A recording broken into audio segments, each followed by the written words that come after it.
You're listening to Mia Horror Stories, and today's story is I work at a swimming pool, and something under the drain watches the children. The screen will stay completely black, letting your imagination do all the work.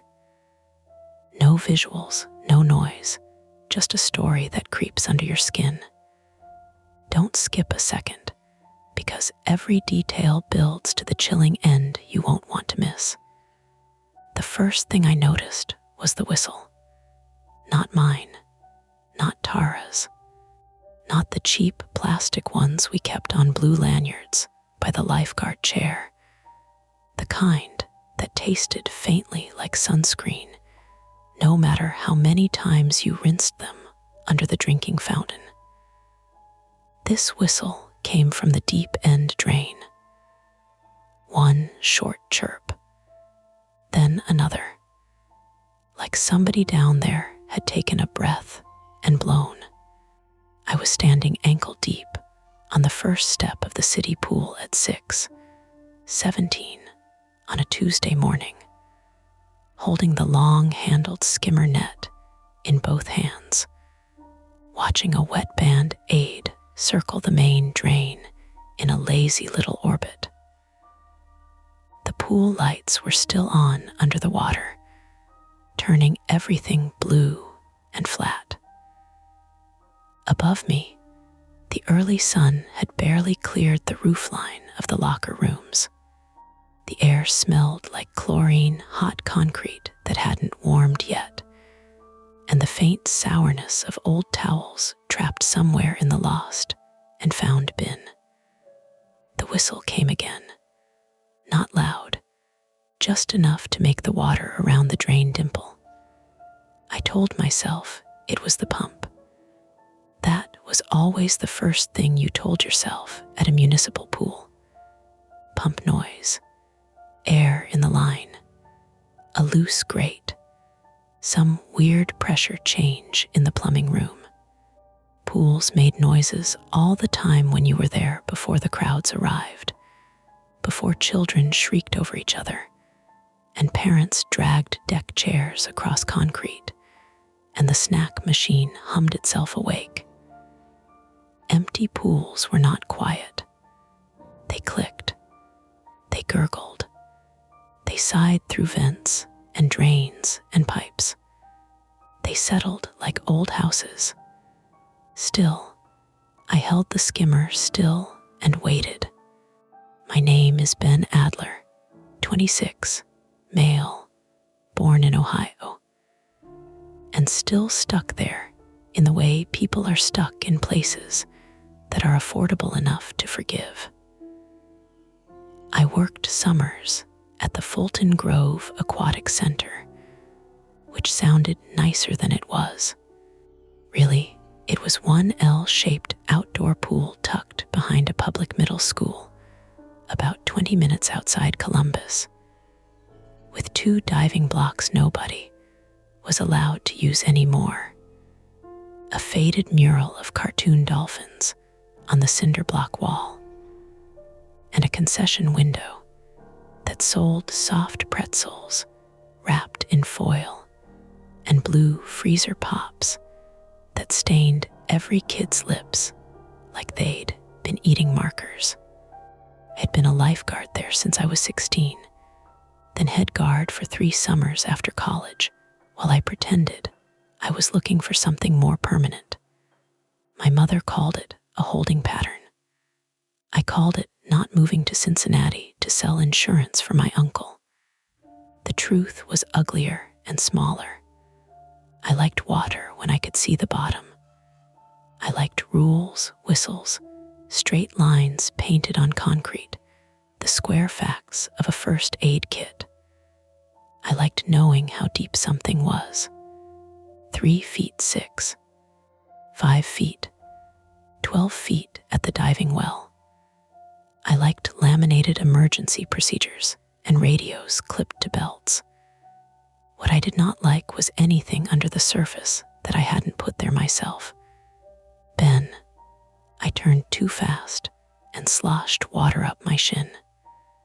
Tara McBride, 34, female, from Pittsburgh, originally, and impossible to sneak up on when she was fully awake, stood by the chemical shed with her travel mug hooked in one hand and the maintenance keys in the other. She wore the red staff shirt tucked into black shorts, hair pulled into a tight knot, sunglasses on top of her head, even though the sun wasn't bright yet. Tara managed the pool the way some people managed emergency rooms, brisk, unsentimental, and secretly kind in ways she hated anyone noticing. She squinted at me. "You baptizing the net?" "I heard something," I said. "You heard the pool. It's a pool." It sounded like a whistle. She lifted the travel mug, took a drink, made a face, and said, "My coffee tastes like a tire fire, so we're both suffering." Then she walked past me toward the pump room. The pump room was a low concrete bunker attached to the back of the locker building, painted beige sometime in the late 90s and never loved again. Inside, everything echoed. Big sand filters, white PVC pipes, gauges with trembling needles, the feeder system for chlorine, a floor drain that smelled like coins. When Tara opened the metal door, the pump noise rolled out and swallowed the deck for a second. A steady mechanical churn. Normal. Too normal, maybe, because it made me feel stupid. I skimmed the Band-Aid into the net and slapped it into the trash can by the first lifeguard chair. A robin landed on the fence and watched me with its head cocked. Beyond the chain link, the middle school's baseball field was still damp with dew. By 6:30, the rest of the opening crew started drifting in. First came Nate Bell, 19, male local kid from Fulton Grove with a swimmer's shoulders and the attention span of a golden retriever. He had a backpack hanging off one arm, earbuds in, and a powdered donut in his mouth. Nate had guarded for 2 summers and spent most of his breaks trying to convince everyone he was training for a triathlon, despite never being seen running unless a bee was involved. He spotted me on the steps and pulled one earbud loose. Pool haunted yet. Funny. I'm serious. My mom said this place was built over an old quarry. It was built over a parking lot. Parking lots have ghosts. Tara leaned out of the pump room. "Nate, if you say ghost before 7 a.m. again, I'm putting you on bathroom duty for the rest of your natural life." He saluted with the donut. Behind him, Grace Holloway, 41, female, from Bath, England, and married to a local pediatric dentist, pushed through the gate with her 6-year-old son Milo hopping beside her in Crocs, shaped like sharks. Grace ran the parent-toddler swim class on weekday mornings. She had that calm British way of making panic feel impolite. Milo, however, was pure electricity in a small body, all knees and questions and damp curls, already wearing his goggles on his forehead, even though lessons didn't start for another hour. "Say good morning," Grace told him. Milo looked at me and said, "There's a dead worm by the vending machines. Good morning to you too." Grace gave me an apologetic smile. "He's been up since 5. Milo pointed at the deep end. "Can I see the robot?" "What robot?" I asked. "The one under the drain." Grace sighed. "He means the pool vacuum. He saw one at the club last weekend." "We don't have a robot vacuum," I said. Milo frowned at that, honestly offended. Then what looked at me? For a second, nobody said anything. The pump rumbled behind Tara. Nate stopped chewing. Grace put both hands on Milo's shoulders, gently steering him toward the picnic tables. Right, lovely. We're not starting with that today. Milo dragged his Crocs on the concrete. It blinked. It did not blink. It did. It was probably the light, I said.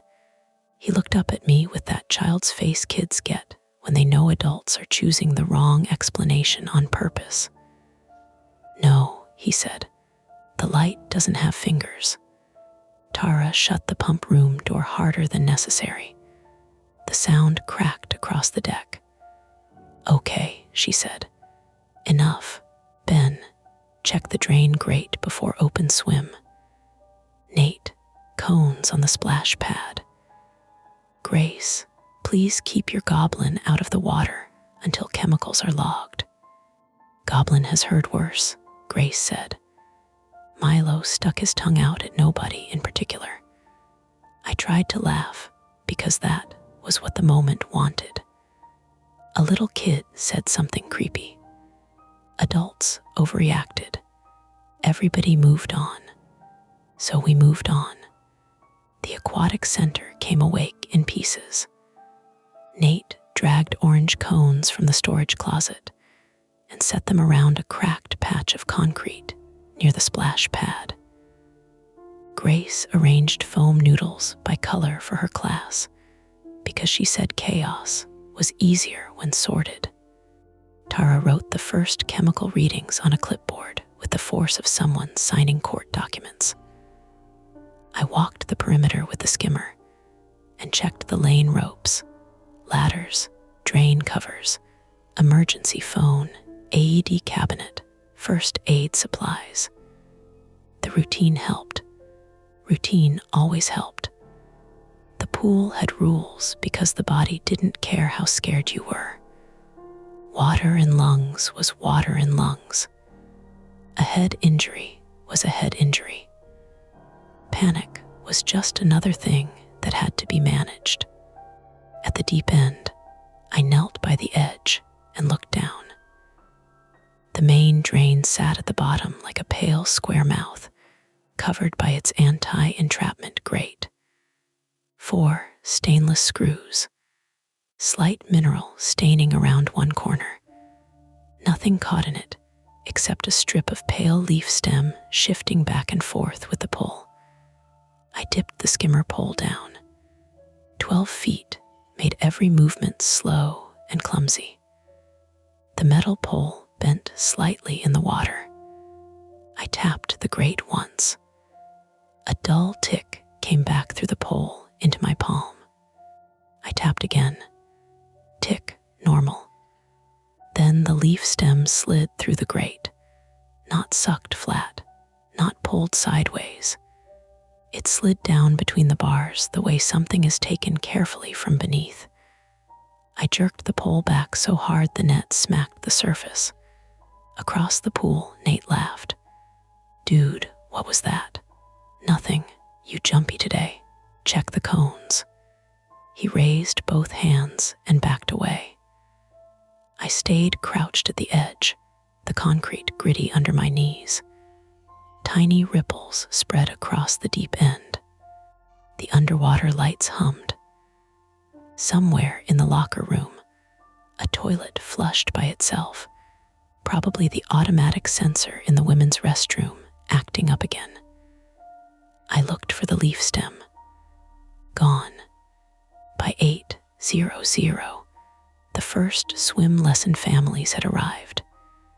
Parents came through the gate carrying tote bags, coffee cups, damp towels from yesterday, goggles, snacks, floaties, forgotten permission forms. Children ran even though every sign told them not to. The deck filled with slapping bare feet, high voices, the metallic squeal of the gate, the low bark of Tara telling someone the baby pool wasn't open yet. The sun climbed. The pool changed color from flat blue to bright, almost cheerful turquoise. You would be amazed, how much unease sunlight can hide. Grace's group gathered in the shallow end. 6 kids between 4 and 7, all bobbing nervously while she stood waist deep in front of them, smiling as if the water had personally promised not to betray her. Milo was in the line too, of course, kicking his shark Crocs off beside the steps.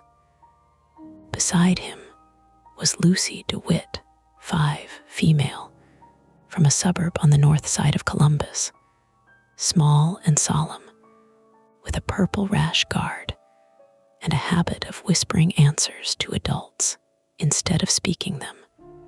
Her father, Mark DeWitt, 38, male, stood near the fence checking work emails on his phone and looking up every 6 seconds as if guilt ran on a timer. There was also Oscar Lind, 7, male, whose family had moved from Sweden the year before and who wore nose clips even on land. Brianna, Bree Santos, 6, female, a loud, fearless kid from down the street who cannonballed emotionally into every situation. And the twins, Harper and Henry Walsh, both 4, female and male, red-haired and suspicious of all instruction. Grace clapped once. Bubbles first. Show me bubbles. 6 small faces dipped. 6 sets of bubbles fizzed against the surface. I sat in the high chair at the shallow end corner, rescue tube across my lap, scanning the way we were trained. Left to right, near to far, bottom, middle, surface. Repeat until your brain tried to wander, then drag it back by the collar. Everything was normal for 13 minutes. Then Lucy stopped moving, not sinking, not struggling, just still. Her little hands floated out in front of her. Her chin rested at water level. Her eyes were fixed past Grace, toward the deeper blue where the floor began its slope. "Lucy," Grace said gently. "Kick for me, love." Lucy didn't. I sat forward. Grace noticed my movement and turned. "Lucy," the girl's mouth opened. No sound came out at first. Then she whispered, "It's counting." Grace's smile thinned. "What's counting?" Lucy lifted one wet hand and pointed down the slope. "At the drain." "It said 6, she whispered. Then 5. Bree heard her and immediately said, "What's after 5? 4, Milo said. And then the whistle came again. This time, everyone in the shallow end heard it. A small, bright chirp under the water. The kind of sound a lifeguard makes when a kid starts running. Every child froze. Every parent looked up. Tara's head snapped toward the pool from the office window. I slid down from the chair with my rescue tube in one hand, landing harder than I meant to. Pain jumped through my heel. Whistle chirped again, thinner this time, almost playful, and a ring of bubbles rose from the deep end drain. "Everybody out," I said. I didn't yell at first. That was the strange part. My voice came out flat. Grace looked at me. "Ben, everybody out of the water." Parents reacted faster than kids. Mark dropped his phone into his tote bag and moved toward the steps. Grace began lifting the twins one at a time. Nate, from the splash pad, jogged over with his own whistle bouncing against his chest. "What happened? Help, Grace. Is someone hurt? Just help." That was when Milo started crying. Not loudly, not the dramatic wail of a kid denied a popsicle. He stood at the shallow end ladder with both hands wrapped around the rail, crying in short, embarrassed bursts, staring over his shoulder. Grace reached for him. "Milo, come on." He shook his head. "Milo, it knows my name," he said. The parents went quieter than I'd ever heard a morning lesson crowd go. Even the little kids seemed to understand that they had stepped into the part of adult life where jokes stopped being useful. Tara came through the office door carrying the chemical clipboard like it might help. "What is going on?" "Drain S making noise," I said. She stared at me. "Noise.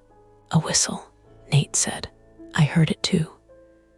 Grace got Milo onto the deck and wrapped him in a towel. His wet feet left small prints on the concrete.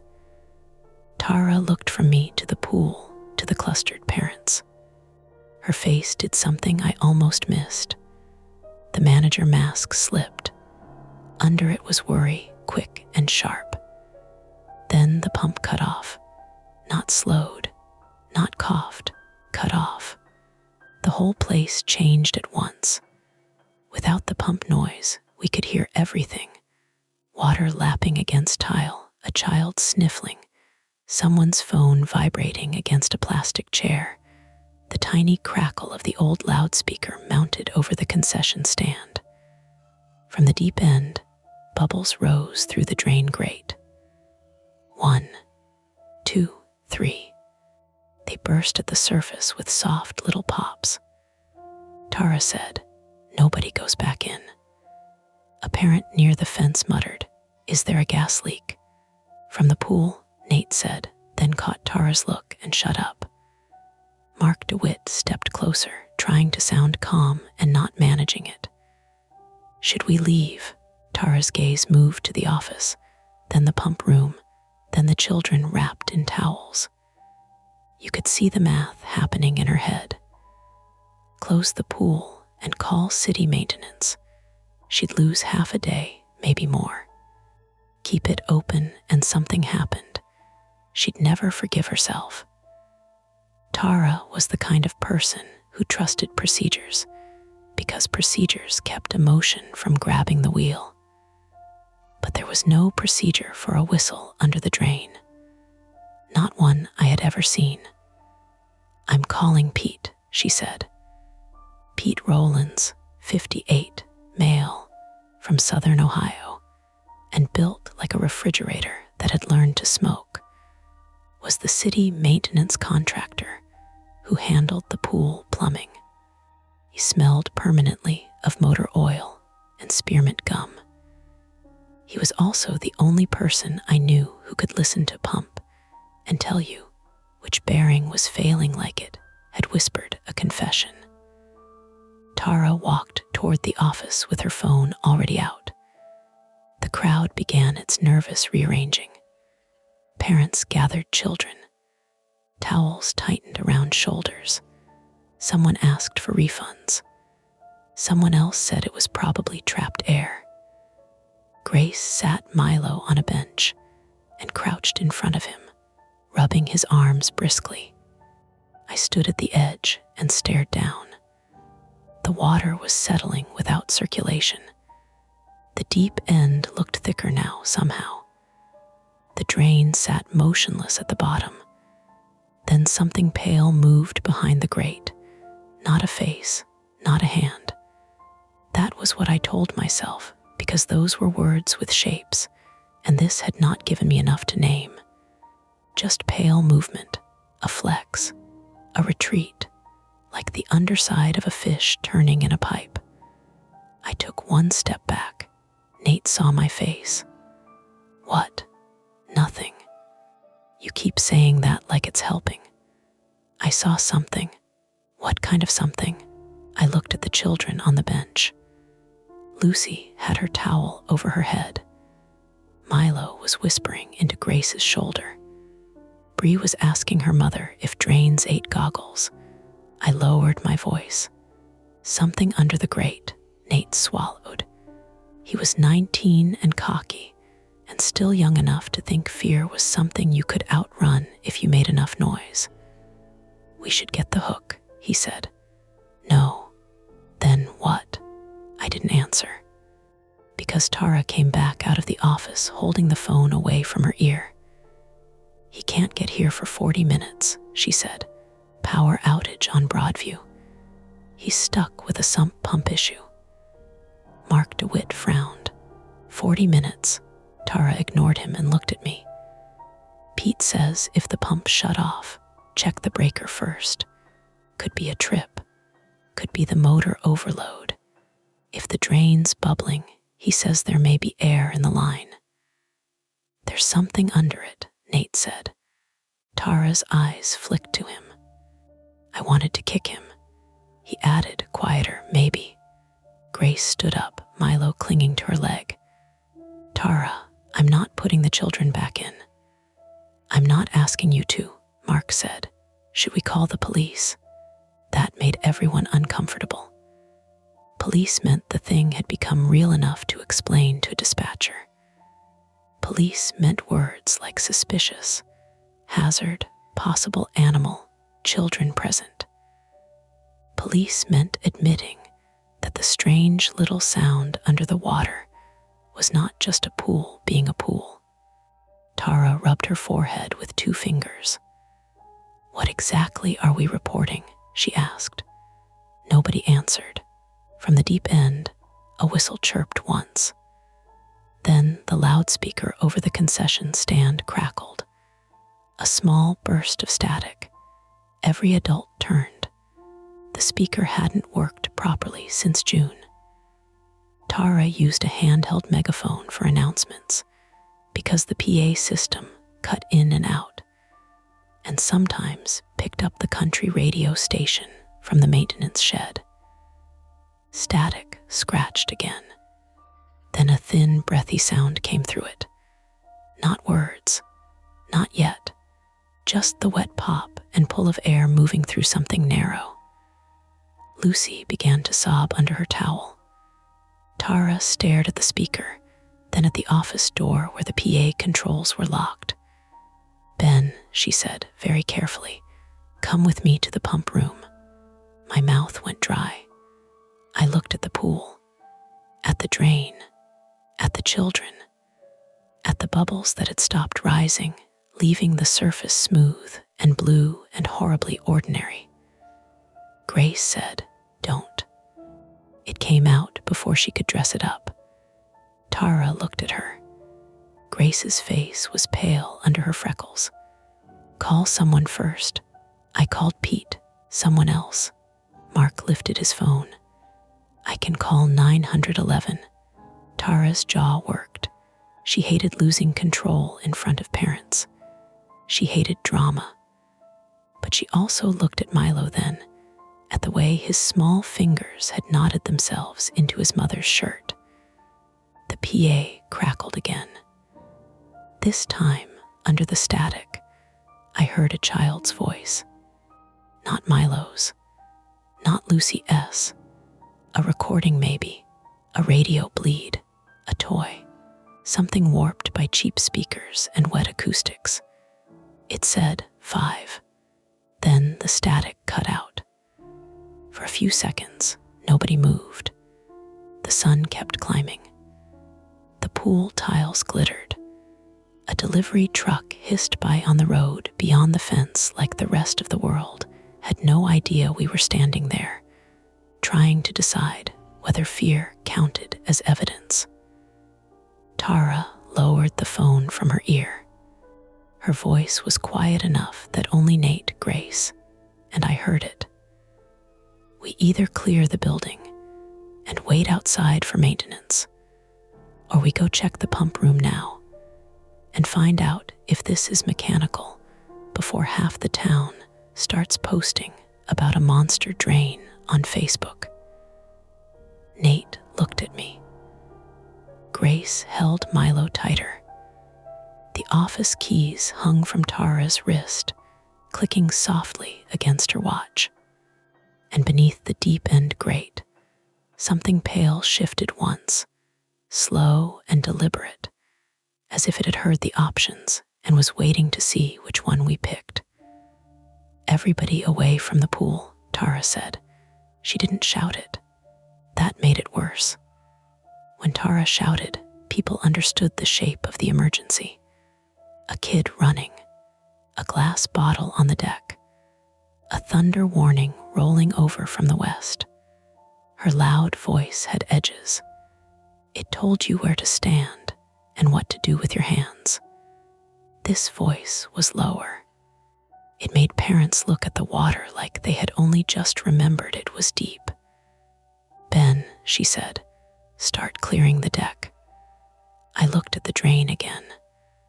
Nothing moved now. No bubbles, no pale flicker. Just the blue bowl of the deep end holding the morning light as if it had never done anything suspicious in its life. That was the worst part. How ordinary it looked. "Ben." "Yeah," I said. "I'm on it." I walked the long side of the pool with my rescue tube pressed against my hip and told families to gather their things near the gate. Not leave yet. Just move away from the water. I kept my voice, even because that was part of the job, because panic was contagious, because children looked at adults first to find out how afraid they were allowed to be. "Is the lesson canceled?" one mother asked. "For now," I said. "For now meaning what?" "Meaning we're checking a mechanical issue." That phrase did a lot of work. Mechanical issue. It sounded boring. It sounded like something with invoices and rubber gloves and a city worker named Pete. Behind me, the PA speaker crackled once and then went dead. Several parents froze. "Mechanical," I repeated, hating myself. Grace kept her group close to the picnic tables, the kids wrapped in towels and shivering though the morning was warming fast. Milo had stopped crying, which somehow bothered me more. He sat with his shark Crocs lined neatly under the bench, one hand over his mouth, staring at the deep end through his wet lashes. Lucy DeWitt was beside him, bundled in a towel with cartoon strawberries on it. Her father, Mark, crouched in front of her, trying to meet her eyes. "Sweetheart," he said, "did you hear something? Or did Milo say something and then you heard it?" Lucy shook her head. Mark rubbed his face. "Lucy," she whispered something. "What?" She pressed her lips together. Leaned closer, gentle. "Can you tell us, love?" Lucy's eyes slid to the pool. "It said it wrong." "What did it say wrong?" I asked before I could stop myself. Her small fingers tightened in the towel. "My name." The concrete seemed to tilt a little under my feet. Mark stood up quickly. "Okay, no, we're done." He looked at Tara, who was halfway between the office and the pump room now, still holding her phone. "We're leaving." Tara lifted a hand. "Mark, I understand. The gate is unlocked. You're free to go. We need our bag," he said, pointing toward a chair near the shallow end. "Ben can get it. I can get my own bag. Please stay back from the pool. It's 10 feet from the water. And I'm asking you to stay back." That was the first little crack. Not a big argument, not screaming, just a man embarrassed by fear and a manager trying to keep control with parents watching. Mark stared at her. Tara stared back. He gave in first, not because he agreed, but because his daughter had started crying again. I jogged over, grabbed the canvas tote from under the chair, and brought it to him. As I passed the shallow end steps, I noticed the waterline tile had a faint greasy smear along it, like somebody had dragged dirty fingers there underwater. 4 marks, short, uneven. I kept walking. Tara saw me notice. "What?" she asked. "Nothing we need right this second." Her expression told me that was the wrong answer. Nate came up beside us, restless and pale. I checked the splash pad controls. "They're off too." "The pump's down," Tara said.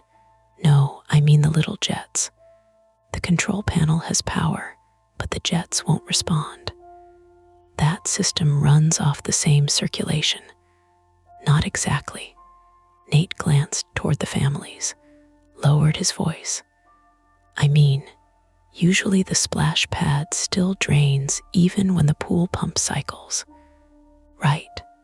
Tara didn't answer. I knew why. All knew just enough about the plumbing to pretend we knew more until something failed. The Fulton Grove pool had been patched, updated, half repaired, and grandfathered through 3 different safety regulations. Every summer started with Pete Rowlands muttering about flow rates and suction covers, and whoever installed this mess back in '98. The public saw blue water and lifeguard chairs. Under the deck was a stitched-together maze of pipes that no one wanted to pay to replace. Tara turned to me. We need to check the breaker and the pump readout. Grace stepped forward.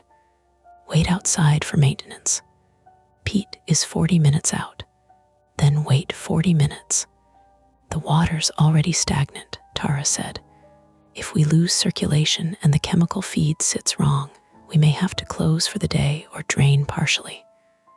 Also, if the pump tripped because of blockage, pressure can build in the line. Pressure from what? Air, debris, a valve problem. I don't know yet. Mark let out a tight laugh. You don't know, but you want to go poke around the room attached to the monster drain. Nate said. Nobody said monster. Mark pointed at the pool. Your face did. The line should have been funny. Nobody laughed. My phone buzzed in my pocket. I ignored it. Then it buzzed again. And again. Tara S'd it too. So did Nate's. For one stupid second, I thought the PA had somehow moved into our phones. Then I pulled mine out and saw the alert banner from the county weather app. Heat advisory in effect until 8 p.m. Temperatures up to 97 degrees F. Heat index NEAR 104 degrees F. Under that, a text from my mother. You working pool today? Drink water. News said grid issues north side. Grid issues. I looked toward the office. The little wall clock above the first aid cabinet was dark. The digital payment tablet at the concession window had gone black too. Tara, I said. I know. The pump hadn't just cut off. Half the building had lost power. The emergency lights in the locker hallway flickered on, dull yellow rectangles against cinder block. The old freezer behind the concession stand gave a sad click and went quiet. Somewhere in the women's restroom, the automatic hand dryer started and stopped in 2 short bursts like someone breathing into a paper bag. Grace turned toward the locker rooms. Was anyone inside? Tara looked at me. I looked at Nate. Nate's mouth parted. The twins, Dad went in. What, Mr. Walsh? He said Henry had to pee, like 2 minutes ago. The second crack opened wider. Tara strode toward the men's locker entrance. Mr. Walsh, no answer. The locker rooms were set into the same low building as the office and pump room, with separate entrances from the deck and a maintenance corridor behind them. In normal daylight, they were ugly and harmless. Wet concrete floors, metal partitions, old tile, drains clogged with hair ties and Band-Aid wrappers. In a partial power outage, with only emergency lights glowing, they looked like the kind of place where sound got confused. Mr. Walsh, Tara called again. A little boy answered, not from the entrance, from inside. Daddy, Grace made a sharp sound and started forward, but I caught her arm before she reached the doorway. She pulled away immediately. Don't, I said. Let us check first. That's Henry. I know. She looked ready to slap me, and I would not have blamed her. Tara pointed at Nate. Stay with the families. Keep everyone at the picnic tables. Nobody goes near the water. Nobody goes into the building. Nate nodded too fast. Yeah, okay. Ben, with me. I wanted to say no. That was the honest thing. My whole body wanted to step backward into sunlight, away from the locker room smell and the drain and the possibility of a child out of sight. But Henry Walsh was 4 years old, and his father had gone in after him, and I had spent 10 years wearing a red shirt that told people I was useful in exactly these moments. So I followed Tara. The men's locker room smelled like damp concrete, cheap body wash, and the metallic tang that always rose from floor drains when the air turned hot. The emergency light over the sinks buzzed faintly. Its yellow glow made the mirrors look dirty even where they were clean. Mr. Walsh, Tara called. A man's voice came back, strained. In here. We moved past the first row of lockers. Darren Walsh, 36, male, from Dayton and father of the twins, was crouched by the last toilet stall with one hand braced on the partition. He was an ordinary dad in cargo shorts and a t-shirt from a charity 5K, but his face had gone gray around the mouth. Henry stood beside him barefoot, crying with both hands over his ears. Darren looked at us. Door stuck. The stall door was closed. Not locked from the inside. Stuck. One of those heavy metal doors swollen by years of humidity, its latch misaligned, its bottom edge bent from kids kicking it. I could see a slice of darkness under it. Who's inside? Tara asked. Darren swallowed. No one. Then something knocked from inside the stall. 3 soft taps. Henry screamed. Tara flinched despite herself. Darren grabbed his son and pulled him back against his chest. I opened it because he said someone was whispering. There was nobody. Then it slammed. Tara crouched and looked under the door. I didn't want to. I did anyway. The gap showed the toilet base, the floor drain beyond it, a scrap of wet paper towel plastered to the tile. No feet, no person. Another 3 taps came from inside the stall. Lower this time, not from the door, from the floor drain. Water hammer, Tara said quickly. Darren stared at her. It's pipe noise, she said, back pressure in the line. Pipe noise doesn't whisper to my son. What did it whisper? I asked. Tara shot me a look, but Henry answered before anyone could stop him. Come closer. His voice was so small it barely made it past his hands. The emergency light buzzed. Outside, through the doorway, I could hear parents talking over one another, Nate trying to calm them, Grace asking where Henry was. Tara stood. We're leaving the building. I nodded. Good. Then the toilet in the stuck stall flushed by itself. It wasn't one of the automatic ones. None of the toilets here were. They had old chrome handles that needed a hard push and sometimes still didn't work. The flush roared in the tiled room, too loud, water hammering through the pipe with a violent gulp. Henry buried his face in Darren's shirt. A thin stream of water seeped from under the stall door, carrying gray grit and something that looked like dark thread. Hair, maybe. Roots. Old pipe sludge. I stepped back.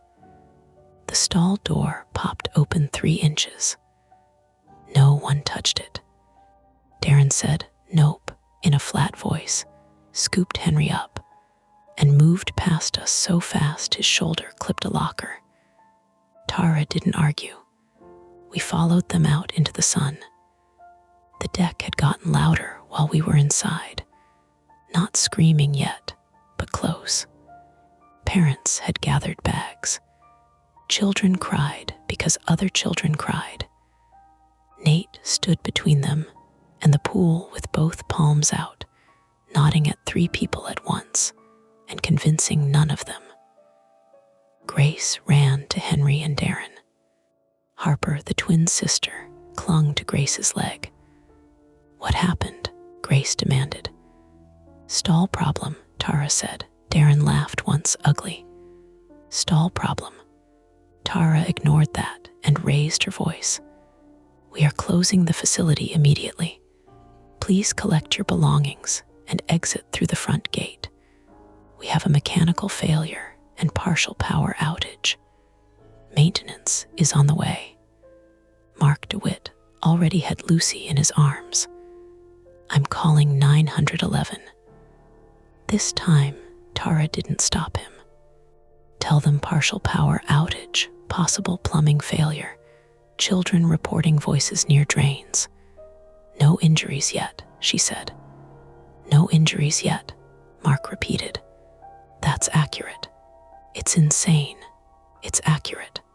I respected Tara in that moment more than I had all summer. She was scared. I could see it in the way her fingers gripped the clipboard until the paper bent.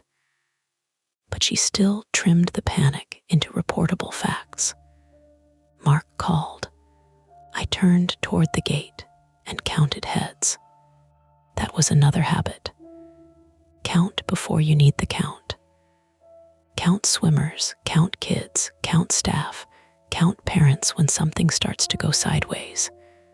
Grace, Milo, Henry, Harper, Darren, Lucy, Mark, Bree and her mother, Oscar and his older sister, 2 other parents near the vending machines, Nate, Tara, me. Then I counted again. "Where's Oscar?" I asked. Nate turned. "What?" Oscar Lind, nose clips, blue trunks. He was with his sister. Oscar's sister, Elise Lind, 15, female, from Stockholm by way of Columbus, stood near the picnic tables with her phone in one hand and an expression halfway between boredom and fear. She looked up when she heard his name. "He went to get his towel," she said. "Where?" She pointed. "Not at the benches, at the far side of the pool."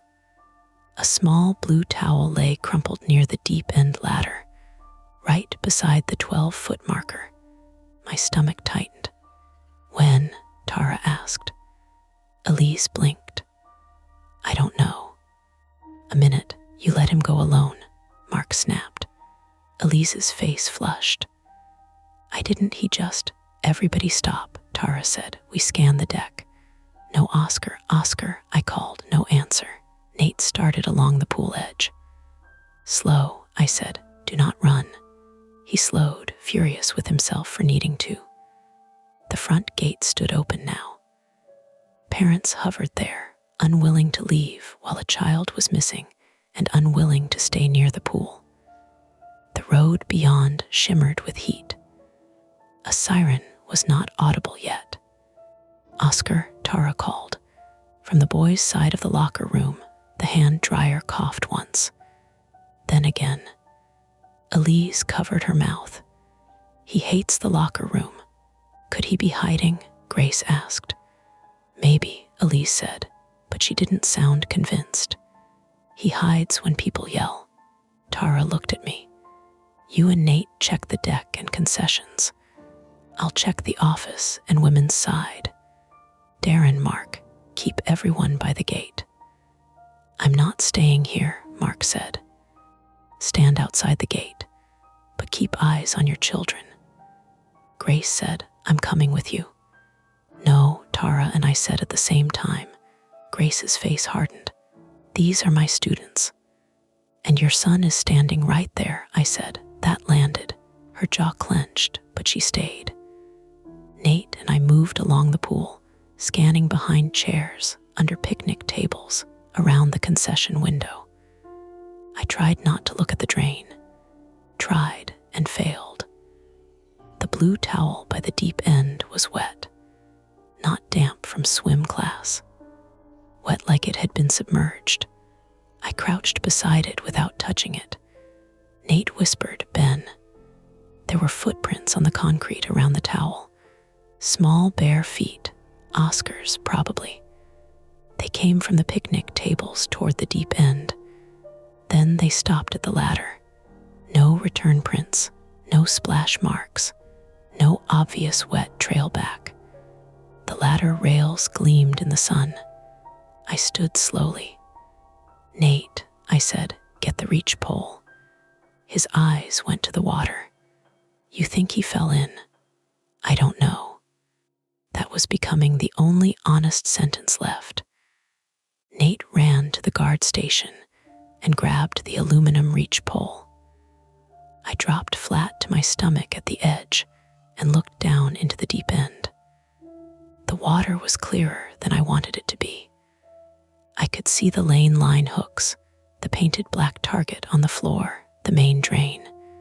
No Oscar, no body shape, no movement except the faint wobble of heat above the surface. I scanned the corners, the ladder well, under the lip of the gutter. Nothing. A missing child at a pool is every lifeguard's private nightmare. Not the dramatic rescue with applause afterward, the other kind, the one that starts with uncertainty. Is he in the bathroom? Is he under a towel? Did he leave through the gate?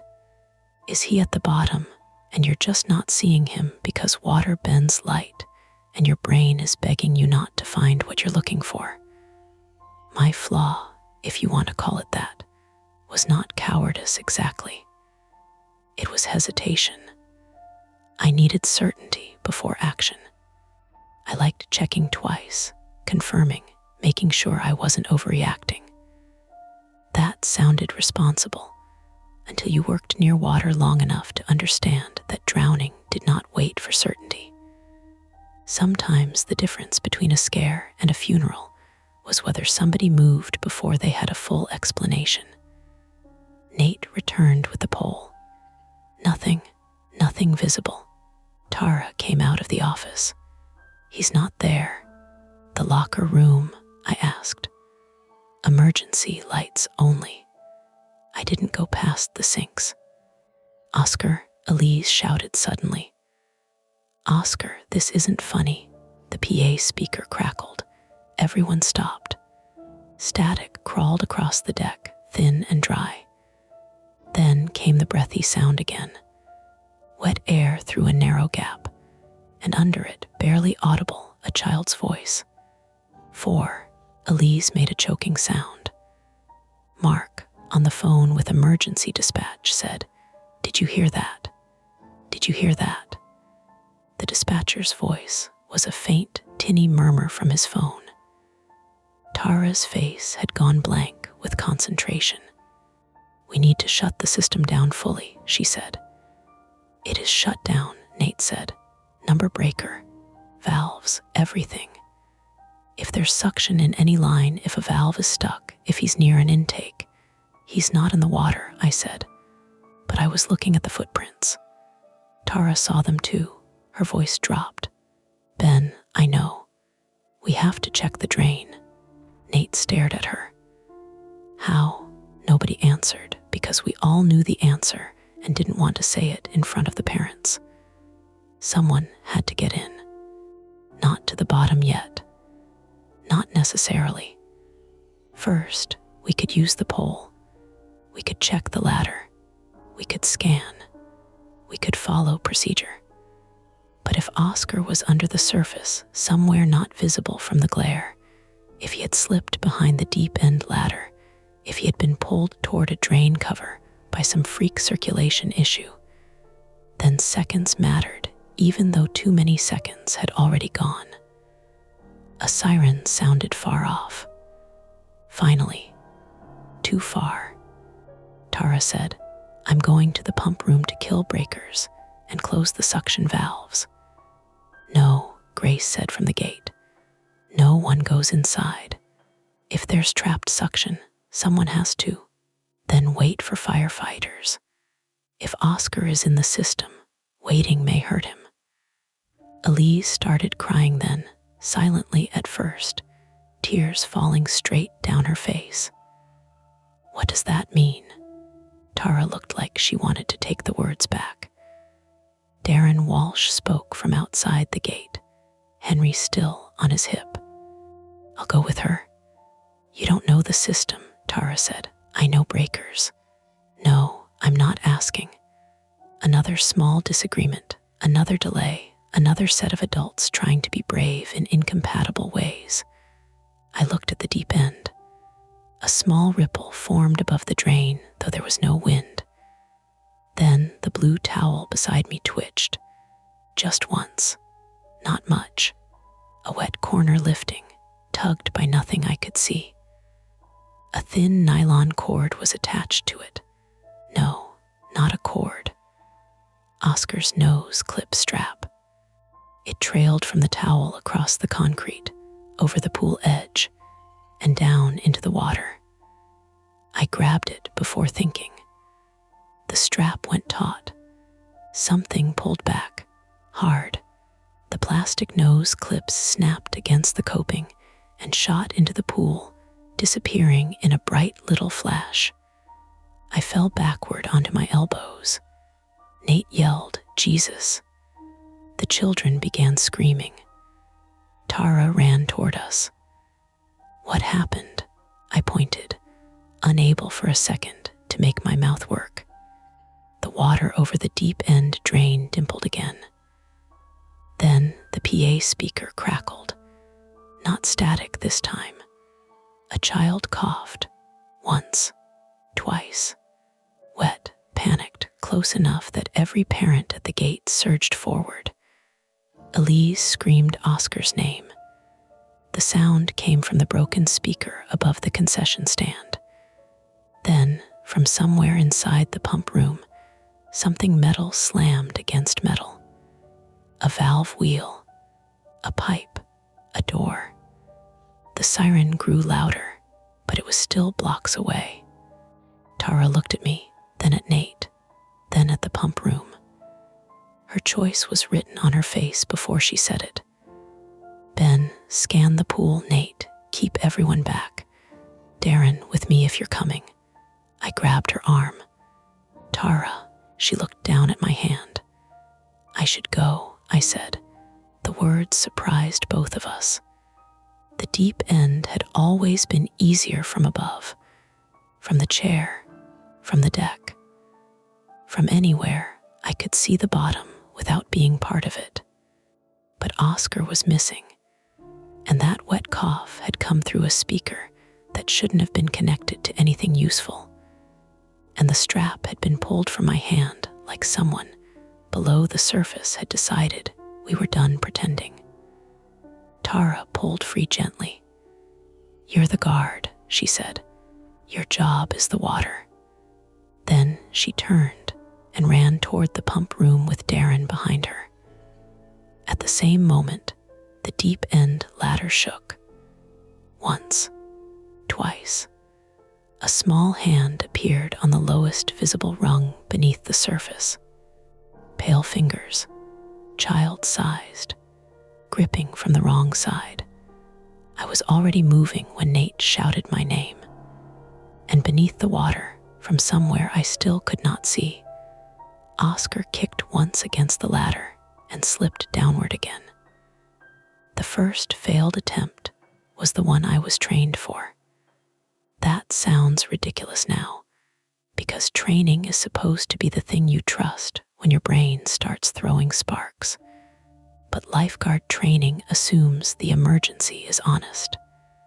A kid goes under. You see them. You enter the water. You make contact. You tow.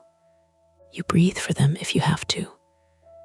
It does not cover a child appearing for half a second on the wrong side of the deep end ladder, and then sliding down like something beneath the pool has taken the rest of him.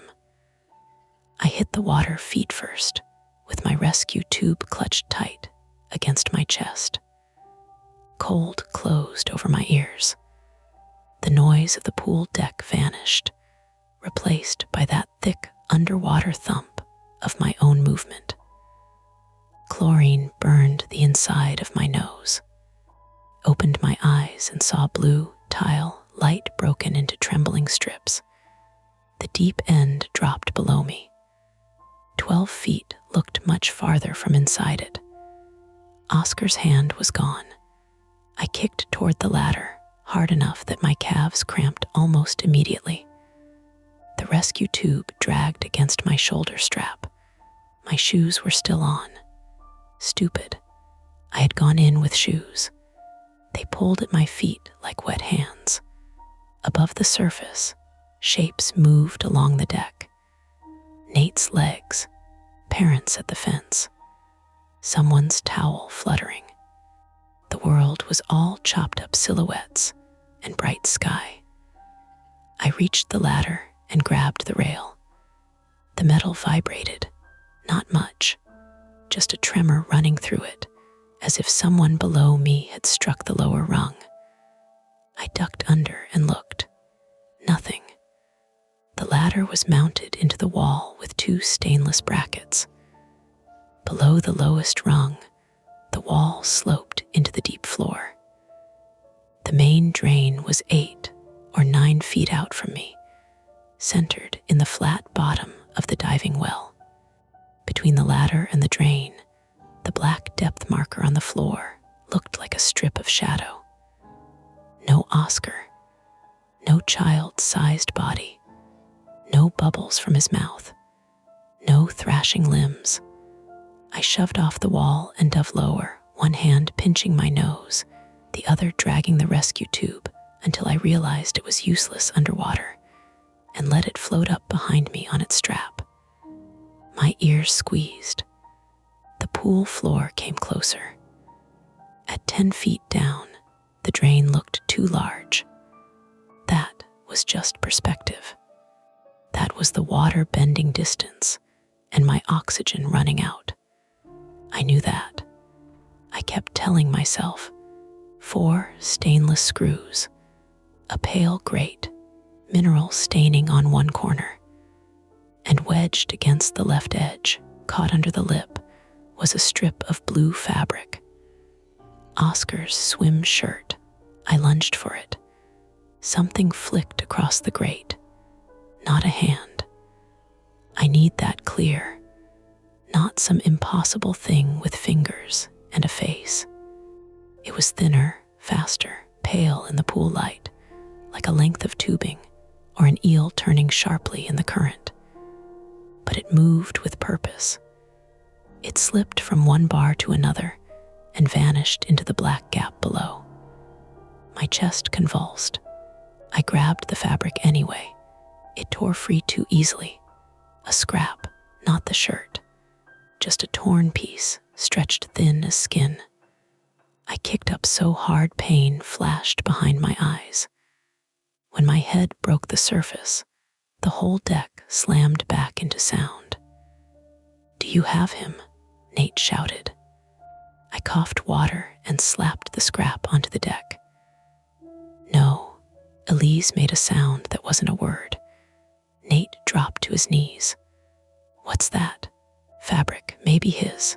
Maybe, I don't know." "Go again." I looked down. The water had gone cloudy around the drain, a faint gray bloom lifting from below the grate. My lungs still burned. My shoes felt like bricks. My hands shook on the ladder rail. A siren wailed closer now, turning onto the road beyond the school. "I need goggles," I said. Nate scrambled toward the guard station. From the pump room side of the building came a metallic bang. Then another. "Tara." I twisted in the water and saw the pump room door standing open at the back of the locker building, past the office, past the beige cinder block wall with the peeling dolphin mural. Darren Walsh stood half in the doorway, one arm braced overhead. Tara was inside, out of sight. The The whole layout snapped into my head the way it did during drills. Pool in the center, gate to the east, picnic tables and concession window north, locker rooms west, with the pump room tucked behind them on the northwest corner, deep end south, ladder near the west wall, main drain at the center of the deep well. Oscar could be in the water. Oscar could be in the plumbing. Oscar could be nowhere we understood. Nate came back with 2 pairs of goggles and the reach pole tucked under one arm. He was breathing hard. "Fire S here," he said. The first engine pulled up outside the fence, red and white, air brakes hissing.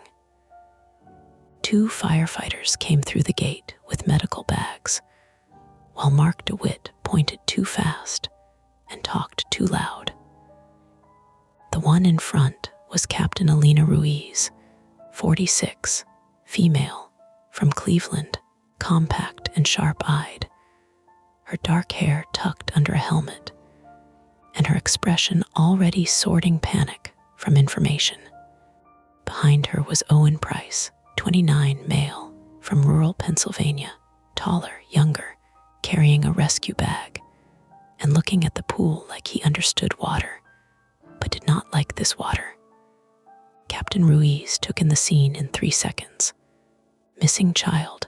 "Yes," Tara called from the pump room doorway before I could answer. Her voice echoed strangely from inside. 7-year-old male, Oscar Lind. Last seen near deep end ladder. Possible suction or plumbing involvement. Partial power outage. Pump offline. Ruiz looked at me in the water. "You went under." "Yes." Visual. "No child. Fabric near drain. Entrapment. Unknown." She turned to Owen. "Get the throw bags staged. Call for dive support and utility. Nobody else in the water until we know suction status." "I'm already in," I said. Ruiz looked back at me. "Then get out." I hated her for being right. I hated myself more for hesitating.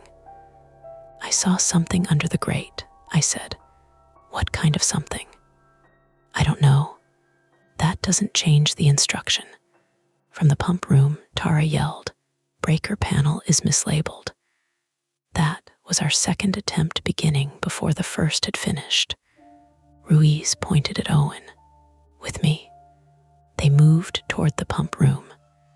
Darren backed out to let them pass, his face shiny with sweat. I climbed out of the pool, my shoes squelching.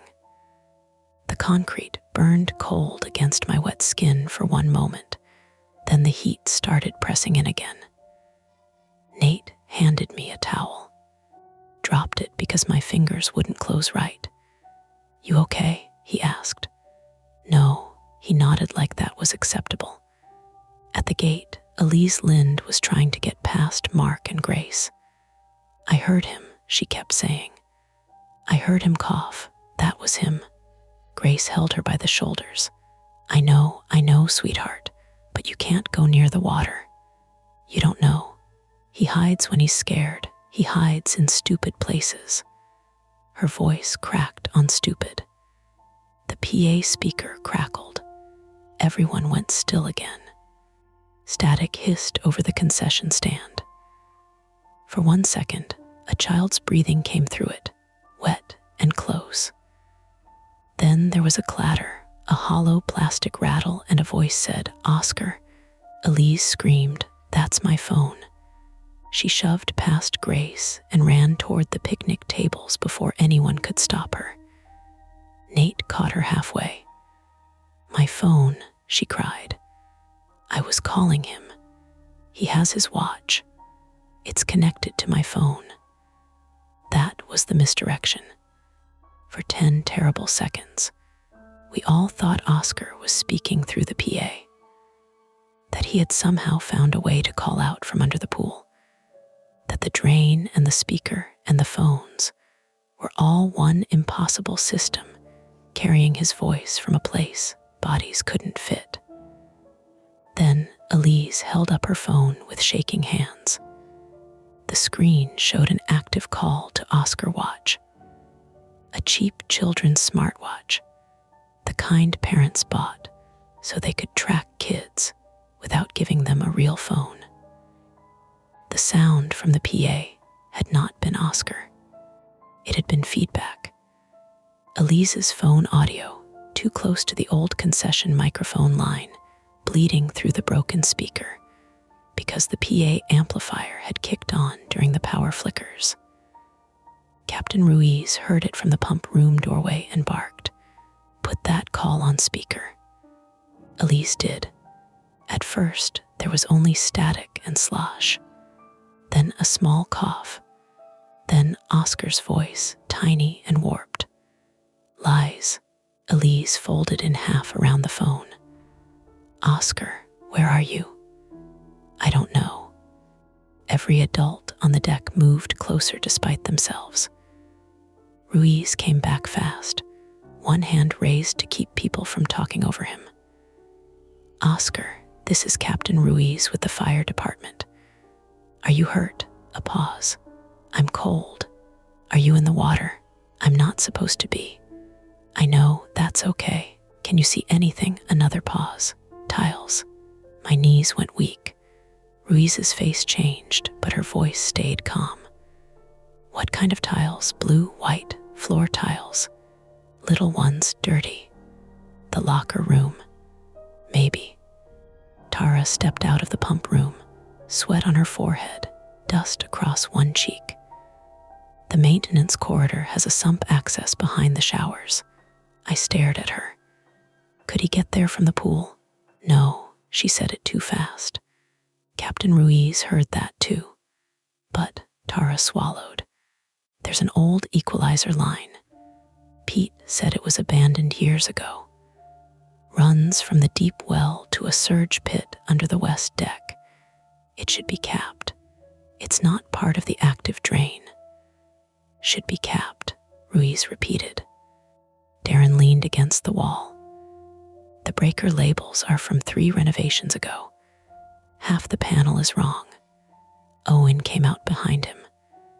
"We killed main circulation, chlorine feed, splash pad booster. There's still something humming in the old control box."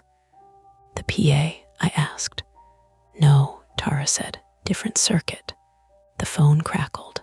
Oscar whispered, "It's counting again." Elise sobbed. Ruiz crouched beside the phone. "Oscar, listen to me. Counting is probably a machine sound or an echo. You stay still. Not crawl. Do not put your hands into any openings. Can you make noise for us?" A faint metallic tapping came through the speaker. Tap, tap, tap. At the same time, from somewhere beneath the west side of the pool deck, beneath the concrete between the deep end ladder and the men's locker room wall, we heard it. Tap, tap, tap. Not under the drain. Under our feet. Nate backed away from the edge. "He's under the deck." Tara turned toward the west deck. "There's a service hatch in the maintenance corridor." "Show us," Ruiz said. That was the 3rd attempt. Locate him by sound. Reach him through the maintenance access. Get him out before heat, water, or machinery did what they do without malice. We moved as a group, but not all together. Ruiz and Owen followed Tara toward the locker room entrance. Darren came because his child had been in there, and because guilt makes people useful until it makes them reckless. I came because I had heard Oscar's hand hit that ladder. Nate stayed at the pool edge with the reach pole, under Ruiz's order, scanning the deep end in case Oscar appeared again. Grace kept the children outside the gate now, away from the water and the building, though Milo twisted in her arms to watch us go. The maintenance corridor was behind the locker rooms, accessible through a narrow door beside the office marked employees only. Tara unlocked it with shaking hands. Inside, the air was hotter than outside and smelled like bleach, wet concrete, and old electrical dust. The emergency lights here were dimmer, little red-eyed units that made the corridor look longer than it was. To the left was the back wall of the men's showers. To the right, storage shelves stacked with kickboards, cracked plastic buckets, boxes of paper towels, spare lane rope floats. Straight ahead, past a turn, the corridor led to the pump room. Tara pointed to a square metal plate in the floor near the shower wall. It was half covered by a rolled winter pool cover. There, Owen and Darren dragged the cover aside. Dust rose. My wet shirt stuck to my back. My arms had started to tremble, a delayed reaction from the dive, and every breath tasted like chlorine and rust. The hatch was bolted shut. 4 bolts, of course. Toolkit, Tara said. Darren was already running to the pump room. Ruiz crouched and rapped on the hatch with her knuckles. Oscar. Through Elise's phone, still in Ruiz's hand, we heard him breathe. Then, faintly from below the hatch, I hear you. Ruiz closed her eyes for half a second. Relief, controlled and immediately buried. Good. Oscar, we are right above you. We're going to open a hatch. Stay away from the sound, okay?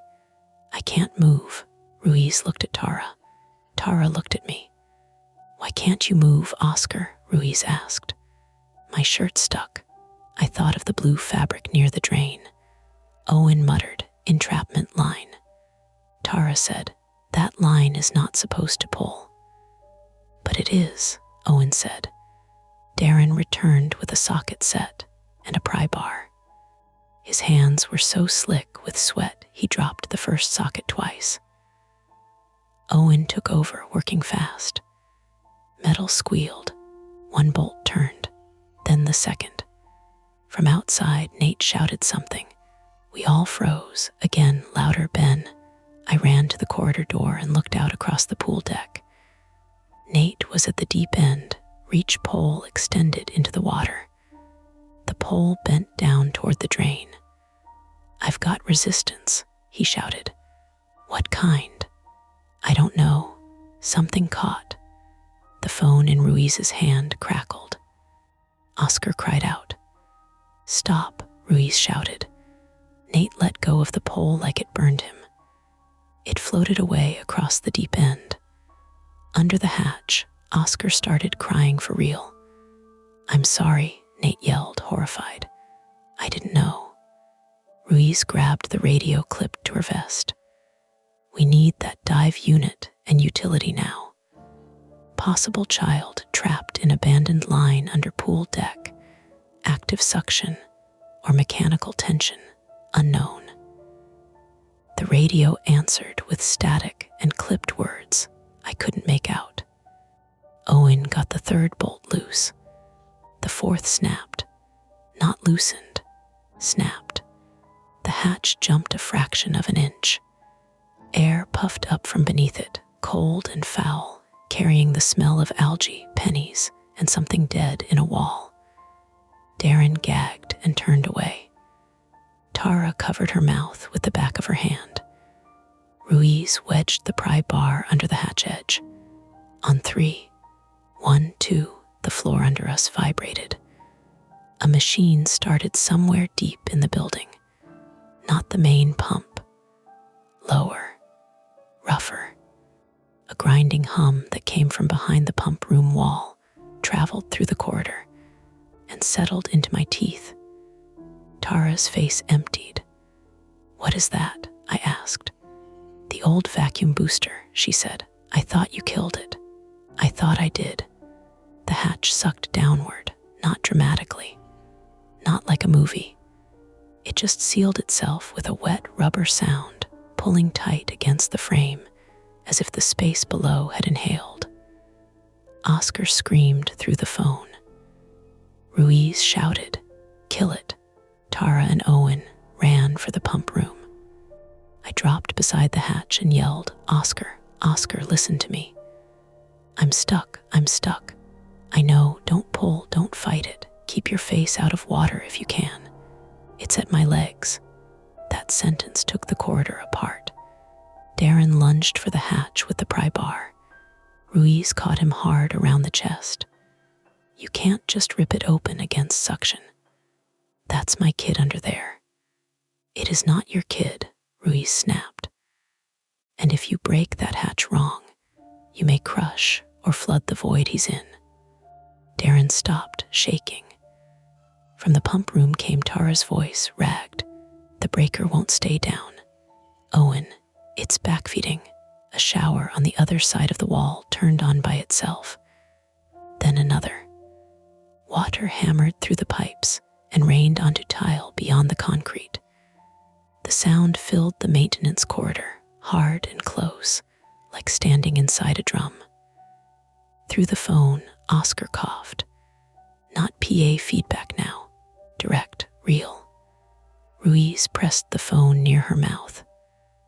"Oscar, how high is the water?" A coughing breath. "My belly. Are you sitting or lying down?" "I don't know."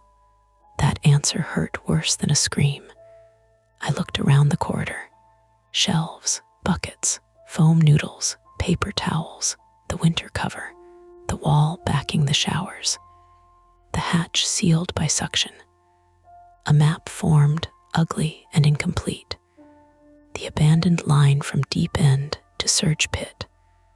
A service void under the west deck. A hatch in the maintenance corridor. Showers and toilet drains somehow sharing old plumbing or leaking into the same space. The PA picking up electrical bleed. The kids hearing counting from a pump relay, a pressure valve, something cycling down. Real things, all real. That did not make them safer. Nate appeared at the corridor door, drenched to the knees though he hadn't been in the pool. The water levels dropping. Ruiz looked up. "How much?" "Enough to see the tile line. It's going down at the deep end." Tara ran back from the pump room. "The old booster is pulling through the abandoned line. The main valve is frozen. Owen's trying to clamp it, but the wheel snapped." "Can we shut power to the whole building?" Ruiz asked. "Tried. There's still power coming from the emergency generator circuit." I thought that only ran lights. So did I. The concrete under us gave a small pop. Dust fell from the seam where the wall met the floor. Ruiz stood, everyone out of the corridor. "No," I said. She turned on me. "That was not a suggestion. If we leave him, if this void collapses or floods, we lose rescuers too." Oscar's voice came through the phone, thin and breaking. "Ben." I had not told him I was there. Maybe he heard me earlier. Maybe Elise had said my name. Maybe he knew my voice from lessons and summer afternoons and all the times I told him not to run. "I'm here," I said. "The drain has a door." I couldn't breathe right. "What kind of door?" "Round," Tara whispered. "Access cap." Ruiz looked at her. "Old equalizer access," Tara said. "There might be a clean-out from the deck side." "Where?" Tara shut her eyes, picturing it. West gutter. Behind the deep-end ladder, under the loose coping stone. I remembered that stone. Everybody did. A pale rectangle of concrete at the pool edge that rocked slightly when you stepped wrong. Pete had been promising to reset it since Memorial Day. Ruiz pointed at me and Nate. "Show me." We ran. By then, the deck had become a heat-blurred mess of flashing lights and frightened faces beyond the fence. A second fire vehicle pulled in. More uniforms. Radios.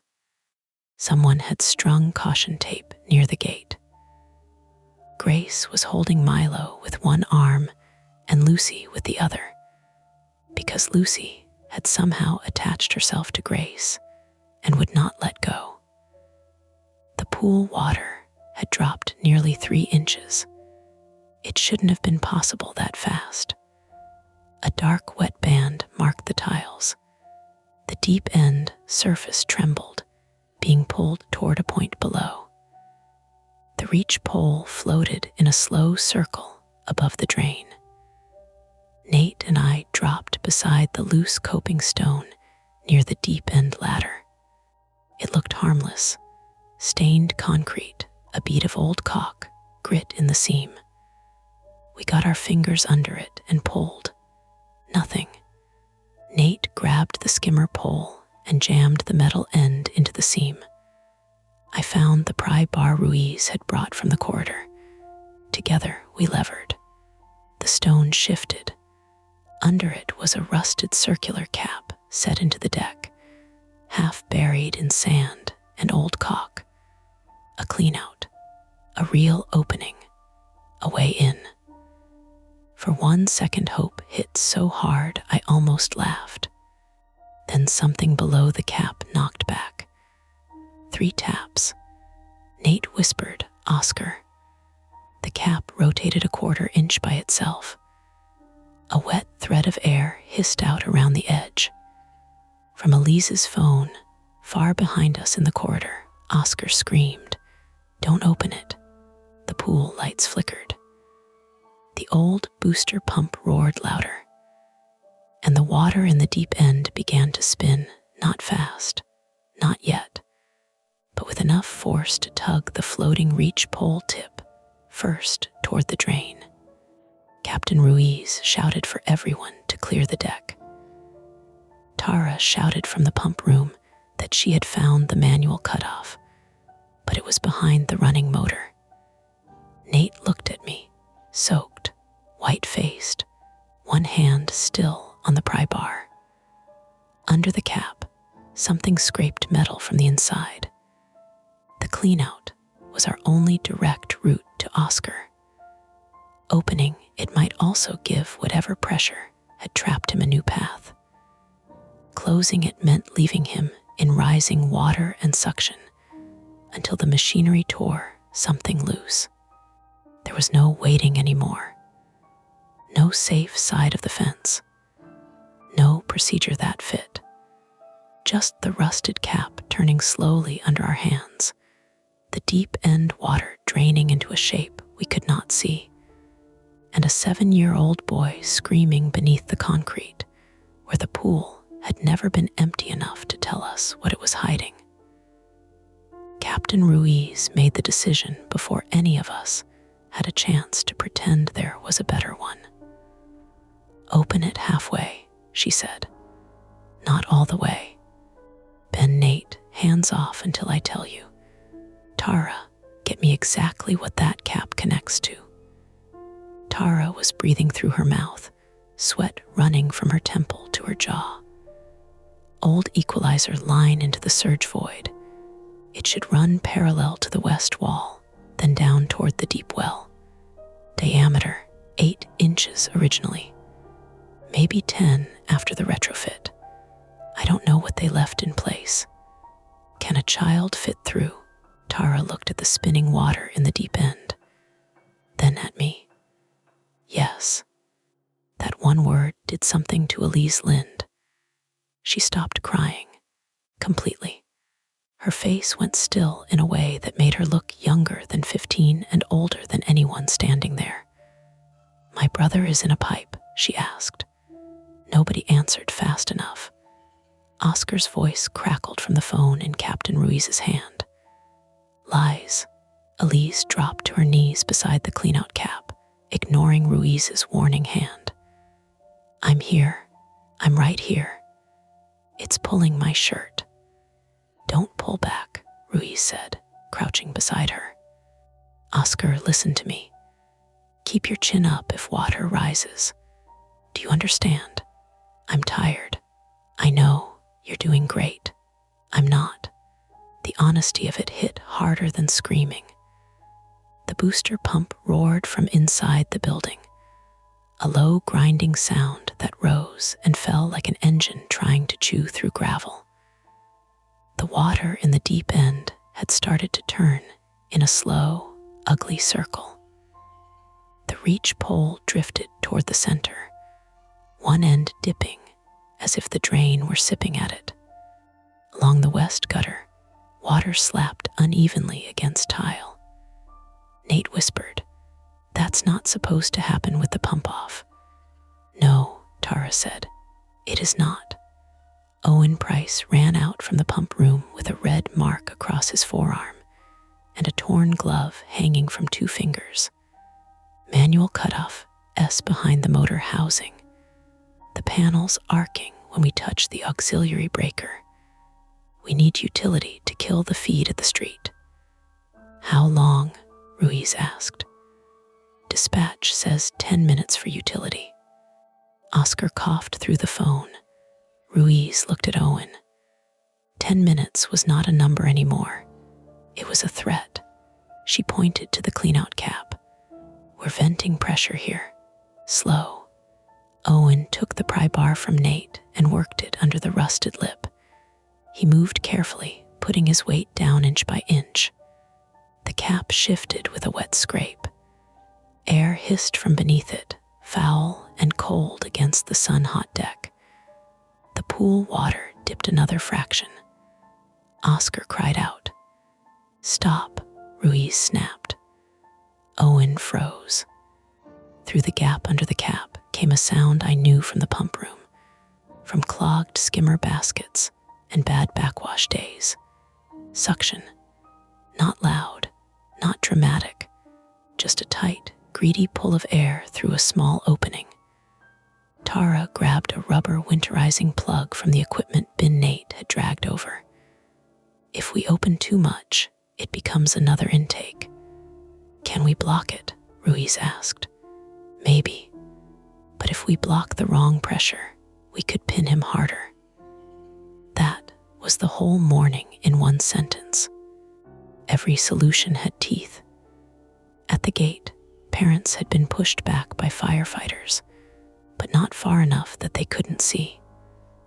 Grace stood with Milo tucked under one arm and Lucy DeWitt pressed against her other side. Milo's shark Crocs were still off, his bare toes curled against the pavement outside the fence. He watched the cleanout cap like he had been expecting it. The PA speaker crackled again. This time, I knew enough not to imagine it was alive. Feedback. Old wiring. Elise's open call. A broken amplifier catching everything it shouldn't. Still, when the speaker breathed out a distorted little 3, several adults cried out. Tara stared toward the concession stand. Then her face changed. "Wait," Ruiz didn't look away from the cap. "What? The counting. It's not counting down." "Then what is it?" Tara turned toward the pump room. "Pump relay. The old booster cycles in stages. 5, 4, 3. It's not numbers. It's relay clicks and radio bleed through the PA." The kids heard it as counting. Nate's voice shook. "That's comforting how? Because if it reaches full prime, suction increases." Ruiz stood. "How long?" Tara listened. The booster whined higher, then dropped, then rose again. "Not long." A firefighter behind us shouted that the dive unit was still several minutes out. Oscar's call crackled. "My legs hurt." Ruiz lowered the phone. "Oscar, can you move your toes?" A pause.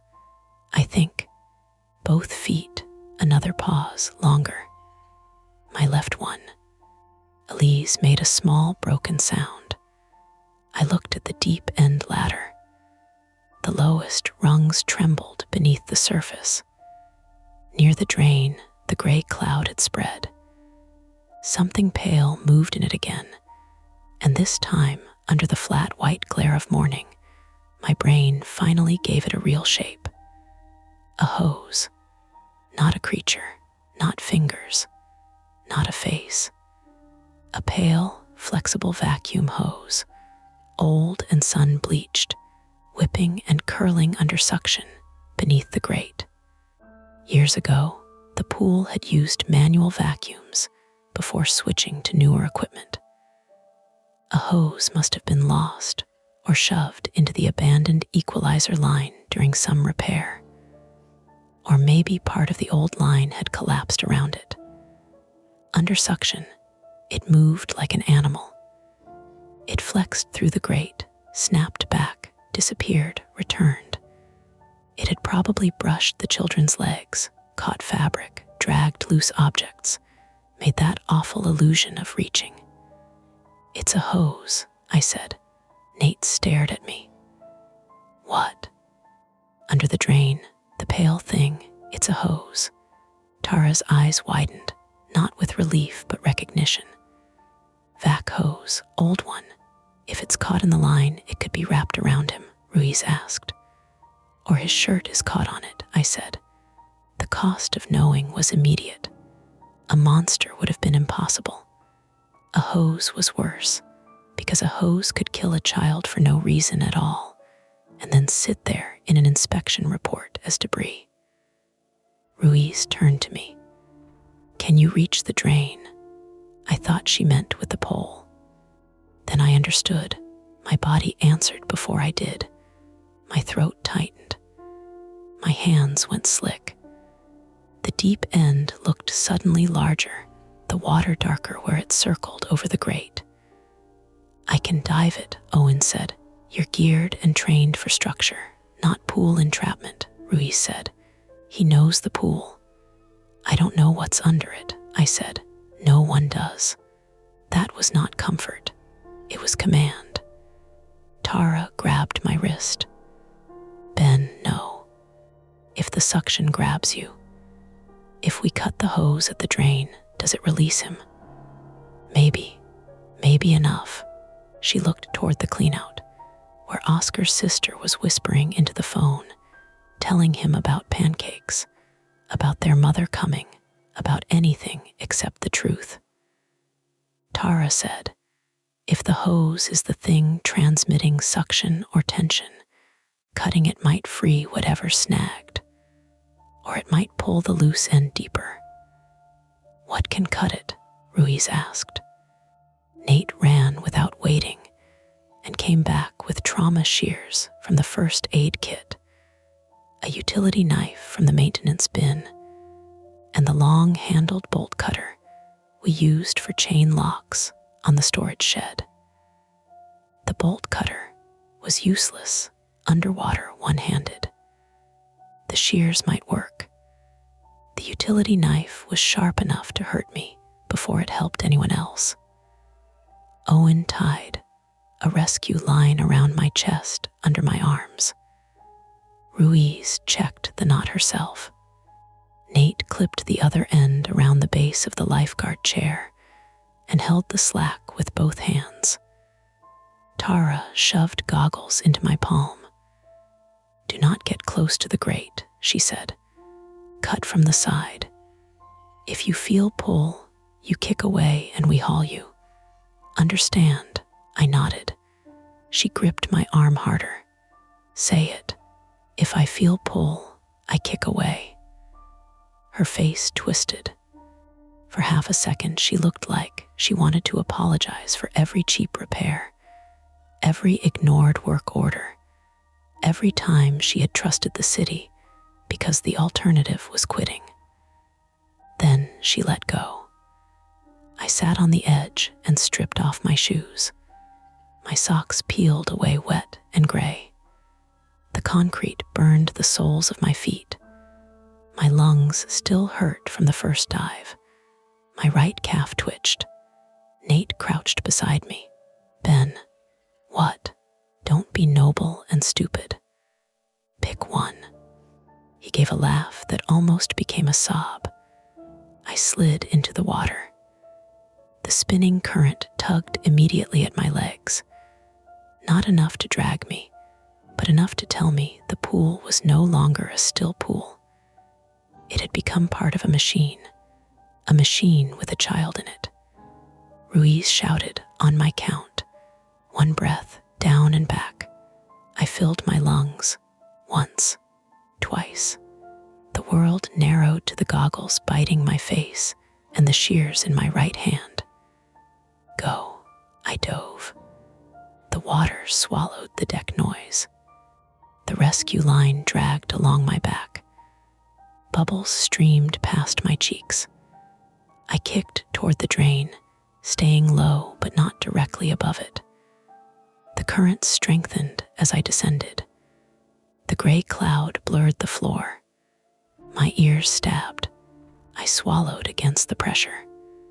The hose appeared out of the murk, pale, ribbed, moving. It flicked once against the grate and recoiled. The end had split, making 4 soft flaps that opened and closed in the suction like fingers. Milo had seen fingers. Lucy had heard names through pipes and feedback and fear. All of it was explainable. All of it was still terrible. I hooked one elbow through the ladder side rail for leverage, stretched as far as I could, and opened the shears around the hose where it crossed the grate. The current jerked it away. I missed. My chest tightened. I tried again. The hose snapped sideways and slapped my wrist. Pain flashed. The shears spun in my hand. I caught them by one handle. Above me, the rescue line twitched. Nate, panicking maybe.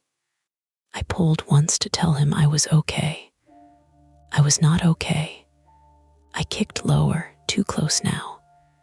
The grate filled half my vision. The suction grabbed the loose fabric of my shirt and flattened it toward the bars. I twisted hard. The shirt tore at my shoulder seam. Cut.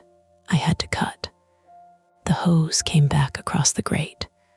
I clamped the shears. They bit, not through. The rubber was tougher than it looked, old but thick, reinforced with a wire coil. I squeezed until my hand cramped. Nothing. Lungs began to burn in the old familiar way. Not panic yet. The door before panic. I saw the utility knife clipped to the cord at my wrist. Owen must have tied it there. I didn't remember him doing it. I dropped the shears. They dangled from the lanyard. I grabbed the knife, flicked it open, and drove it into the hose between the ribs. The hose bucked. The blade skipped and sliced across my left palm. Warmth bloomed into the cold water, immediately pink and gone. I pressed the blade back and sawed. Once, twice. The current pulled my legs toward the drain. No, I kicked against it. My calf cramped fully this time, locking like a fist. Pain shot up to my knee. My body folded. The rescue line tightened under my arms. I cut again. The hose split. A violent burst of trapped air erupted from under the grate, blasting grit into my mask. For one blind second, I saw nothing but gray and bubbles. The suction changed direction. Not stopped. Changed. The loose end of hose whipped free and struck my cheek hard enough to crack one lens of the goggles. I swallowed water. My throat seized. The line went tight. Nate hauled. The grate rushed away beneath me.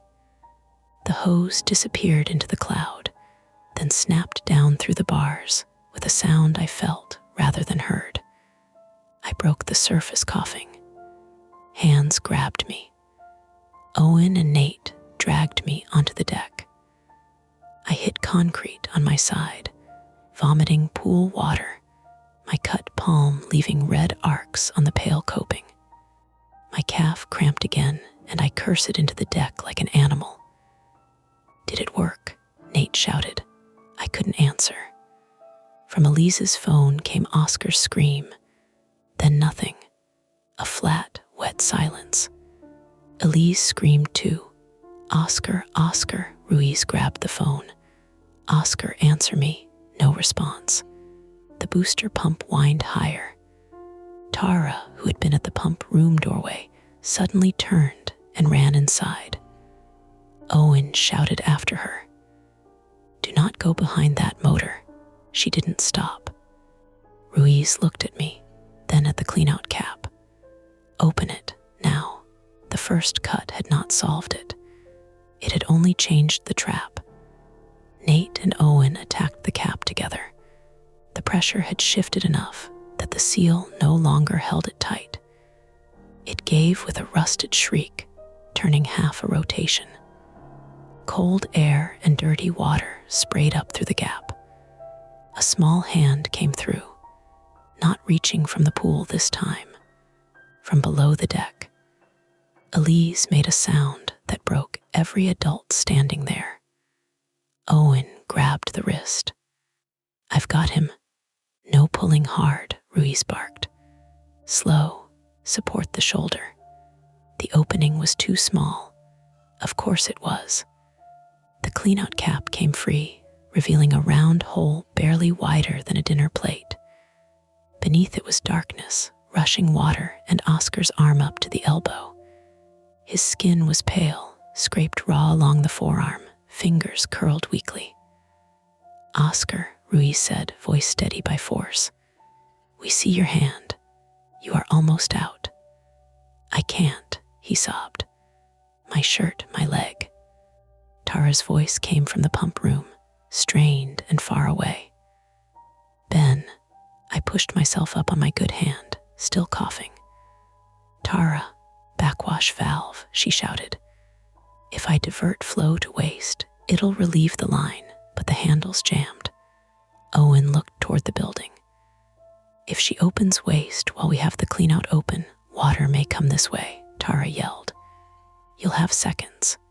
Ruiz made another decision. "Owen, hold the arm. Nate, get towels around the edge so we don't skin him worse." Ben talked to Tara. "Tell her when." "I'm bleeding," I said stupidly. Ruiz looked at my hand. "Then bleed and talk." I staggered toward the pump room. Every step sent pain through my calf. My cut palm throbbed. The pool deck tilted in bright, sick waves. Behind me, Elise whispered Oscar's name over and over while Nate packed towels around the sharp concrete rim of the cleanout. The pump room was chaos. The old booster motor shook on its mount, belt cover rattling. Gauges trembled. One pipe sweated condensation, while another vibrated hard enough to blur. Tara was wedged behind the motor housing, one foot braced on a concrete curb, both hands on a red valve handle that would not move. She was too close to the belt, way too close. "Tara, get out from there. Turn it with me," Owen's warning echoed in my head. Seconds. I grabbed the handle with my cut hand and almost blacked out from the pain. Tara saw the blood and said, "Sorry," like this was a crowded grocery aisle. "On 3, she said. The motor screamed. We pulled, nothing. Again, we pulled harder.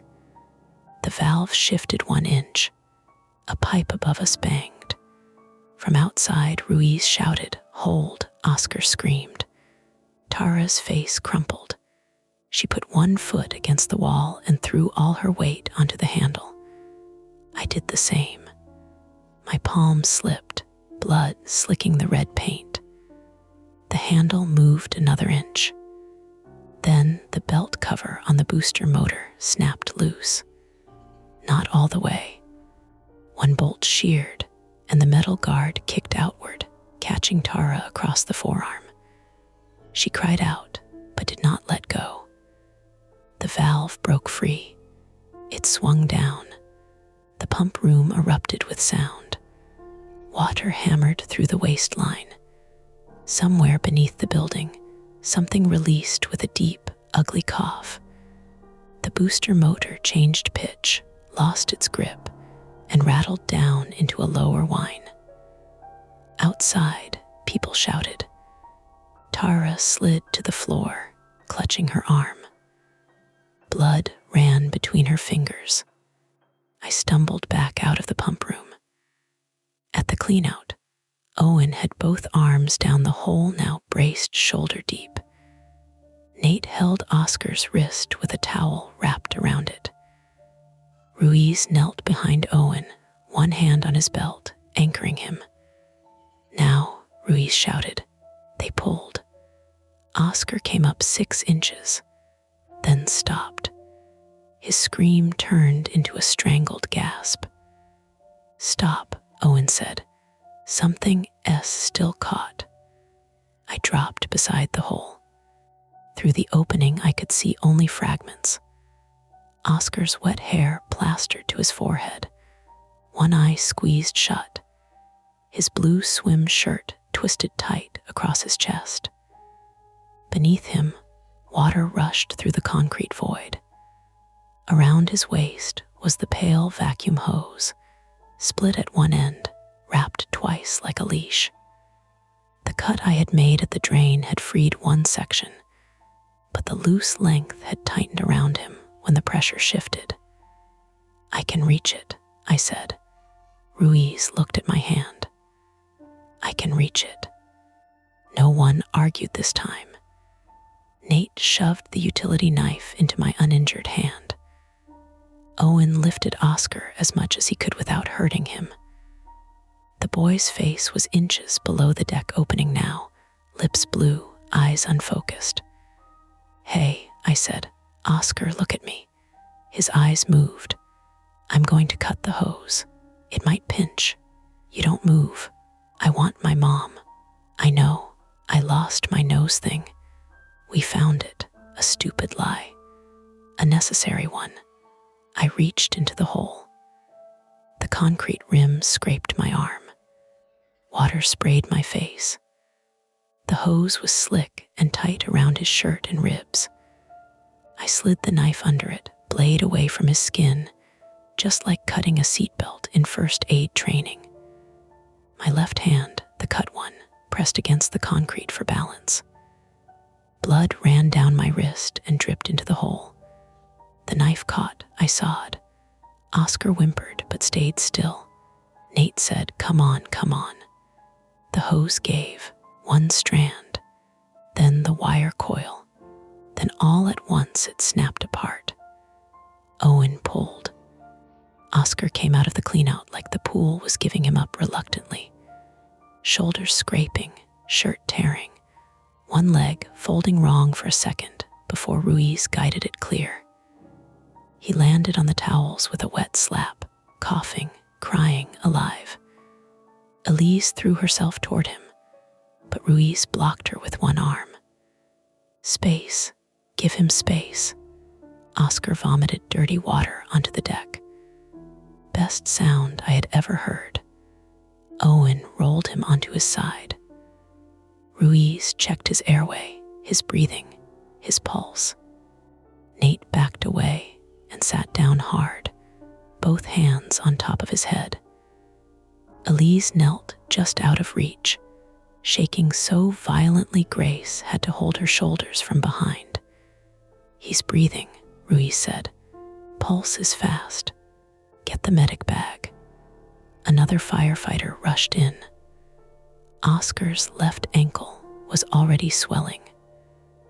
Red abrasions circled his waist where the hose had cinched him through the shirt. His forearms were scraped raw. There was a bruise rising along his cheekbone, and his lips had that gray-blue shade that made every second feel borrowed. But he was breathing. The booster pump finally wound down. Not because we understood it, because Tara had forced the valve and maybe ruined half the plumbing and maybe saved his life. The pool water slowed.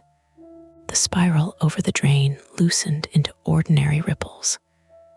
The reach pole bumped the side wall, harmless again.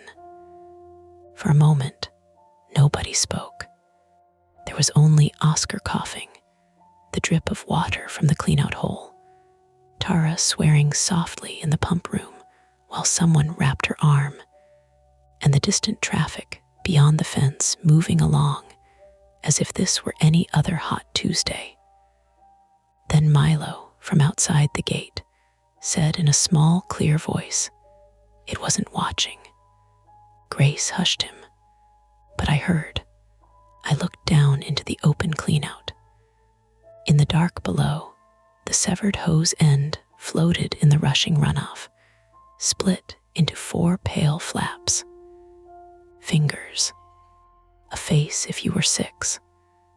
A thing under the drain if you were afraid enough and small enough, and listening to old machinery count down to a failure adults should have fixed years ago. Captain Ruiz followed my gaze. "Close that off," she said quietly.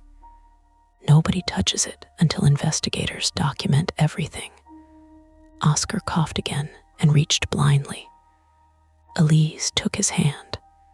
This time, nobody stopped her. The central danger was over. I knew that in the practical part of my mind. The suction had released. The pump was down. Oscar was out.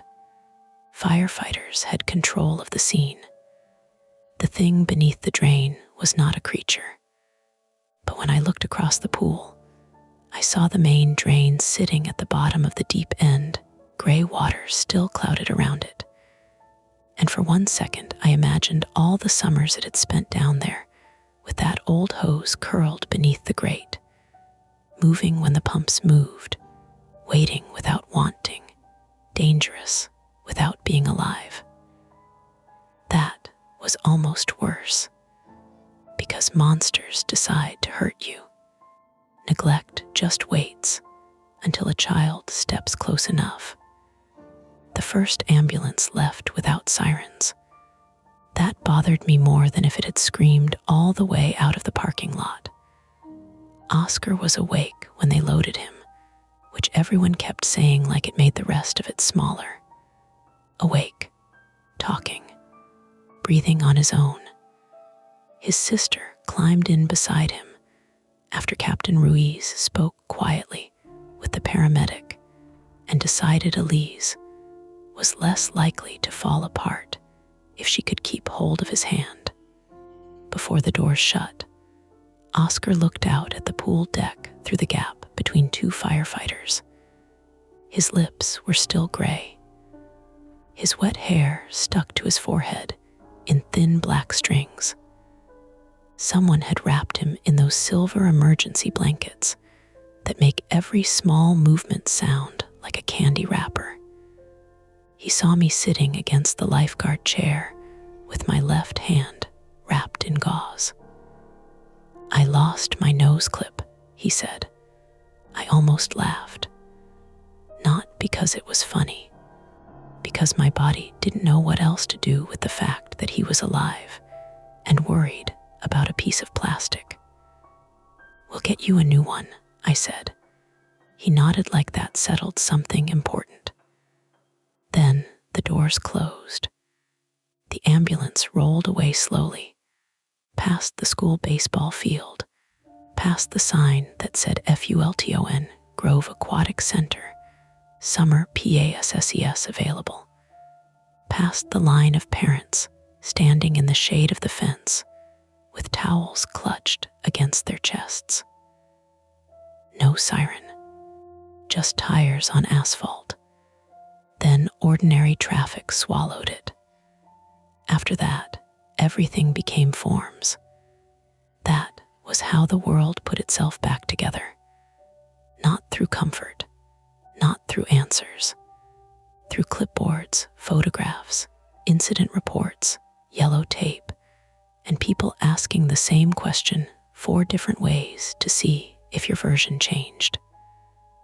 A second ambulance treated Tara on the deck because she refused to sit inside it until someone confirmed the pump room was locked out. Her forearm had a deep gash where the belt guard caught her, ugly but clean-edged, and a bruise spreading under it like spilled ink. The paramedic, A young woman with a calm face and blue gloves told her she needed stitches. Tara said, "After the breaker is tagged." "Tara," I said. She looked at me sharply, then at my bandaged hand, my split cheek, my bare feet streaked with pool grit and blood. The anger in her face collapsed into exhaustion. "Fine," she said. "But if anyone from the city touches that panel before Ruiz photographs it, I'm biting." The paramedic looked at me. "She might," I said. Tara gave me the finger with her good hand. Nate sat on the curb near the gate with his elbows on his knees, staring at the patch of concrete where Oscar's towel had been. He hadn't cried in front of anyone. Not really.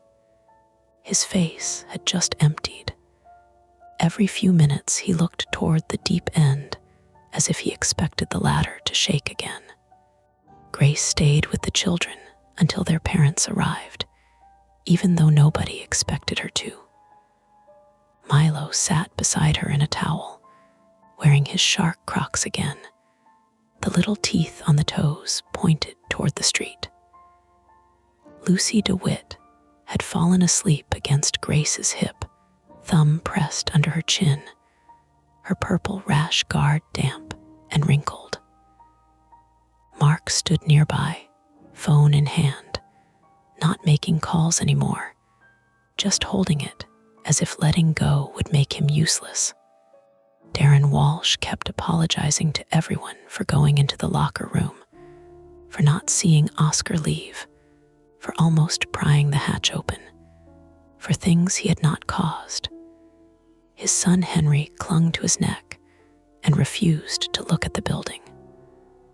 Nobody told him to stop apologizing. I think we all understood the impulse. If you could name a mistake, even the wrong mistake, it gave your guilt somewhere to sit. By noon, the heat advisory had become real. The concrete shimmered. The pool, half lowered now, sat blue and vacant under the sun, with a dark, wet ring around the tile like a dirty collar. Without swimmers, it looked abandoned already. A dragonfly hovered over the shallow end. A paper cup rolled against the concession stand and ticked there in the breeze. Captain Ruiz came over after the county inspector arrived. She had taken her helmet off, and her hair was damp at the temples. Up close, I could see a scrape along her knuckle and dust on one cheek. "You need to get that hand evaluated," she said. I did.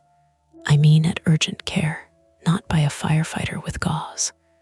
I looked down at my palm. Blood had started to spot through the wrap.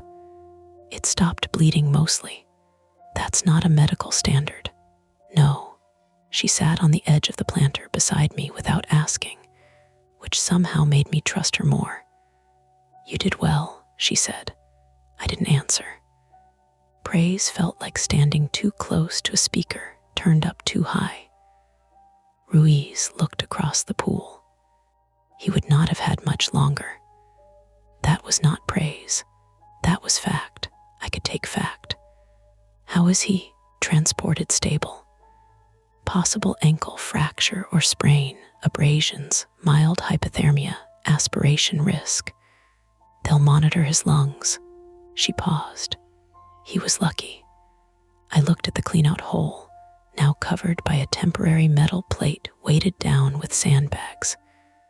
Yellow tape fluttered around it. Lucky seems like the wrong word. It usually does. City official arrived in a white SUV around 12:20 and tried to step over the caution tape before Ruiz stopped him with one finger raised. His name was Calvin Reese, 52, male, assistant director of Parks and Recreation, pressed shirt, expensive sunglasses, the kind of man who looked at damaged public property and saw budget meetings before blood. He spoke to Tara first, while she sat in the ambulance doorway with her arm bandaged. I could not hear everything. I heard enough. Unfortunate mechanical incident. Tara said, "Don't. Tara, we need to be careful with language until a child was pulled into an abandoned line under my pool. That's not confirmed." She stood so fast the paramedic reached for her. "It is confirmed because I watched him come out of it." Calvin looked around, aware of parents listening, firefighters listening, me listening. "We'll cooperate fully," he said in a smoother voice. Tara laughed once. It had no humor in it. "Start by finding every maintenance record Pete sent you." That got his attention. Pete Rollins arrived 10 minutes later in a dented city truck, hair plastered to his forehead, shirt dark, with sweat, spearmint gum snapping between his teeth until he saw the pool. Then his jaw stopped moving. Pete was not a man easily shaken. He had fixed broken pumps during thunderstorms, pulled raccoons out of filter pits, and once unclogged a locker room toilet with such grim patience that Nate called him a saint of sewage.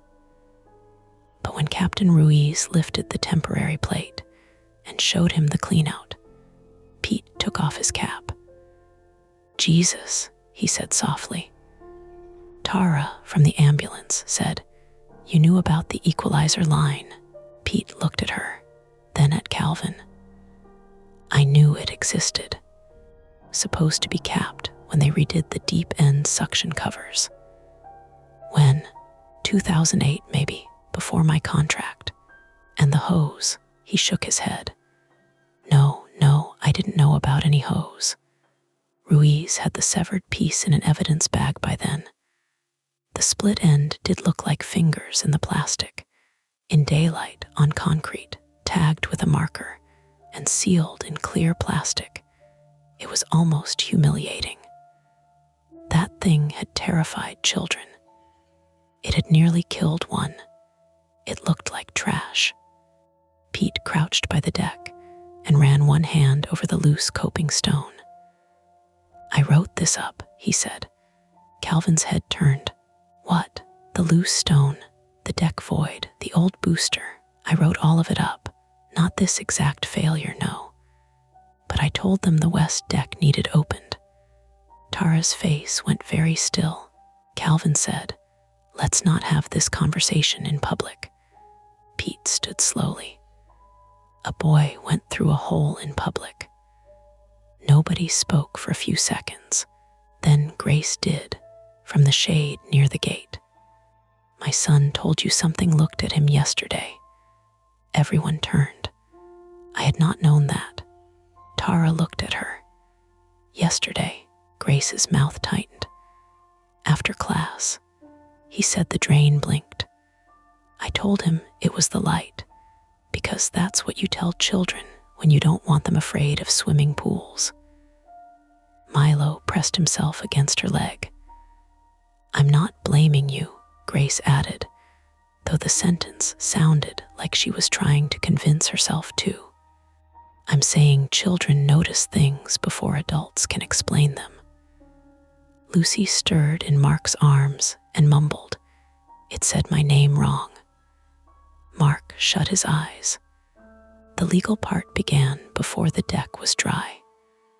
Police came, not because there had been a crime yet, but because there had been an injury to a child on public property, and because parents had used words like trapped and drain and voice on the 911 call. Officer Janice Bell, 49, female, no relation to Nate despite the shared last name, took statements under a pop-up shade tent the firefighters set near the entrance. She wrote slowly. She did not roll her eyes. That mattered. When it was my turn, she asked me to start at the first abnormal event. "The whistle," I said. She looked up. "From the drain." "Yes. And your interpretation now?"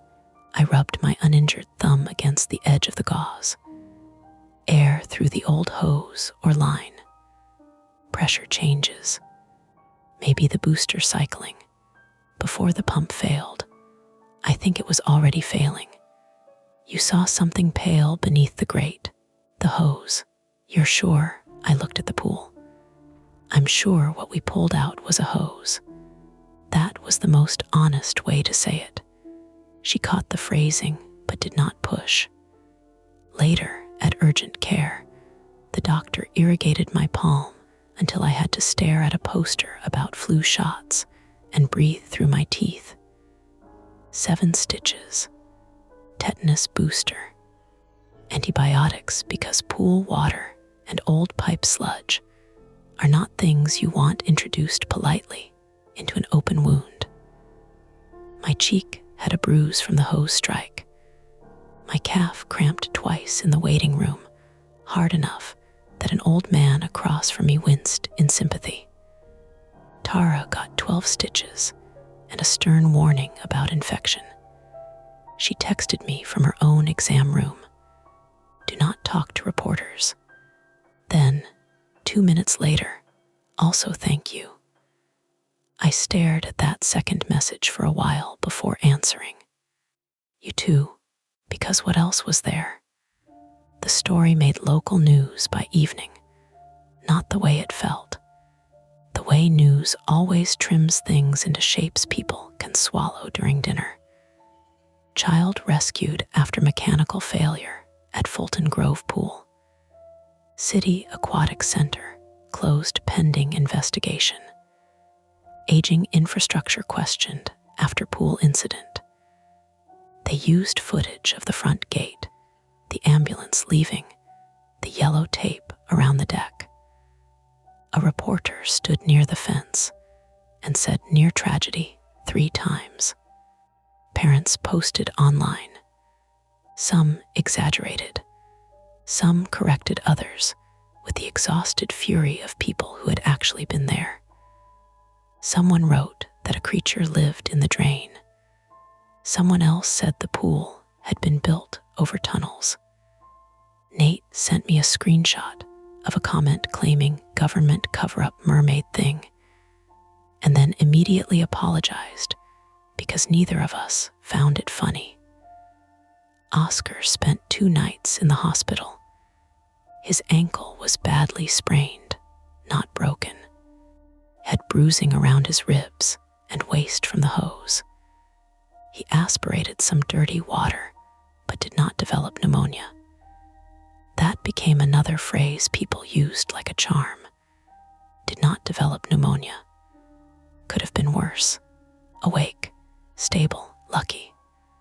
3 days after the incident, his mother, Ingrid Lind, 43, female, Swedish-born, and terrifyingly composed in the way only a furious parent can be, came to the closed pool with a lawyer and a building inspector.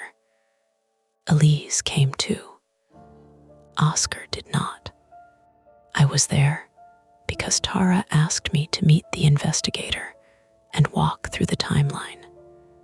The pool had already changed. The diving well was drained to the last few inches, leaving streaks of gray film down the plaster walls.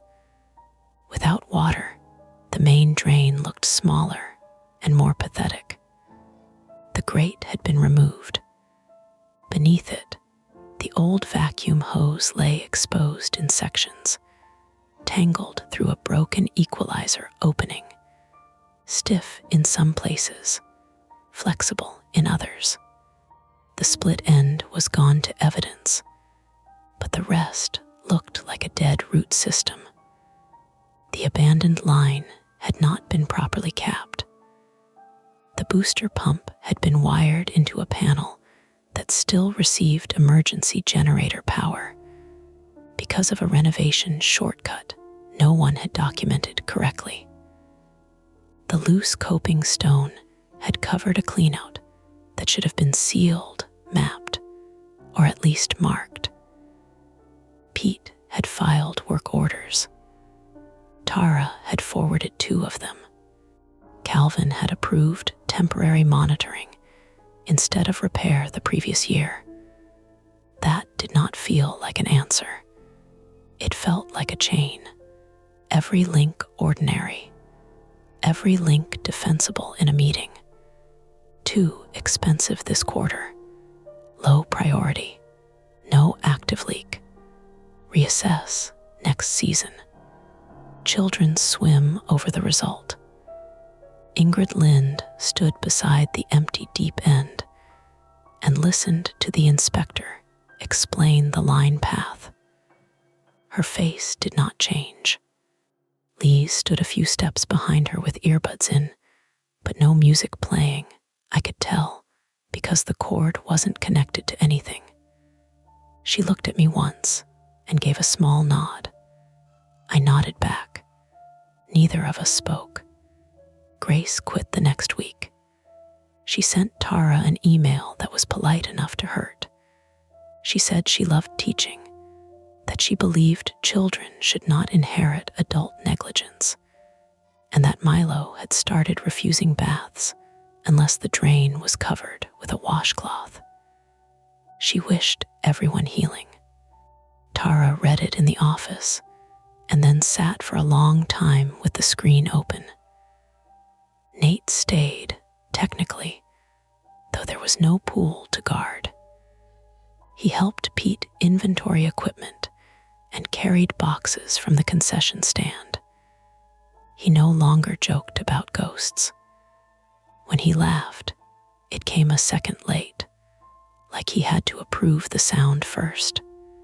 Tara was placed on administrative leave for 2 weeks, then reinstated because the investigation showed she had documented several issues, and because firing her would have looked worse for the city than keeping her. Calvin Reese resigned in August for personal reasons. Pete's contract was renewed with expanded inspection authority. That was how government apologized. Job titles, memos, and a new line item in the budget. The pool did not reopen that summer. September, a temporary chain link barrier surrounded the deep end. The city drained the whole basin and brought in contractors with saws that screamed through concrete for 3 straight days. They opened the west deck and found the old surge void, exactly where Tara said it was, half collapsed, packed with pipe fragments, lost toys, acorns, mud, and lengths of deteriorated hose. They found Oscar's nose clip too. Pete put it in a small evidence bag and asked me if I wanted to return it. I said no, not because Oscar didn't deserve it, because I could not imagine handing a 7-year-old a little blue piece of plastic and saying, "Here, this went farther into the dark than you did." A new pool company took over the reconstruction. New drains, new suction covers, new plumbing maps laminated and hung in the pump room, new breaker labels printed cleanly in black text. The PA system was removed entirely. For announcements, they bought a battery-powered speaker on a stand. First time I visited after the repairs, the place smelled like sawdust and fresh plaster instead of chlorine. The deep end was empty, smooth, and white. No water to hide the bottom. No ripples. No blue distortion. Just a basin waiting to be trusted again. I stood at the edge for a long time. Tara came up beside me with a paper cup of bad office coffee. "You coming back next summer?" she asked. I looked at the new drain covers, still wrapped in protective plastic. "I don't know." "That's allowed." She blew on her coffee. "Someone has to make sure the labels match." It was such a Tara answer that I smiled despite myself. By October, Oscar was back at school. Elise sent Nate a photo she said we were allowed to see, but not share.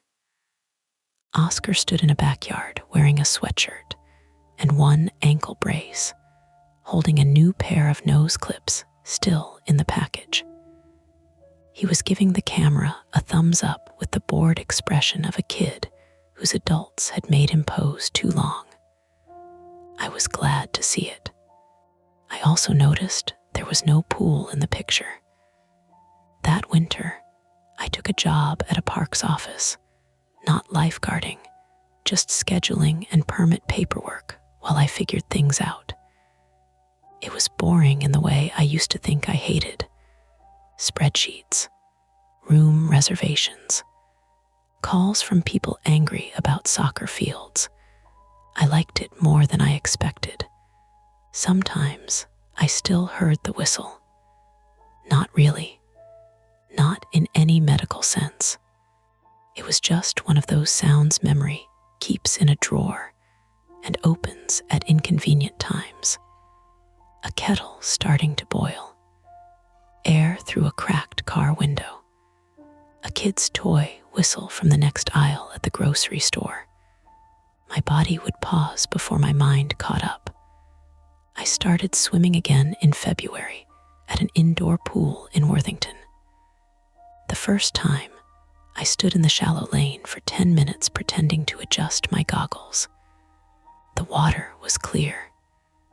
The drain covers were modern and domed and doubled. A teenage guard watched me with professional disinterest from the chair. Somewhere nearby, an old man did slow laps with a snorkel.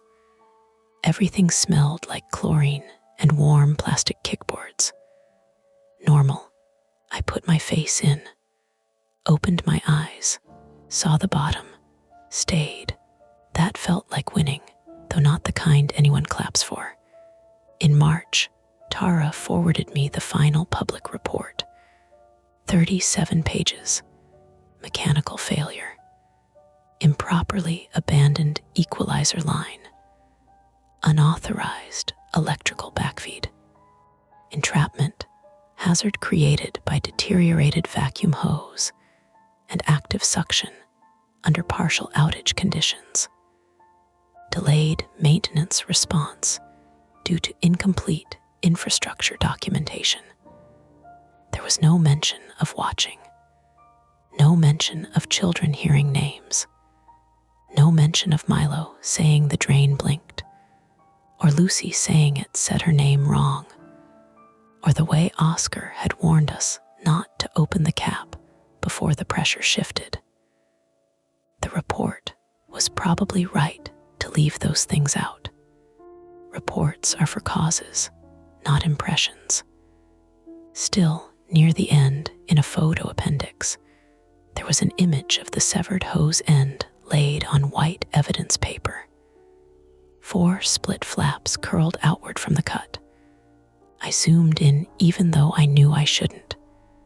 Inside one of the rubber flaps, pressed into the old grime, were 5 tiny crescent marks. Not teeth, not fingernails, probably tooling marks from installation. Maybe the edge of the grate, maybe nothing. I closed the file. Outside my apartment window, rain ticked against the glass. The radiator hissed. A car passed through a puddle with a soft, wet rush. For a moment, the sound was close enough to water moving under concrete that I held my breath. Then it passed. The world went ordinary again. Mostly. The shadows fade for now, but the stories never end.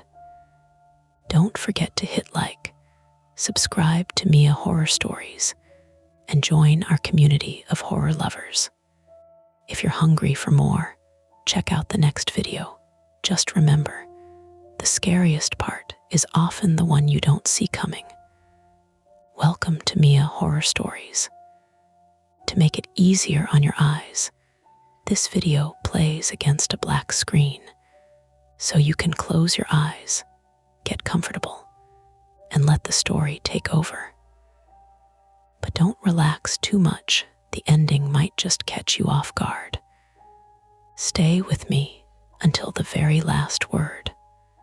The first time I saw tire tracks in the mud behind my house, I blamed the rain, the hill, and my own habit of assuming everything had an ordinary explanation if I stared at it long enough.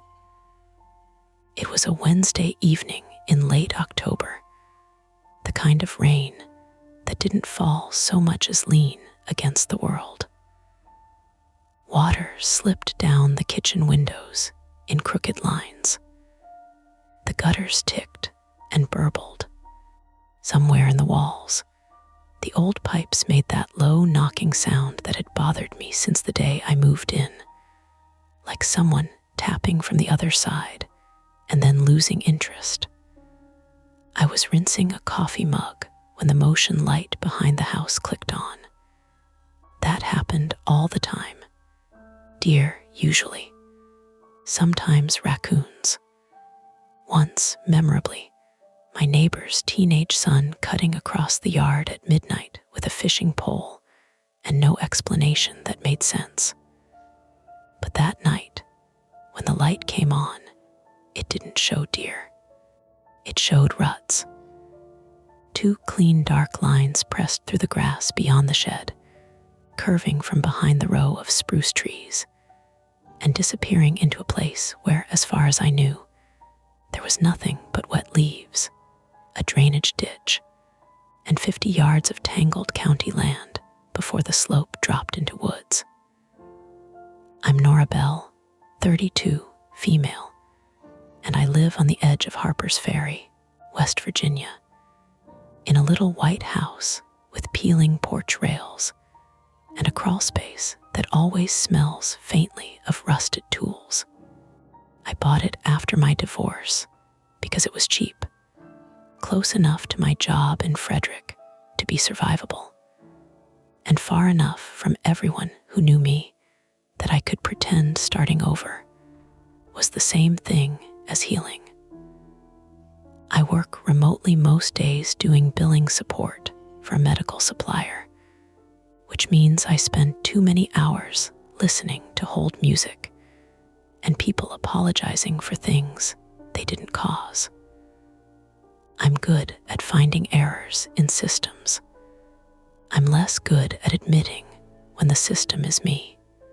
The backyard was my favorite part of the house when I first saw it. Narrow, sloping, bordered by spruce, and a split rail fence that had collapsed in 2 places. Beyond that, the land technically belonged to Jefferson County or the old quarry company, depending on which online map you believed. Nobody maintained it. Nobody used it. On dry days, it looked like a wall of brush. On rainy nights, apparently, something used it.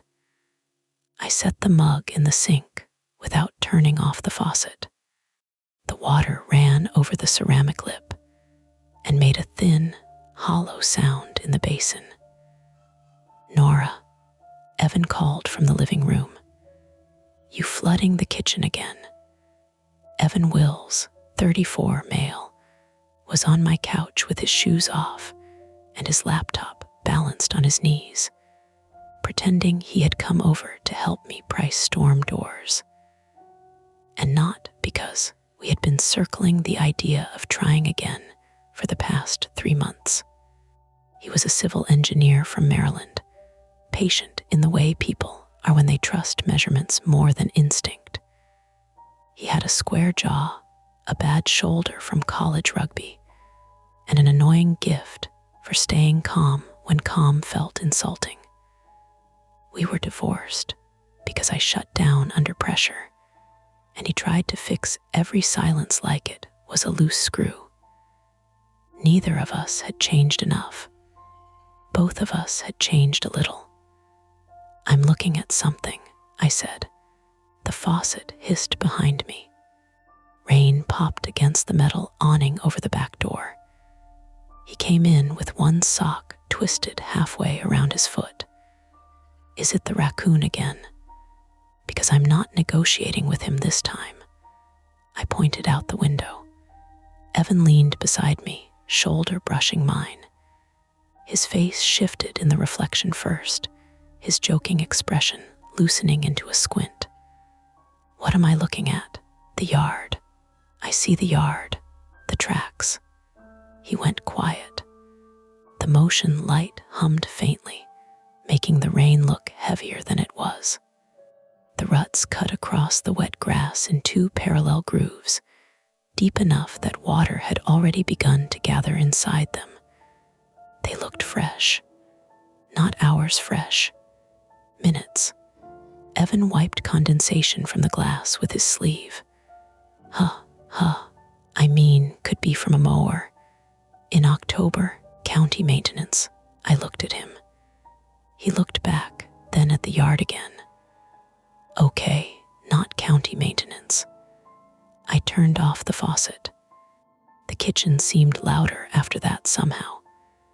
Fridge compressor, rain tapping the vent hood, the small sticky click of the motion light timer resetting, but not shutting off. I was out there Monday, I said, dragging the trash bin back after the wind knocked it over. There weren't tracks. Monday was dry. That doesn't explain tracks appearing in the rain. It might, he said carefully. Soft ground, runoff channels. Something already there becomes visible. Runoff doesn't make tire tread. He didn't answer, because from where we stood, even through rain and window glare, the left rut had a repeating pattern pressed along its edge. Blocky, mechanical. It wasn't clean enough to identify, but it wasn't natural either. The back door opened into a mudroom barely larger than a closet. I kept boots there, a flashlight, dog towels, even though I didn't own a dog anymore, and a red umbrella with one bent rib. I reached for my rain jacket. Evan said, "You're not going out there." That tone, soft, automatic, protective in a way that made the space behind my ribs tighten. I'm going to look. It's pouring. It's raining. It's dark. There's a light. There's mud, a slope, and probably a ditch you'll step in because you're angry. I'm not angry. He gave me the look, fine. I was a little angry. Not at him, exactly. At the yard for doing something without permission. At the house for proving it still had ways to surprise me. At myself, because a stupid pair of tracks had already made me feel 12 years old again. Standing in the hallway of my childhood home while my father checked the locks after every thunderstorm. That was the private thing I hated admitting. Rain made me uneasy. Not storms, not lightning, not the usual dramatic stuff. Rain itself. Rain's softened edges. It hid footsteps. It made cars sound closer than they were, and voices harder to place. When I was a kid in western Pennsylvania, our basement flooded twice, and the second time my father slipped on the stairs, carrying a shop vac, and cracked 2 ribs. For years after, every heavy rain turned him into a man moving from window to window, checking drainage, muttering about what water could do if you ignored it. I inherited the checking. I just dressed it up as responsibility. Evan knew some of that. Not all. "I'll go with you," he said. "No, you'll stand at the door and tell me where I'm about to fall." That sounds fair. I almost smiled. We had just pulled on boots when headlights swung across the kitchen wall. Not from the backyard, from the front. A vehicle crunched into the gravel drive, tires hissing over puddles. I froze with one arm inside my raincoat. Evan looked through the mudroom window. "It's Mara," he said. Mara Doyle, 29, female, lived 2 houses down on Chestnut Hill Road.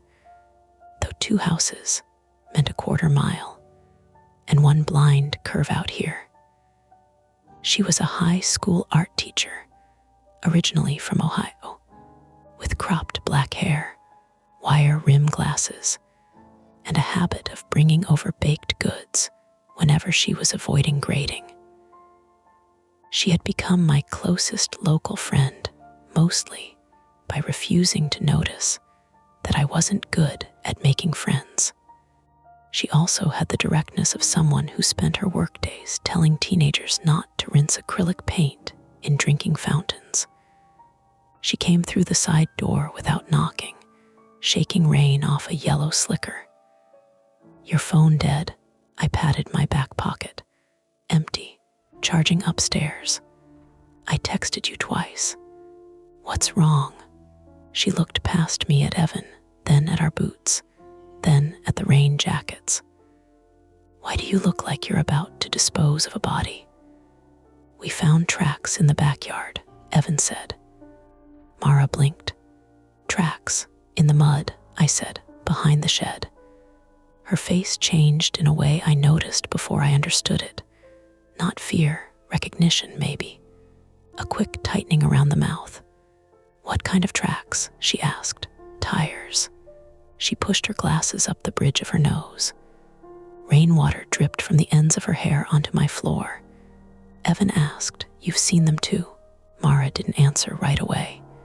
She looked toward the kitchen window. "No," she said, too late to sound casual. "I mean, maybe." Tires.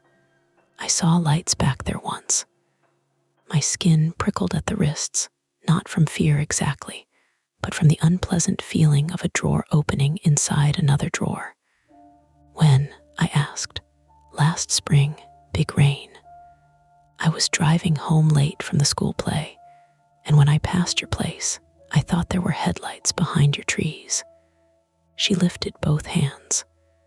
But it was raining sideways, and I'd been awake since 5, so I figured it was reflection. From what? That's why I figured reflection. Evan had gone still. He did that when he was thinking, eyes not blank but narrowed, like he was measuring distances nobody else could see. "Could there be an old service road?" he asked. I shook my head. "There's no road." "On current maps, maybe," Mara said. "There used to be quarry access all over this ridge." "You know that. My landlord never shuts up." "Also, I teach local history when the social studies department needs a warm body." She moved closer to the window, leaving wet boot prints on the tile. "People used to cut roads wherever they needed them. Logging, quarry carts, moonshine, who knows? That would show up when it rains," I asked. Evan shrugged. "If it's compacted underneath and grass grew over it, water might pool differently. Tires could follow the low spots, but fresh ruts, someone could know it's there."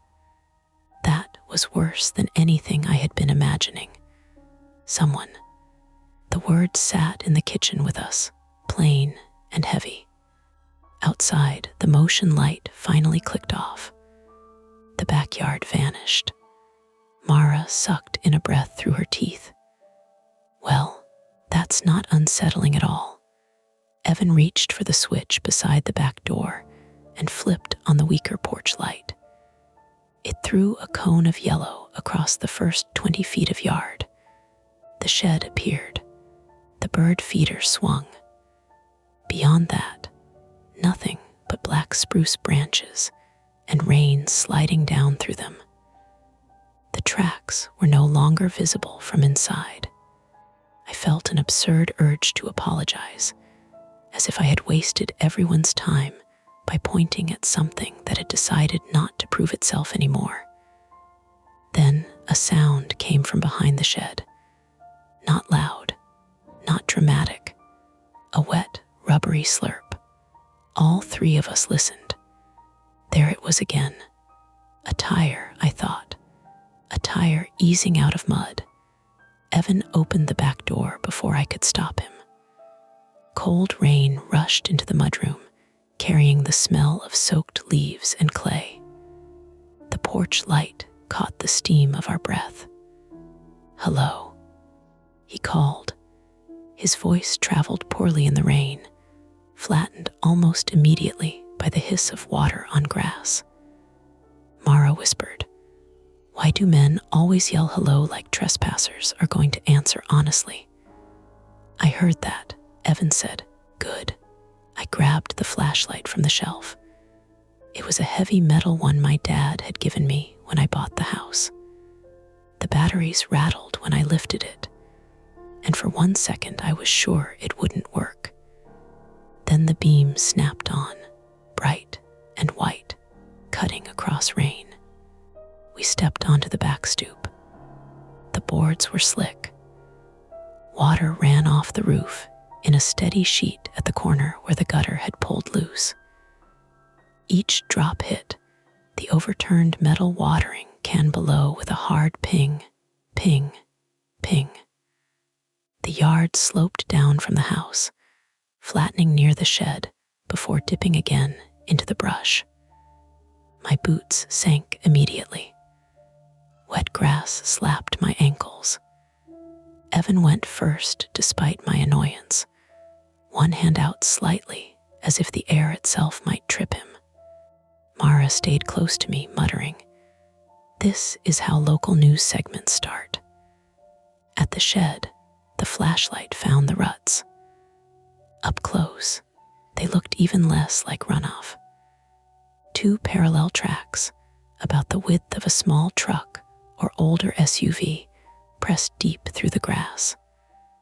Mud curled up on either side.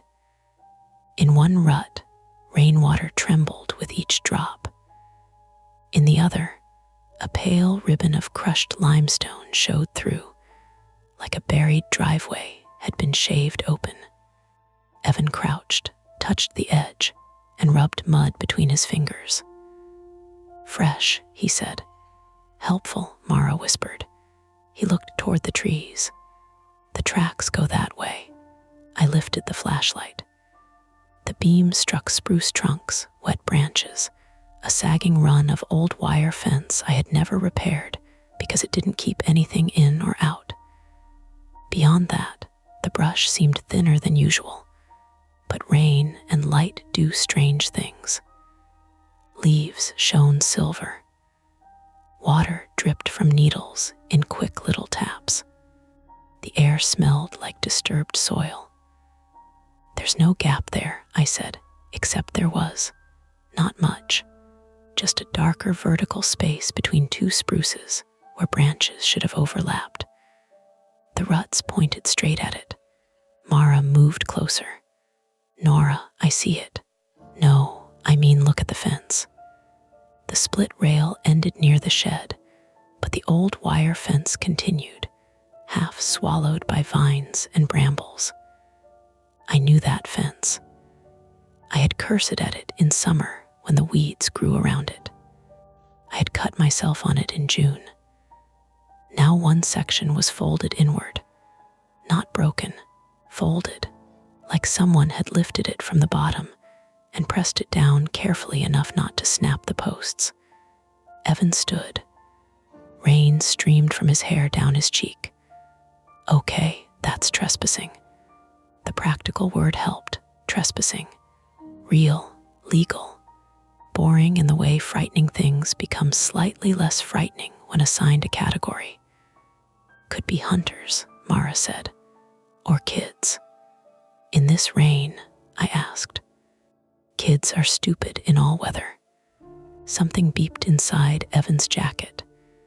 He pulled out his phone and turned the screen away from the rain. Weather alert. Flash flood watch extended. My own phone was upstairs. Mara had hers, but the service behind my house was spotty even on clear days. Evan held his up, watching the bars drop from 2 to 1 to nothing. "Of course," Mara said. "We should call non-emergency," he said. "And say what?" I asked. "There are tire tracks in my yard, and maybe an old road behind my fence. Say someone drove through your property. Did they? He gestured at the mud. The sound came again, farther away this time. A soft engine murmur buried under rain, not imagination, not pipes, not deer, an engine. It idled somewhere beyond the trees, low and uneven, like a vehicle sitting with its exhaust pointed into wet leaves. Mara whispered something under her breath I didn't catch. Evan's comm cracked just enough for me to see the person under it. Inside, he said. I didn't move, because at that exact moment, a light appeared between the trees. Not headlights, not two beams. One small red light, low to the ground, moving slowly from left to right. A tail light. It slid behind branches, vanished, then returned for half a second farther down the slope. The engine note dipped. Gravel shifted. I heard it clearly. Tires crunching on stone where there should not have been stone. Mara grabbed my sleeve. Nora inside. I should have listened. I know that now, and if this were someone else's story, I'd be annoyed at them for standing there in the rain with their mouth open. But seeing that red light behind my house did something to me. It made the problem too specific to ignore. Not ghosts, not a spooky feeling, not a road appearing from nowhere.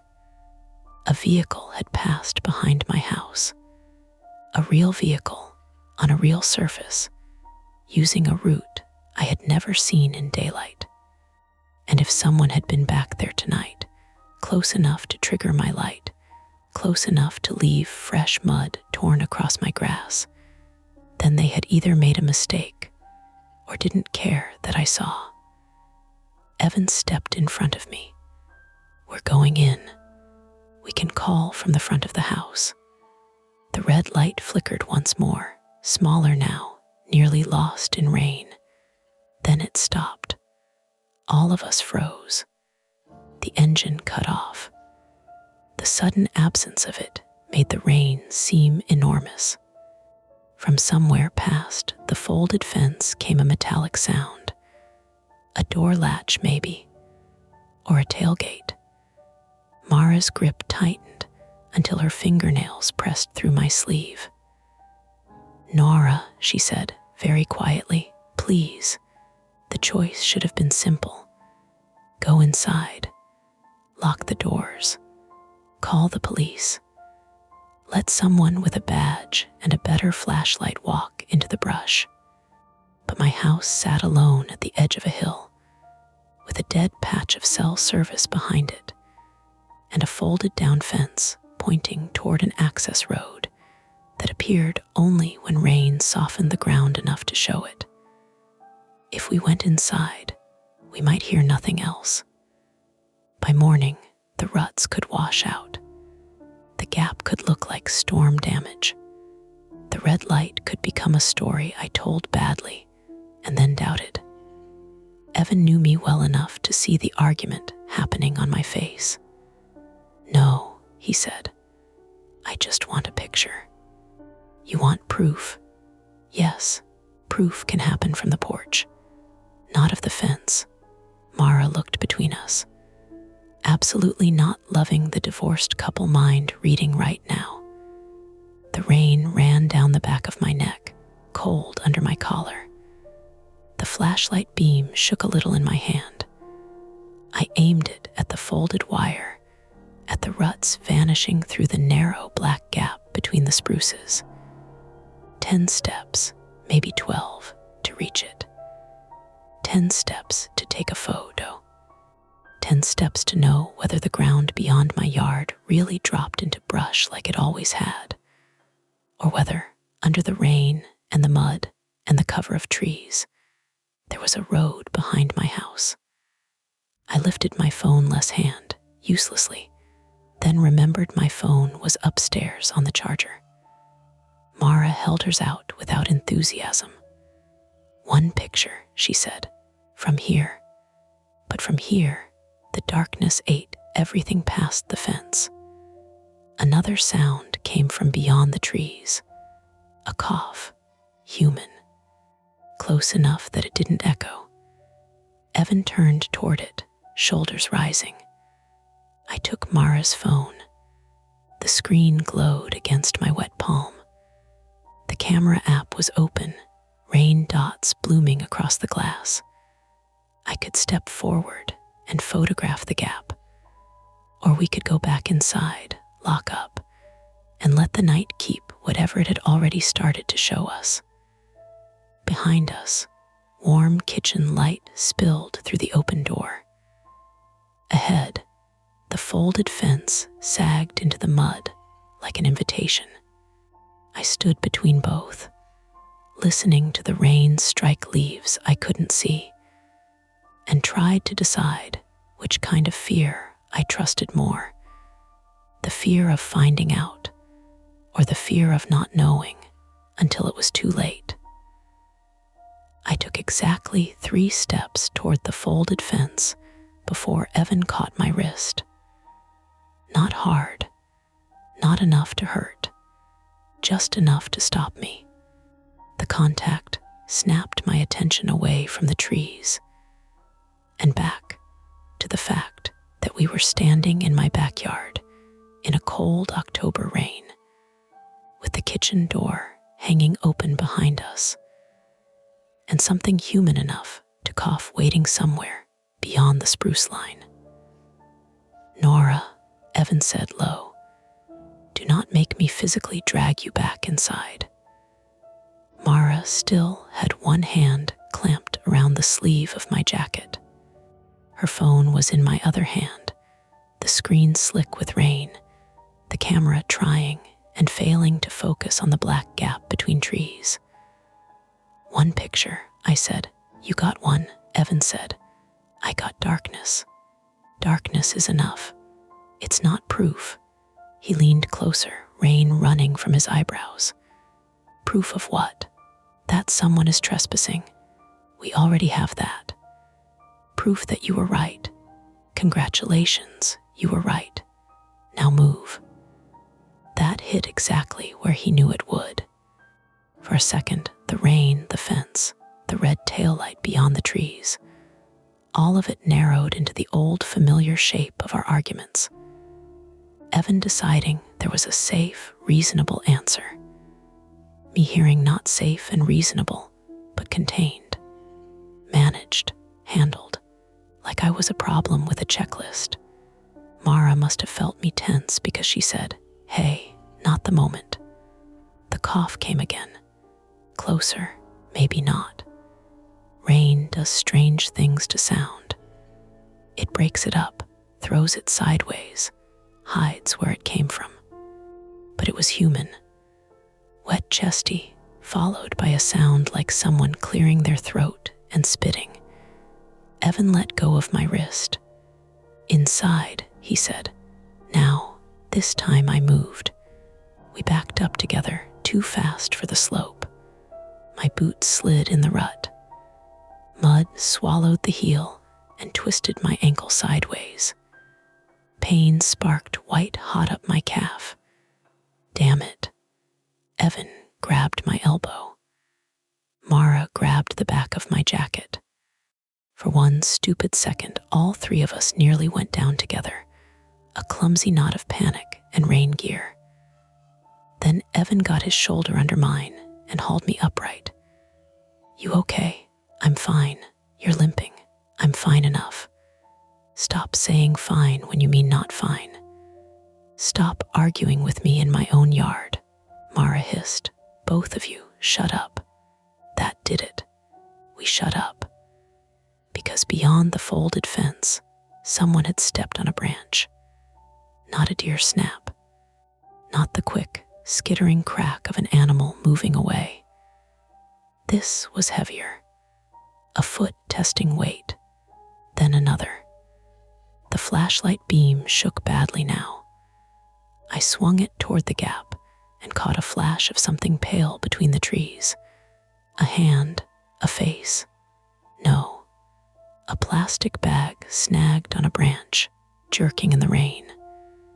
I hated that my first instinct was relief.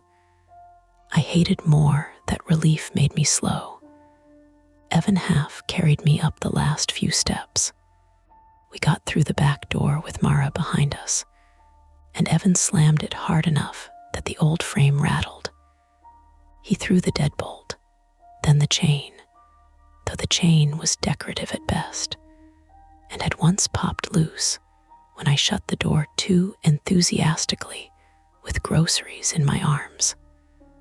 The kitchen felt too bright, too normal. Coffee mug in the sink, a dish towel with lemons on it. Evan's laptop open in the living room, still showing a hardware store page for storm doors. Mara stood dripping on the tile, breathing through her mouth. "Call," she said. I handed her phone back. She wiped it on her shirt, cursed softly, and tapped the screen. "No service. Front of the house," Evan said. He moved with purpose now, the way he did when a problem finally had a shape. Not invisible dread, not marital wreckage, a task.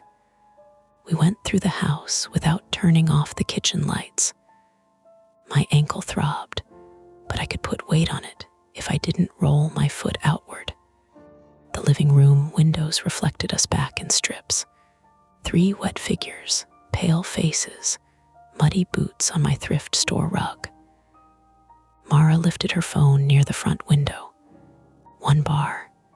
"Call 911, Evan said. "Non-emergency?" I asked.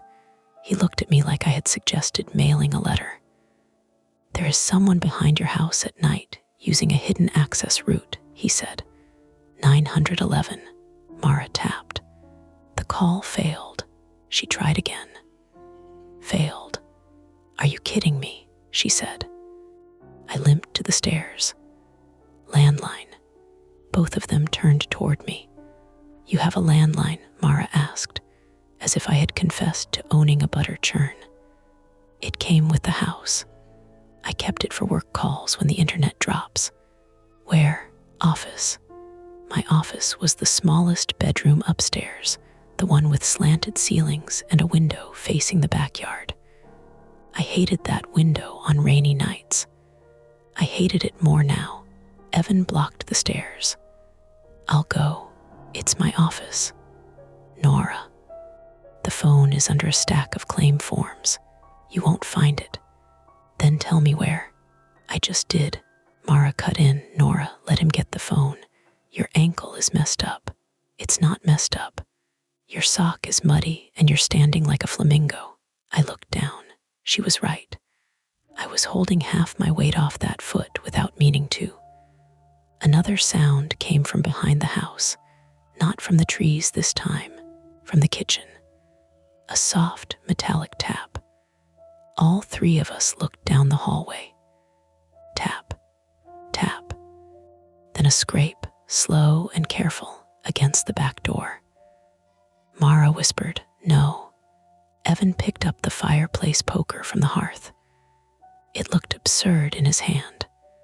Too old-fashioned. Too small. My living room fireplace didn't even work.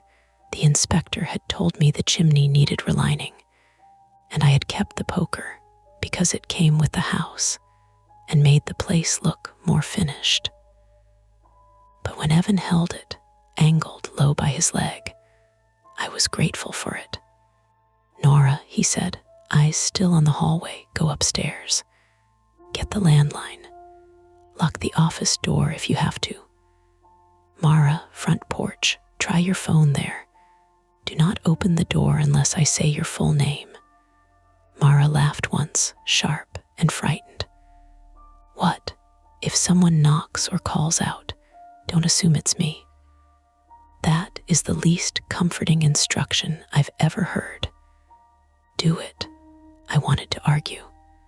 I wanted to say we should stay together, or that he didn't get to distribute us around my house like emergency equipment. But the scrape came again, followed by a dull pressure against the back door. Someone pushed once. The door held. The chain trembled in its little brass slide. That was enough. Mara went for the front. I went up the stairs as fast as my ankle allowed, dragging one hand along the wall. Each step made the old wood complain. Behind me, Evan moved toward the kitchen. "Don't go near the glass," he called. "Neither should you," I shouted back. Noted. The upstairs hallway smelled like damp plaster. Rain tapped against the roof so close overhead, it felt like being inside a tent. I reached the office, flipped the switch, and the light did that old house thing where it flickered once before committing. My desk was a mess. Work laptop, unopened mail, insurance paperwork, a mug full of pens that mostly didn't write. The landline sat under a pile of claim denials exactly where I had said it would be. I yanked it free, knocking papers onto the floor. No dial tone. I clicked the receiver. Nothing. "No," I said. I checked the cord. Plugged in.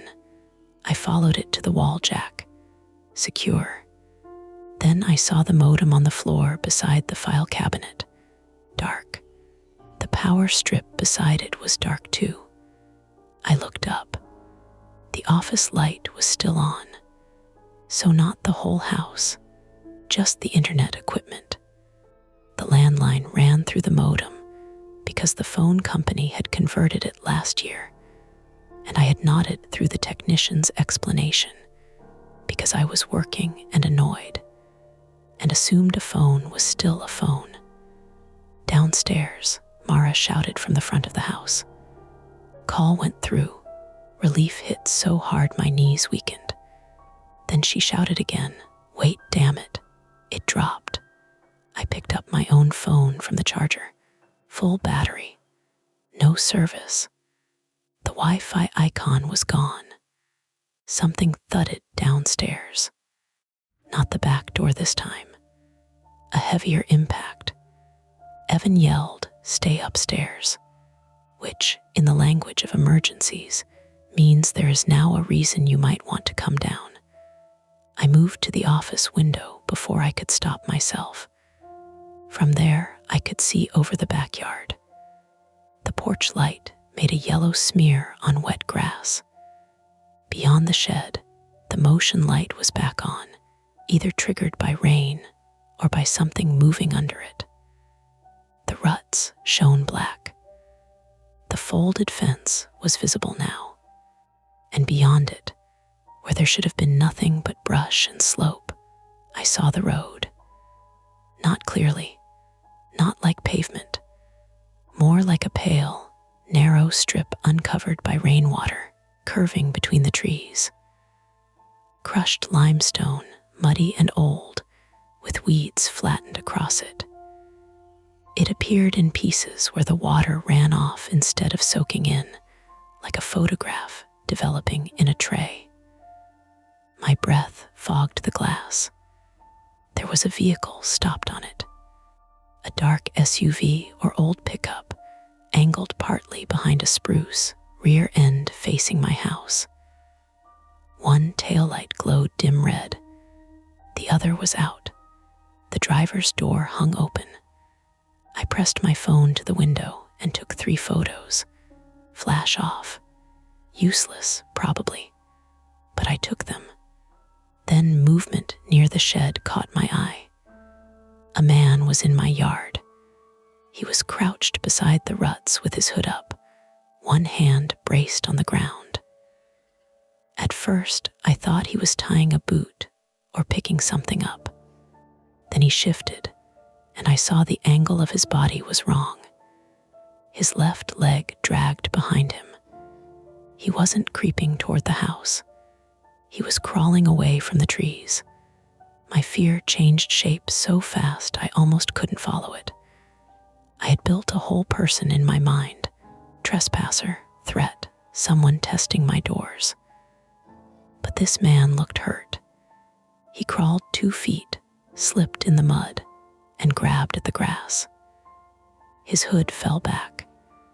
In the porch light, his face looked gray and slick with rain. He lifted his head toward the house. I couldn't hear him through the glass, but I saw his mouth move. Help, maybe. Or no. Maybe I only put the word there because I needed one. Downstairs, Mara yelled, "Nora." I turned too fast and pain burst through my ankle. I grabbed the desk to keep from falling. "I see someone," I shouted.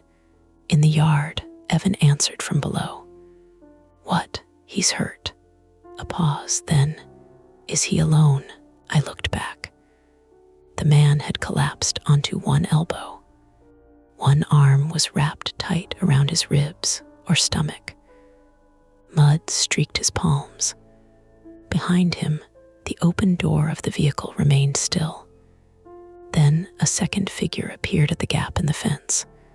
Tall, dark coat. No flashlight, just standing. The injured man saw them too. He started crawling faster. That was when my power went out, not all at once with a cinematic bang. It failed in little pieces. Office, light off. Hallway, light off.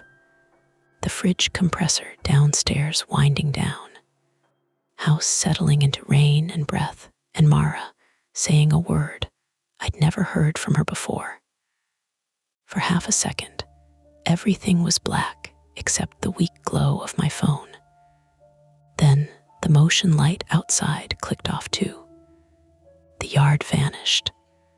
I stood there with one hand on the desk, phone clutched in the other, listening to rain, and the tiny electronic chirp of my battery backup downstairs beginning to complain. My father's voice came back to me so clearly it could have been in the room. Water finds the lowest place. People do too if they're desperate enough. "Nora," Evan shouted. I limped out of the office. My phone light shook along the hallway walls. The stairs were worse in the dark. I sat on the top step and scooted down faster than dignity allowed, because falling would help nobody. At the bottom, Evan was by the front window with the poker. Mara was beside the door, holding her phone up like a holy object. "No power," she said. I noticed. My call connected for maybe 4 seconds. I said, "Police, address, trespasser." I don't know if they got it. "They might send someone," Evan said. "Might," I said. "That's better than won't." "There's a hurt man in my yard." Evan's face changed again. "You saw him clearly?" "Yes." "And another person?" "Yes, armed." "I don't know. Vehicle, dark SUV or truck?" "One tail light out. Driver door open." Mara swallowed. "So someone is hurt. Someone else may be chasing him. Your power is out. Phones barely work. And police may or may not be coming." "That's the summary," Evan said. Another tap came from the back of the house. Then a voice, muffled by rain and walls. "Please." It came from outside the kitchen door. A man's voice. Thin, strained, real. "Please, open up." Mara covered her mouth. Evan moved down the hallway, but stopped before the kitchen.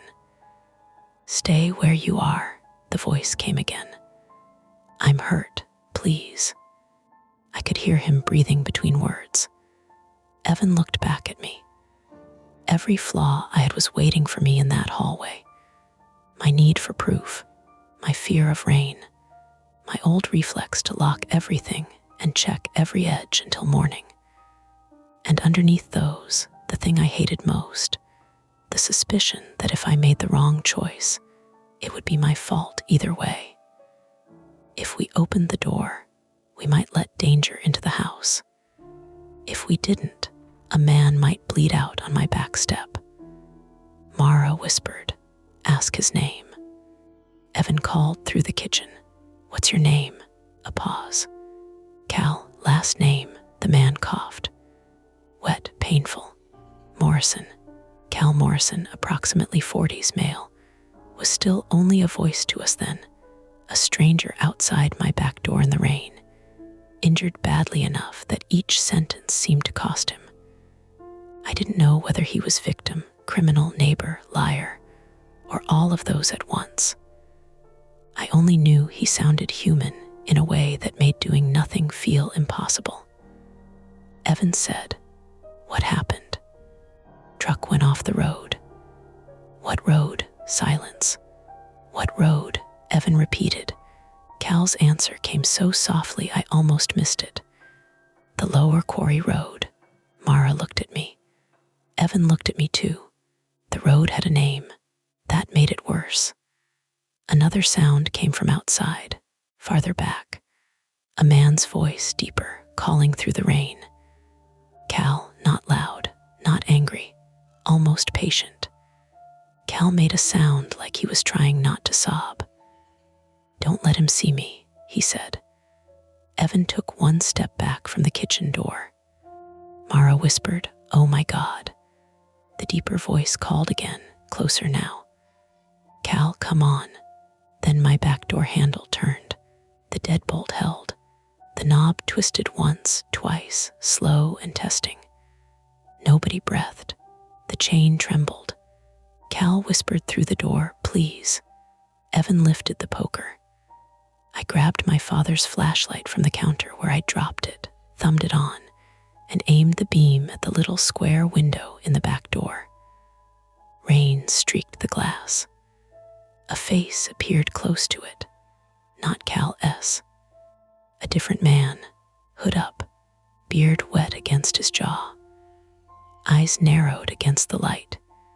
He didn't flinch much, just raised one hand to block the beam and leaned close enough that his breath fogged the glass from outside. "Evening," he called.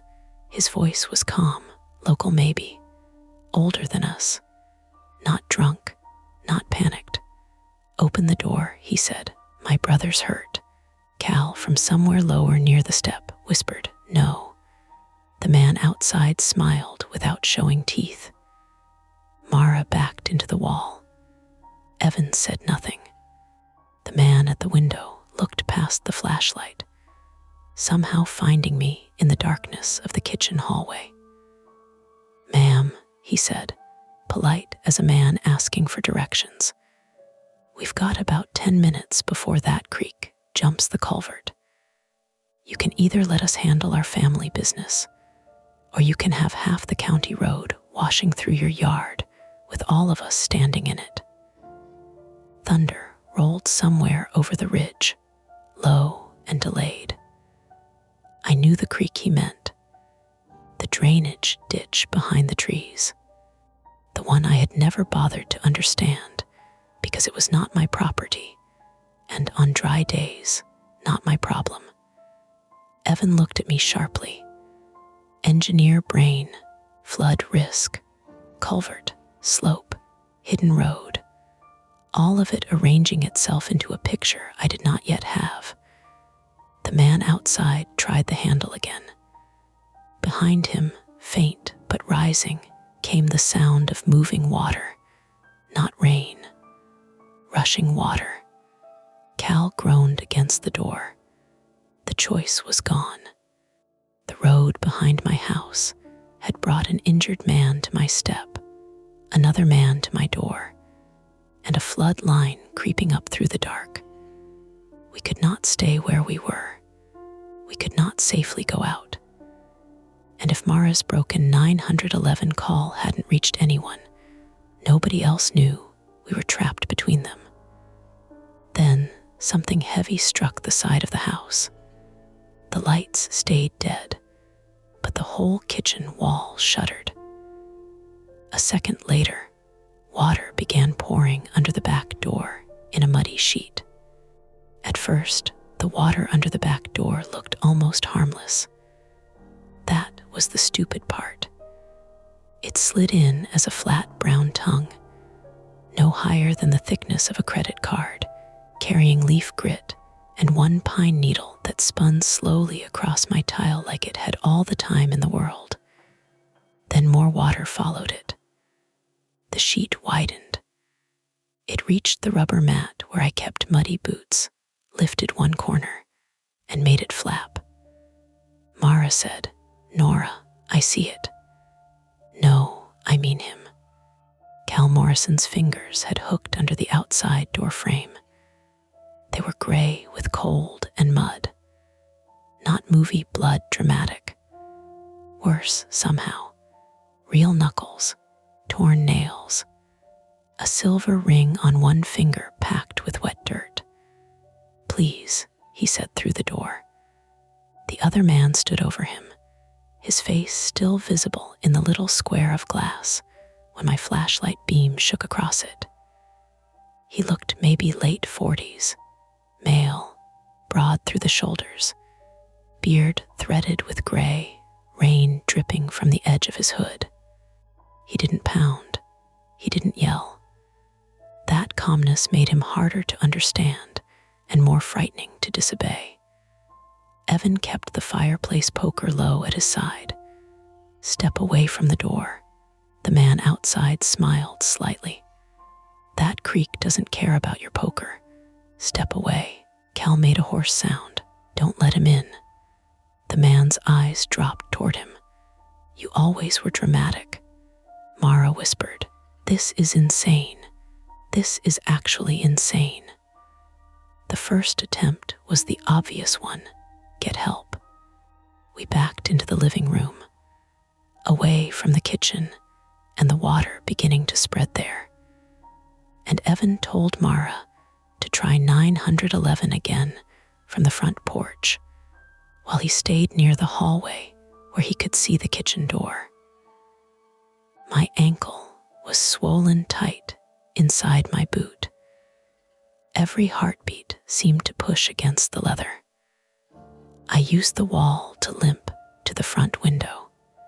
The house faced Chestnut Hill Road, a narrow two-lane strip that curled past old farmhouses, thick hedges, and mailboxes on wooden posts.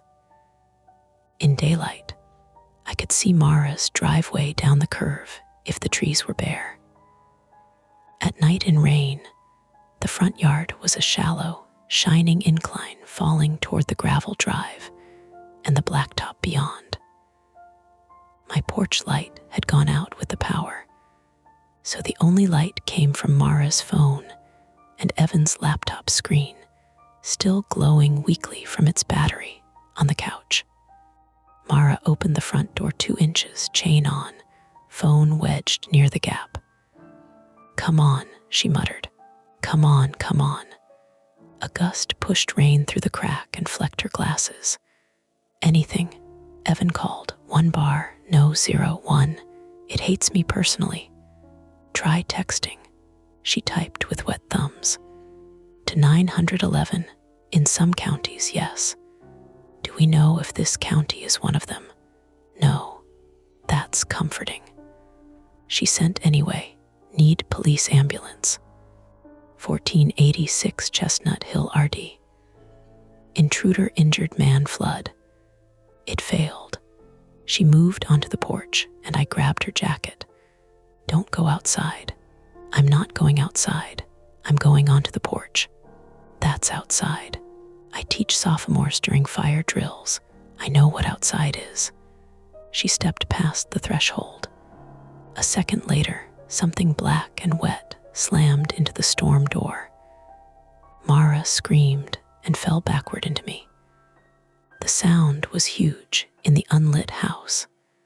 A body hitting glass. A heavy flap and scrape.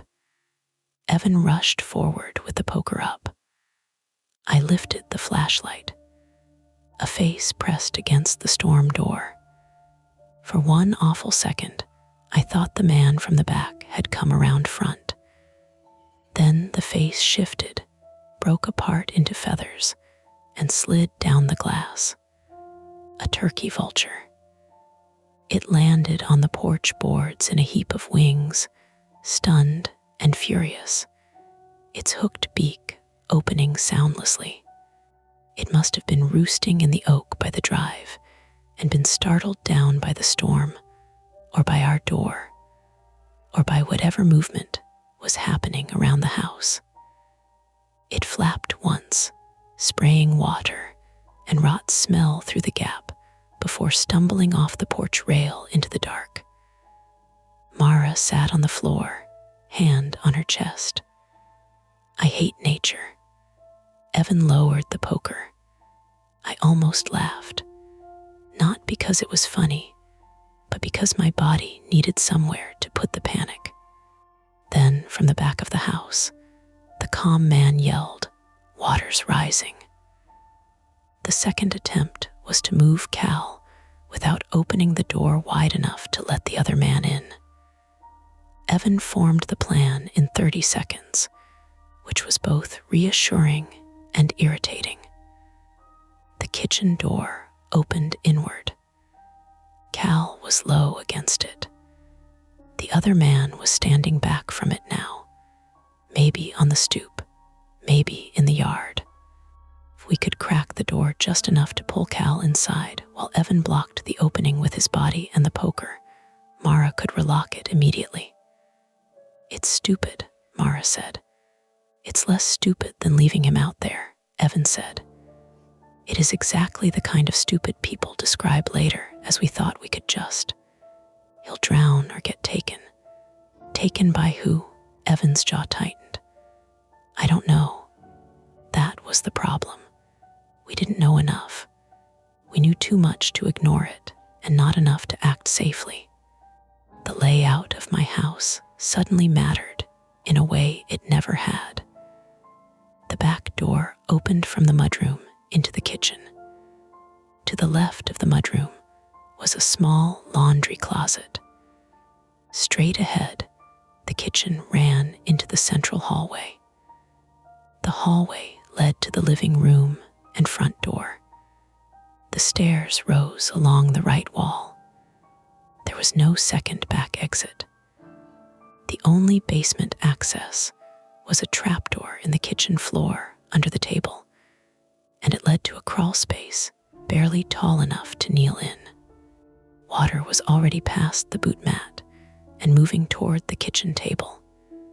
Evan positioned himself at the back door. Mara stood behind him with the deadbolt ready. I had the flashlight trained through the window, but the beam bounced off rain and glass. The calm man was no longer visible. "Cal," Evan called, "can you stand?" "No." "Can you push with your arms?" A groan. "Cal, maybe." The voice of the other man came from farther back near the shed. "This is wasting time." "What's your name?" Evan shouted. Drew Morrison, adult male, possibly late 40s, was introduced to us as a voice in the yard before anything else. Controlled, local sounding, and maddeningly reasonable. He claimed to be Cal's brother, but Cal's terror made that claim feel less like comfort and more like ownership. Evan said, "Drew, step where I can see you. I'm not the one bleeding on your porch. You want your brother helped, step back." A pause. Then Drew moved into the flashlight spill, 10 feet from the door, boots in the mud, both hands visible. His coat hung heavy with rain. No weapon that I could see. That should have helped. It didn't. Evan looked at me. "Ready? No. Yes." He flipped the deadbolt. The sound was small and final. He opened the door 6 inches. Cal's weight pushed against it immediately. Muddy water surged around his legs and into the kitchen. The smell hit us: creek mud, wet leaves, diesel, and something coppery. "Pull," Evan said. I hooked my hands under Cal's right arm. Mara grabbed the back of his jacket. Evan wedged his boot against the bottom of the door, body angled to block the opening. Cal was heavier than he looked. Water made everything slick. His jacket slid under my fingers. He cried out, then clamped his teeth together so hard I heard them click. "Sorry," Mara said. "Sorry, sorry." "Move," Evan grunted. We dragged Cal halfway over the threshold. That was when Drew stepped forward.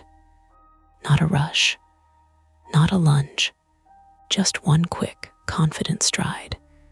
Evan swung the poker sideways and slammed it against the door frame, not hitting Drew, but making the message clear. Back. Drew stopped. For the first time, his calm slipped. His eyes went to Cal's hand, which had come free of his jacket and was clenched around something small and dark. Cal saw him looking and shoved the object under his body. Drew said, "He has something of mine." Cal rasped, "No." "What?" I demanded. "Nora," Evan warned. Drew's eyes flicked to me. "You don't want this in your house." Mara snapped, "We don't want any of this in our house." The door bucked, not from Drew, from the water. A thick surge hit the stoop and forced the bottom of the door inward against Evan's boot. Cold, muddy water flooded across the tile, instantly ankle-deep in the mudroom. Evan cursed and heaved, Cal fully inside. I slipped backward, landing hard on one hip. Pain shot up my side. Mara managed to shove the door closed, but the swollen frame fought her. "Deadbolt," Evan shouted. "I'm trying." The bolt scraped, missed, scraped again. Drew's hand appeared at the edge of the door. Evan slammed the poker down on the jamb beside his fingers. Drew snatched his hand back. Mara got the bolt thrown. The chain rattled into place. Cal lay on my kitchen floor, soaking, shaking, alive. We had solved one problem and invited in 5 more. He was in bad shape. Early 40s, male, sandy hair plastered to his forehead, short beard, work boots, jeans, brown canvas jacket torn at one side. He had a deep cut above his left eyebrow and blood running from under his coat near his ribs. His left knee was swollen oddly against the denim, not obviously broken, but wrong enough that I couldn't look at it long. "I need towels," Mara said, teacher voice taking over because somebody had to sound like a grown-up. "Hall closet," I said. She ran. Evan crouched beside Cal, but kept glancing at the back door. "What happened?" Cal tried to sit. Failed.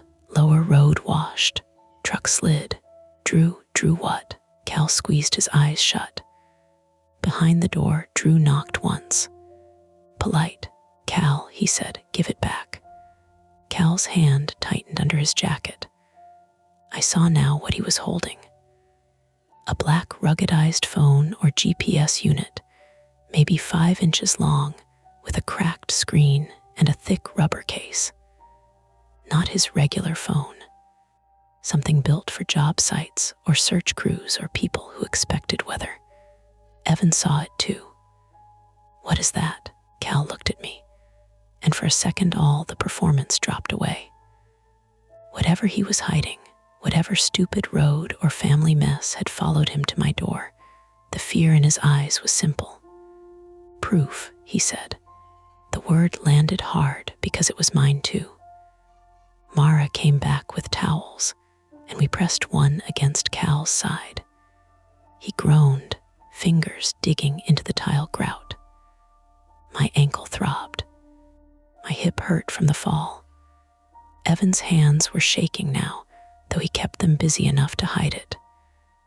"What proof?" I asked. Cal swallowed. "Road S not abandoned." Drew called through the door, "Don't start." Cal flinched. Evan leaned closer. "Cal, listen to me. Police may be coming. If there's a threat, we need to know." Cal laughed once, then coughed until his face twisted. "Police know the road." Mara looked up from the towel. "What does that mean?" Before Cal could answer, my house made a sound I had never heard before. A deep wooden groan. It came from below us.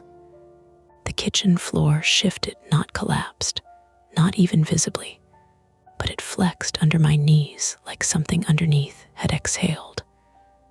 Water was now seeping up through the seam around the crawlspace trapdoor beneath the table. Evan saw it and went pale. The crawlspace is flooding. How bad? Mara asked. If water's under the floor and pushing up bad. Drew spoke again from outside, louder now over the rain.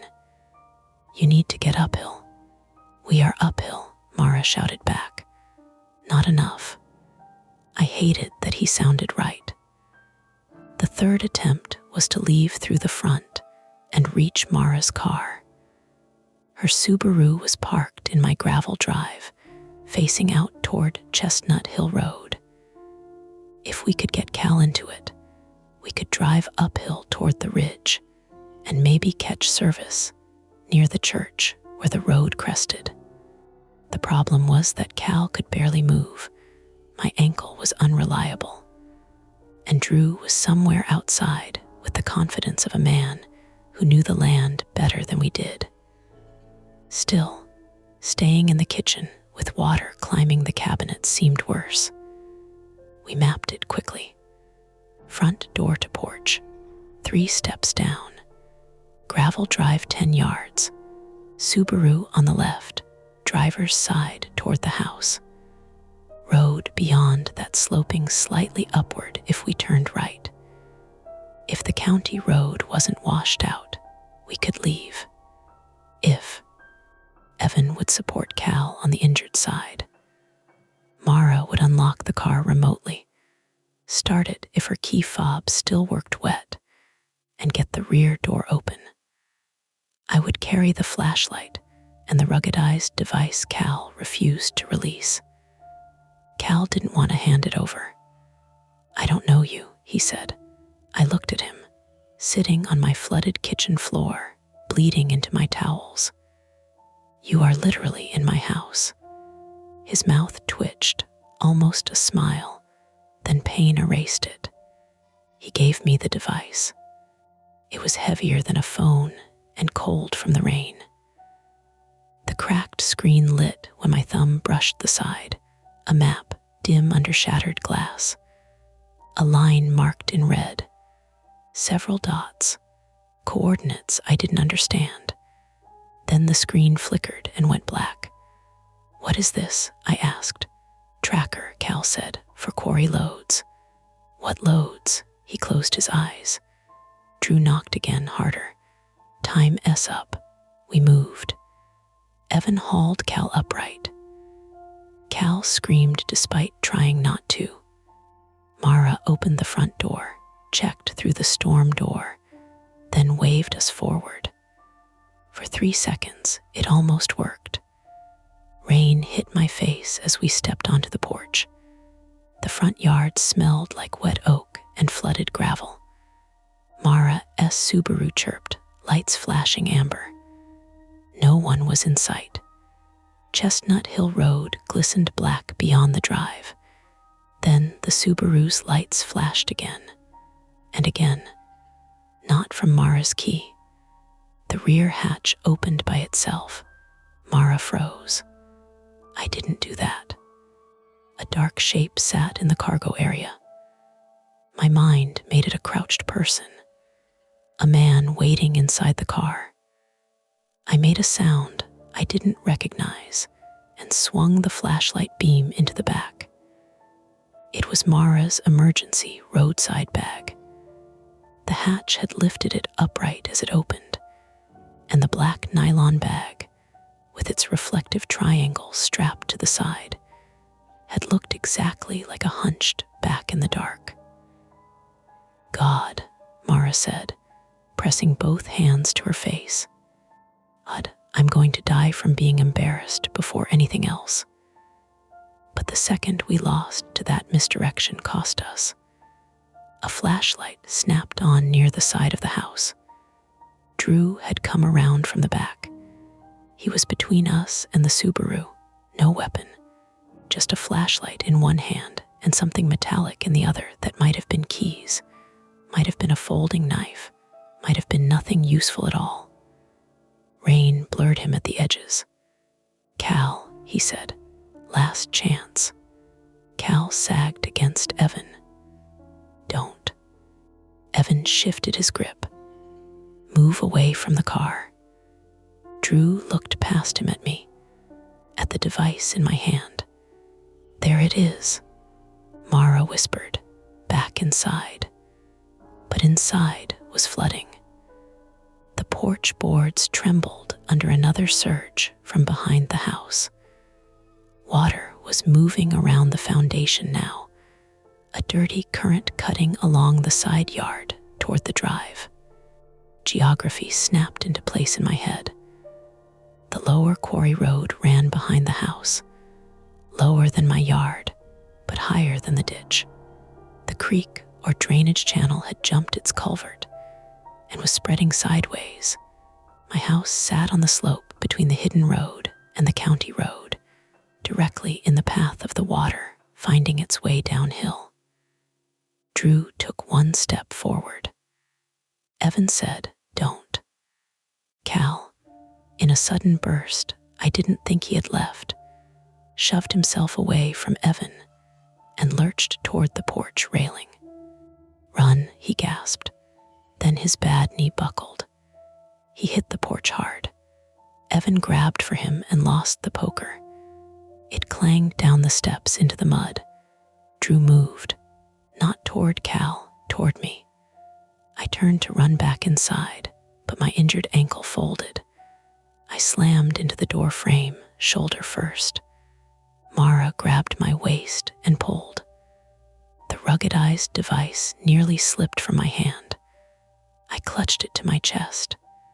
Evan got between Drew and the porch steps. Drew stopped 2 steps below him. They were close enough now that I could see the rain shining on Drew's beard. "You don't know what he did," Drew said. "Then explain it from over there." I tried that. "No," Evan said. "You threatened us from over there." For 1 second, nobody moved except Cal, who dragged himself backward on the porch boards, leaving muddy streaks behind. Then headlights appeared on Chestnut Hill Road. All of us turned. A vehicle came slowly around the bend from the direction of Mara's house, tires pushing water aside. High beams washed the trees white. Relief hit so fast I nearly shouted.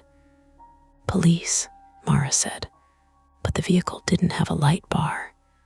It was a county utility truck, white with reflective striping, crawling through the rain. It slowed near my driveway. Drew's face changed.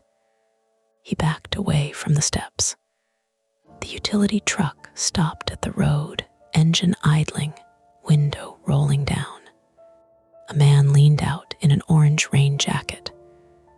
"You folks need to get off that porch," Mara shouted. "Call 911. He cupped a hand to his ear. "What? Call 911. The driver looked past us, past the house, toward the backyard. His expression hardened in recognition. Drew yelled something I couldn't make out. The utility worker looked at him. Then the truck reversed. "Hey," Evan shouted. "Hey." The truck backed up 20 feet, tires skidding slightly in water, then turned around in Mara's driveway entrance and accelerated away up the hill. Mara stared after it. Did he just leave? No one answered. The partial help had come and gone, and the trap tightened again. Behind us, inside the house, something cracked.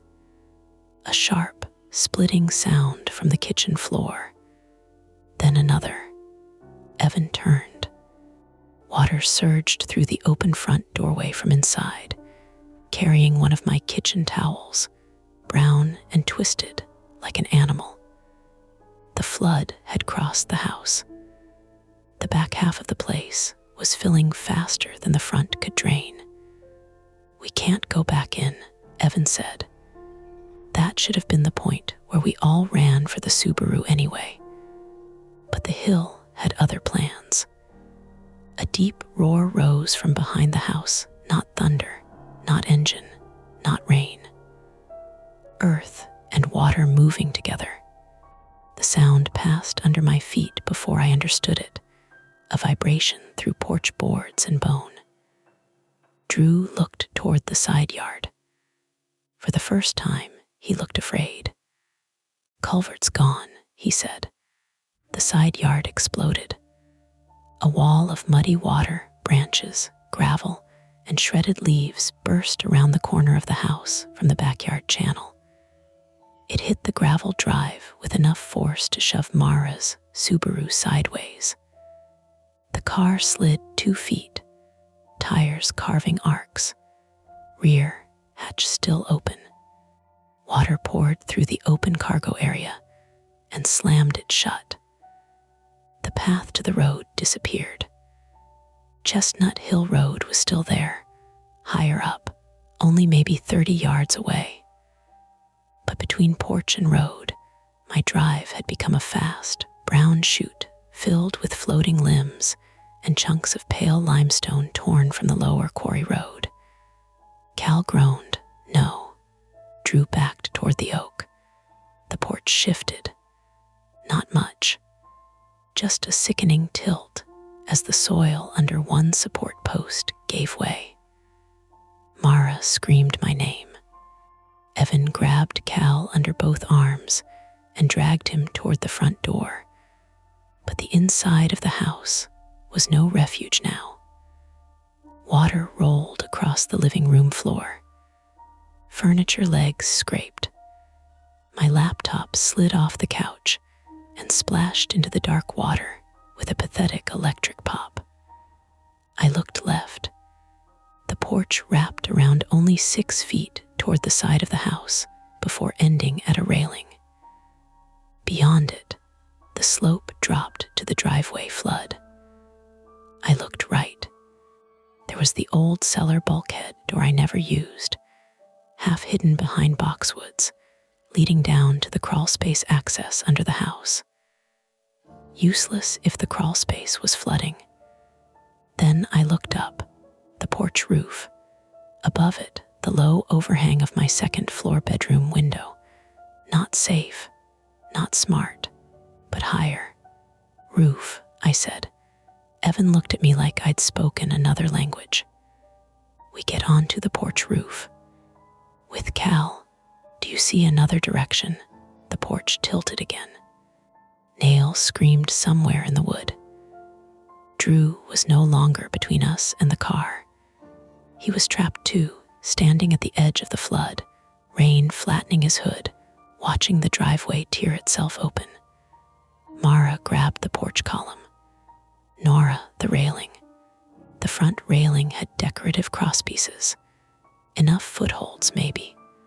The porch roof was slick metal, but it sloped gently toward the yard. From there, if we could break my bedroom window, we could get to the second floor and out of the flood line. Or we could fall. Or the porch could tear away before we climbed. Evan saw it. I saw him see it. He nodded once. "Go," he said. Mara climbed first because she was lightest and least injured. She got one boot onto the rail, one hand around the porch column, and hauled herself up with a strangled, furious sound. Evan boosted her. She scrambled onto the slick metal roof and flattened herself against it. "My hands are slipping," she gasped. "Stay low," Evan said. I went next. My ankle screamed when I put weight on the rail. Evan lifted me by the waist, not gently, and I grabbed the gutter with both hands. It sagged under my weight. "Don't use the gutter," Mara shouted, learning that. I clawed onto the roof, scraping my palms on metal seams. Rain hammered inches from my face. The device was still shoved inside my jacket. Below us, Evan tried to lift Cal. Cal couldn't help enough. His bad leg dragged. His blood had diluted in rainwater and streaked pink across the porch boards. Evan's injured shoulder, the old rugby one, gave out when he tried to hoist him. He made a low sound through his teeth and nearly dropped him. Drew moved suddenly. I grabbed the flashlight, ready to swing it, though from the roof I could do nothing. But Drew didn't attack. He stepped onto the porch and took Cal's legs. Cal recoiled. "Don't." Drew snapped. "Shut up and climb or drown." Together, Evan and Drew lifted him. That was the point where I understood we were past choosing sides for the night. Whatever Drew had done, whatever Cal had taken, the water had made a single problem out of all of us. They got Cal halfway up. Then the porch support post snapped. The sound was not loud, just a wet wooden crack. The porch dropped 6 inches. Mara screamed. Cal slipped. Evan held on with one arm. Drew grabbed his belt. I lunged down from the roof, catching the back of Cal's jacket with both hands. Pain tore across my scraped palms. "Pull," I shouted. We pulled. Cal came over the edge of the roof like a sack of wet cement, landing against me hard enough to knock the air from my lungs. Evan grabbed the column and climbed after him. Drew was last. He had one foot on the railing when the entire porch peeled away from the house. Not all of it, the outer half. The railing twisted outward. Boards snapped. The front steps vanished into the brown water below. Drew jumped. Evan caught his wrist. For 2 seconds, Drew hung from the edge of the porch roof, boots kicking over the flood where the driveway had been. His flashlight fell, spinning end over end, and disappeared into the water. Evan's bad shoulder shook. "Help him," he yelled. I crawled forward. Mara crawled too. We each grabbed a sleeve, a strap, anything. Drew's face was inches from the metal edge, rainwater streaming from his beard. "Pull," he said, and there was no calm in him now. We pulled until something in my ankle went numb and my hands burned raw. Drew rolled onto the porch roof beside us, coughing. Below, the rest of the porch tore free and slammed into the flood with a flat wooden boom. It spun once, hit Mara's Subaru, and pinned the car sideways against the oak. The front door was gone with it. The way back down was gone. The driveway was a river. Inside the house, muddy water climbed the stairs. Behind us, through the rain and the broken black shape of the trees, the lower quarry road was no longer hidden at all. It had become a pale, flooded scar curving behind my house, carrying branches, gravel, and whatever secrets Cal and Drew had dragged out of it straight toward us. We were on the roof now, all 5 of us. No porch below, no car, no clean way to the road, no phone service that had held long enough to trust. Retreat had washed away. The porch roof was never meant to hold 5 people. I knew that in the way you know something without needing numbers. It bowed under us with every shift of weight, metal panels ticking and flexing. Rain hammering so hard, it turned the whole surface into a drum. Mara lay flat near the gutter, one arm looped around a rusted roof bracket.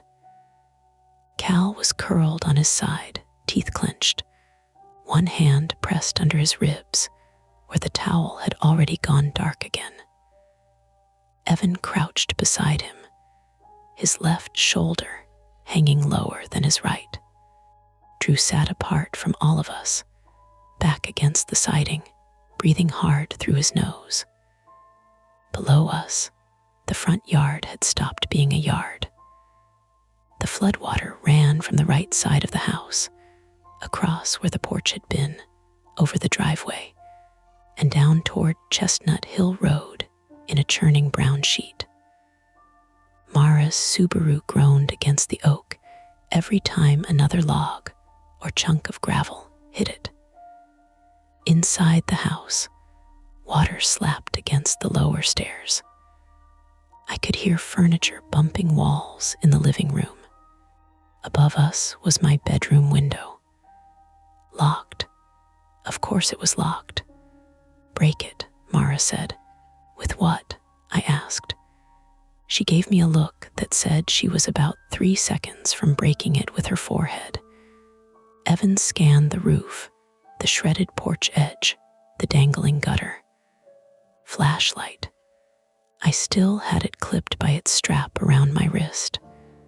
My father's heavy metal flashlight. The same one I had almost left in the kitchen. It felt suddenly absurdly important, not because it was sentimental, but because it had mass. I crawled toward the window. Crawling hurt less than standing, but not by much. My ankle had become a hot, swollen lump inside my boot. My palms stung from the roof seams. Rain made everything slippery. Twice, my knee slid out from under me, and Mara caught the back of my jacket. Slow, she said, trying. No, you're rushing in slow motion. Different thing. The bedroom window was just above shoulder height from the roof. A double-hung old wood frame with wavy glass and a cheap latch. I cupped one hand around the flashlight and struck the lower corner. The sound was small, a stupid little clink. Harder, Drew said. I turned on him. You want to do it? His face was gray in the rain. No, so I hit it harder. The glass cracked in a white starburst. Again. The lower pane broke inward, dropping shards onto my bedroom carpet. The sound of it was clean and bright and wrong, like breaking a drinking glass in a quiet kitchen. I used the flashlight handle to knock out the jagged pieces along the bottom, then wrapped my sleeve around my hand and cleared the frame. Inside, Evan said, Nora first. No, Mara, Nora, go. I know the room. I know where the furniture is. He didn't argue, which scared me more than if he had. I pushed the flashlight in, then dragged myself after it.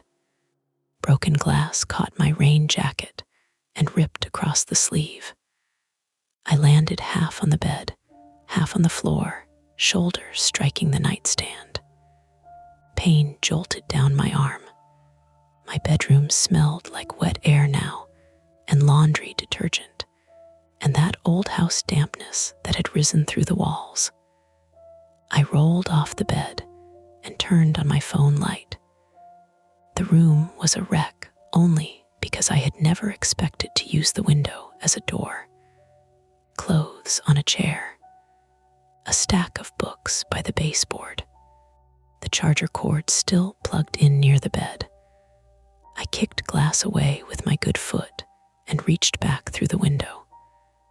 Mara, she climbed in next, shaking so badly the whole frame rattled. I grabbed her under the arms and pulled until she fell on top of me. Sorry, she gasped. Not the heaviest thing that's landed on me tonight. She let out a half laugh that turned into a sob and then cut itself off. Evan pushed Cal up from below. That took longer. Cal tried to help. He really did. But his body was running out of bargains. Every movement made his breath come in short, sharp bursts. Drew and Evan lifted from the roof, while Mara and I pulled from inside. Cal's jacket tore at the shoulder. He slid back once and screamed, a raw sound that made Drew flinch like he had been hit. Again, Evan said. "No," Cal panted. "Leave me." "Shut up," Mara said, crying now. "I have had several terrible students with more survival instinct than you." Again. We got him through the window. He landed on the carpet, rolled onto his back, and stared at the ceiling with his mouth open. Blood mixed with rainwater beneath him, spreading into the rug in a pale pink fan. Mara pressed a fresh towel from my laundry basket against his side. Drew came next. He climbed through fast, too fast, almost knocking Evan's grip loose from the outside sill. When his boots hit my bedroom floor, he immediately looked at me, at my jacket, at the lump where I had shoved the tracker. Evan saw it too from the roof. Drew held up both hands. "I'm inside, aren't I? That doesn't make you safe." "No," Drew said. "It makes all of us stuck." Evan hauled himself through last. He landed badly on his shoulder and went down to one knee, face pinched tight, no sound coming out. I knew that look. He was swallowing pain because he thought pain was a delay other people couldn't afford. For one breath, all 5 of us were in my bedroom, dripping onto the floor, while floodwater moved through the house below, and rain came through the broken window behind us. Then the tracker inside my jacket chirped. Once, a tiny electronic sound. Everyone froze. I pulled it out. The cracked screen glowed faintly. Not dead, just damaged. A map flickered, broken by lines of black through the glass. A red path curved behind my house, along the lower quarry road. 3 dots moved along it. 1 dot was at my house. 2 were behind it, coming closer. Drew whispered, "Damn it." Cal lifted his head. "How many?" 2 dots, I said, moving. Mara stared at Drew. "More people." Drew didn't answer. Evan stood slowly. "What is on that road?" Drew looked at Cal. Cal looked away. The house groaned below us again. I snapped. Now is not the time for family secrets. Drew wiped rain from his beard with both hands.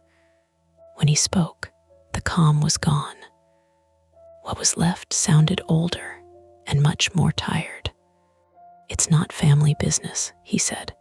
"It's county business, quarry business.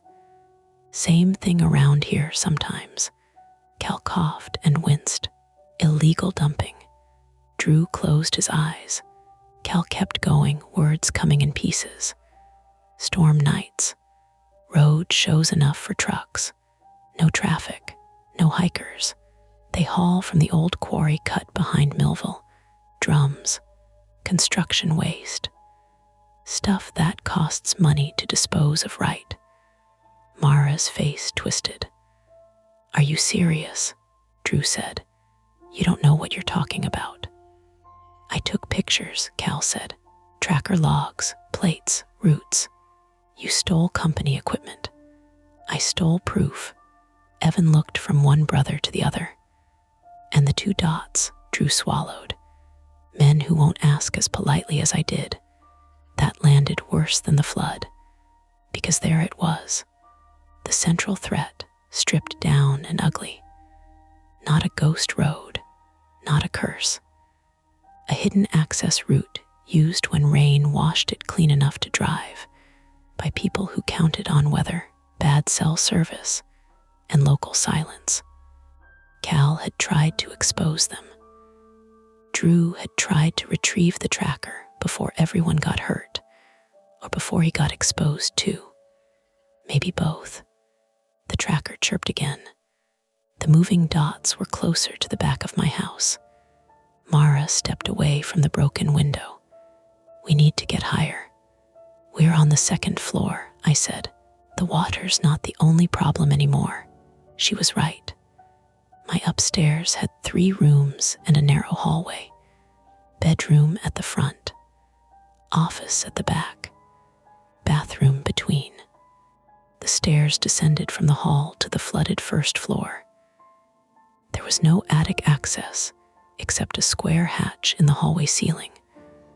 One of those cheap pull-down ladder panels I had never used because the inspector said the attic had old insulation and probably mice. Higher, barely, but higher. Evan followed my eyes. Attic, the pull cord is in the hall. Drew moved toward Cal. He can't climb. He has to, Evan said. Cal laughed weakly. That's inspiring. No, Evan said. It's geometry. The first moving dot reached the bend behind the house. Then the second. A light swept across my bedroom wall from outside. Not lightning, a flashlight beam. Someone was at the back fence. Mara whispered, "Go." We dragged Cal into the hallway. It was awful. No better word. Awful. He couldn't stand fully, so Evan took most of his weight while Drew took his legs, and the 2 men who had nearly fought on my porch carried him like a rolled rug through the hallway of my house. Cal's head lolled once and hit the wall with a dull thump. He cursed at both of them. That was good. Cursing meant awake. I pulled the attic cord. Nothing happened. I pulled harder. The hatch shifted half an inch and stuck. "Of course," Mara said.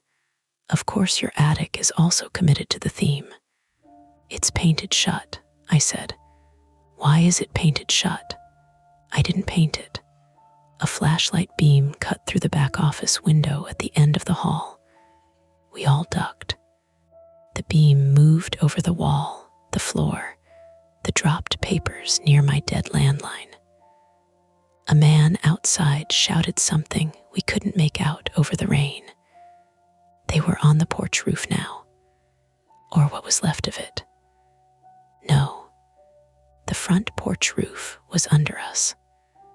The back had a small awning over the mudroom, lower, but reachable from the old shed roof if someone climbed. I pictured the geography as a nightmare map. The hidden road behind the house, the shed near the ruts, the collapsed porch in front, the flood on both sides, us trapped in the middle. Evan grabbed the hatch seam with both hands and pulled. His bad shoulder failed. He let go with a sharp breath, staggering into the wall. Drew shoved him aside. "Move." He yanked the cord.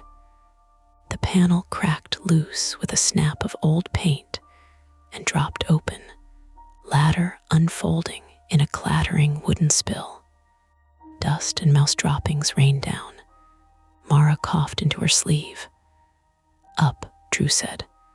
Mara went first, climbing fast despite shaking hands. I followed. My ankle hated every rung. Halfway up, I looked down and saw Evan below me, one hand pressed to his shoulder, his face shiny with sweat under the rainwater. Behind him, Cal whispered, "Don't let Drew take it." Drew heard. His face hardened. There it was again. The tracker, the proof, the thing that had made my house a target. I reached the attic and rolled onto plywood sheets laid across joists.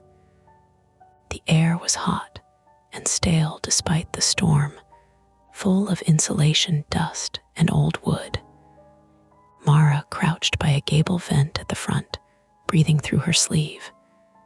The attic ran the length of the house, low-roofed and unfinished. Pink insulation mounded between joists. Boxes left by previous owners sat near the chimney stack. Christmas ornaments, a broken fan, a metal toolbox. Above the front bedroom, the roof sloped down steeply. At the back, a small triangular gable vent faced the hidden road. "Can we get out through the roof?" Mara asked. Not without falling, I said. Below us, glass broke. Not the bedroom, the office. A man's voice. Cal jerked on the hallway floor. Evan looked up at me. Flashlight. I still had it. I tossed it down. He caught it left-handed, grimaced, and turned toward the office door. Drew was kneeling beside Cal now, and for 1 second I thought he was checking the wound. I saw his hand reaching for Cal's pocket. Drew, I shouted. He looked up. Cal struck him in the face with the heel of his hand. Not hard enough to injure him badly, hard enough to shock him. Drew fell back, swore, and Evan swung the flashlight beam directly into his eyes. Get him up the ladder, Evan said. Drew stared at him, blood now running from one nostril. You think they'll stop because you've got a flashlight? No, Evan said. I think they'll stop because the tracker is already uploading. He looked at me when he said it. I understood half a second later. He was lying, or maybe asking me to make it true. I looked at the ruggedized tracker in my hand. The screen flickered. No service icon, but it had a port on the side, sealed under rubber. My office laptop was dead downstairs. My router was dead. My phone had no signal. Then I remembered Evan's laptop. Living room, flooded, gone. No, my old work tablet. In the office upstairs, on the shelf above the printer. Battery charged because I used it for claim reviews on the couch. The office where the men had just broken a window. The office at the back of the hall. Can it upload? I asked Cal. He blinked up through pain. With signal. There is no signal. Sometimes GPS logs send when he coughed. When paired.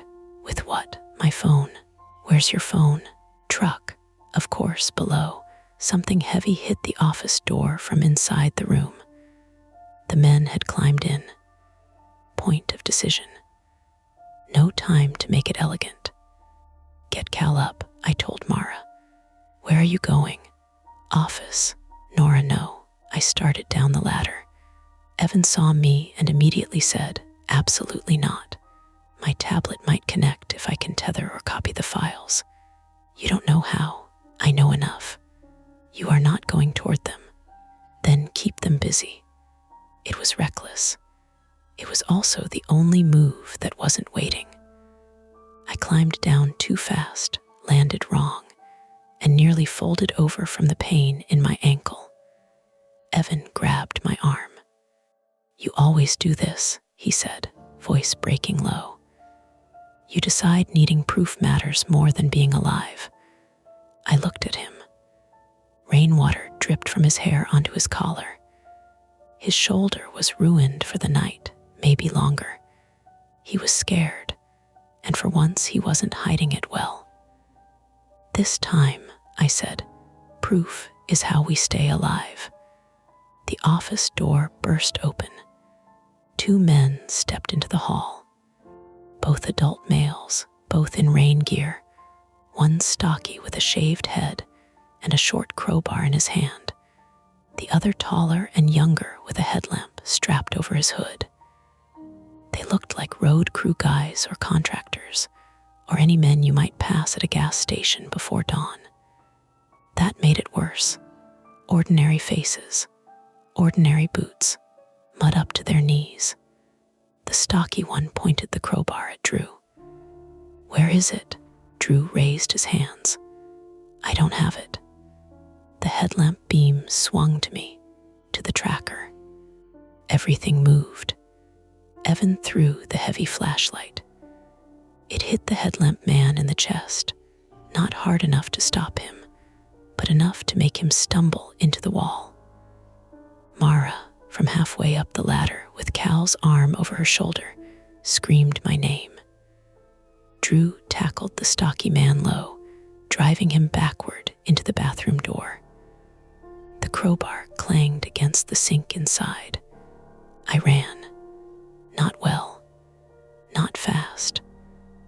of a limping fall down the hall into the office. Broken window had let rain blow across the desk. Papers stuck to the floor. Glass glittered under my phone light. I grabbed the tablet from the shelf. Battery, 41%. Behind me, bodies slammed walls. I plugged the tracker into the tablet with the only cable that fit, a dusty USB-C from my printer drawer. The tablet woke, complained about moisture in the port, then recognized external storage. A folder opened. Logs, photos, CSV files. I selected all with shaking fingers. The hallway fight moved closer. Mara screamed, "Hurry," the copy bar crawled, 6%. 9. The headlamp man appeared in the office doorway, one hand against the frame, breathing hard. His lamp was cracked, but still glowing sideways across his face. I grabbed the metal desk lamp and swung it. He caught it with his forearm. Pain shot up my wrist. He shoved me back against the desk. "Give me that," he said, not yelling, just winded, annoyed. I held the tablet behind me. He reached. Then Evan hit him from the side with his whole body. They crashed into the bookcase. Evan cried out when his shoulder took the impact. The headlamp man punched him once in the ribs, twice. Short, ugly sounds. Evan sagged, but didn't let go. 34%. I looked for a weapon. Pens, stapler, ceramic mug. I threw the mug. It shattered against the man's ear. He cursed and loosened his grip just enough for Evan to drive a knee into his thigh. They went down together. In the hallway, Drew and the stocky man were still fighting. Cal was on the attic ladder now, Mara pulling from above, both of them making terrible animal sounds with the effort. The copy bar hit 62%. The tablet buzzed. A notification appeared. Message sent. I stared at it. Mara's failed 911 text. It had gone through. Maybe because the tablet found a whisper of signal near the broken back window. Maybe because the storm shifted. Maybe because luck, for once, did not completely hate us. Then another banner. Location sharing active. My phone and tablet were linked. I had forgotten that too. The headlamp man saw the screen. His face changed. He lunged. I yanked the cable free before the transfer finished and shoved the tablet through the broken window screen. Not outside. Onto the little sloped awning above the mudroom. It slid, caught on the gutter seam, and stayed there, screen glowing in the rain, hopefully still connected, hopefully still sending something to someone. The man grabbed my jacket. Fabric tore. The tracker fell from my hand and skittered across the office floor. He went for it. So did Drew. Drew hit him from behind, both of them slamming into the desk. The tracker disappeared under the radiator. The stocky man stumbled into the office after them, blood on his cheek, crowbar back in his hand. Evan was on the floor, trying to rise and failing. I looked at the ceiling hatch. Mara had gotten Cal into the attic. She reached down for me.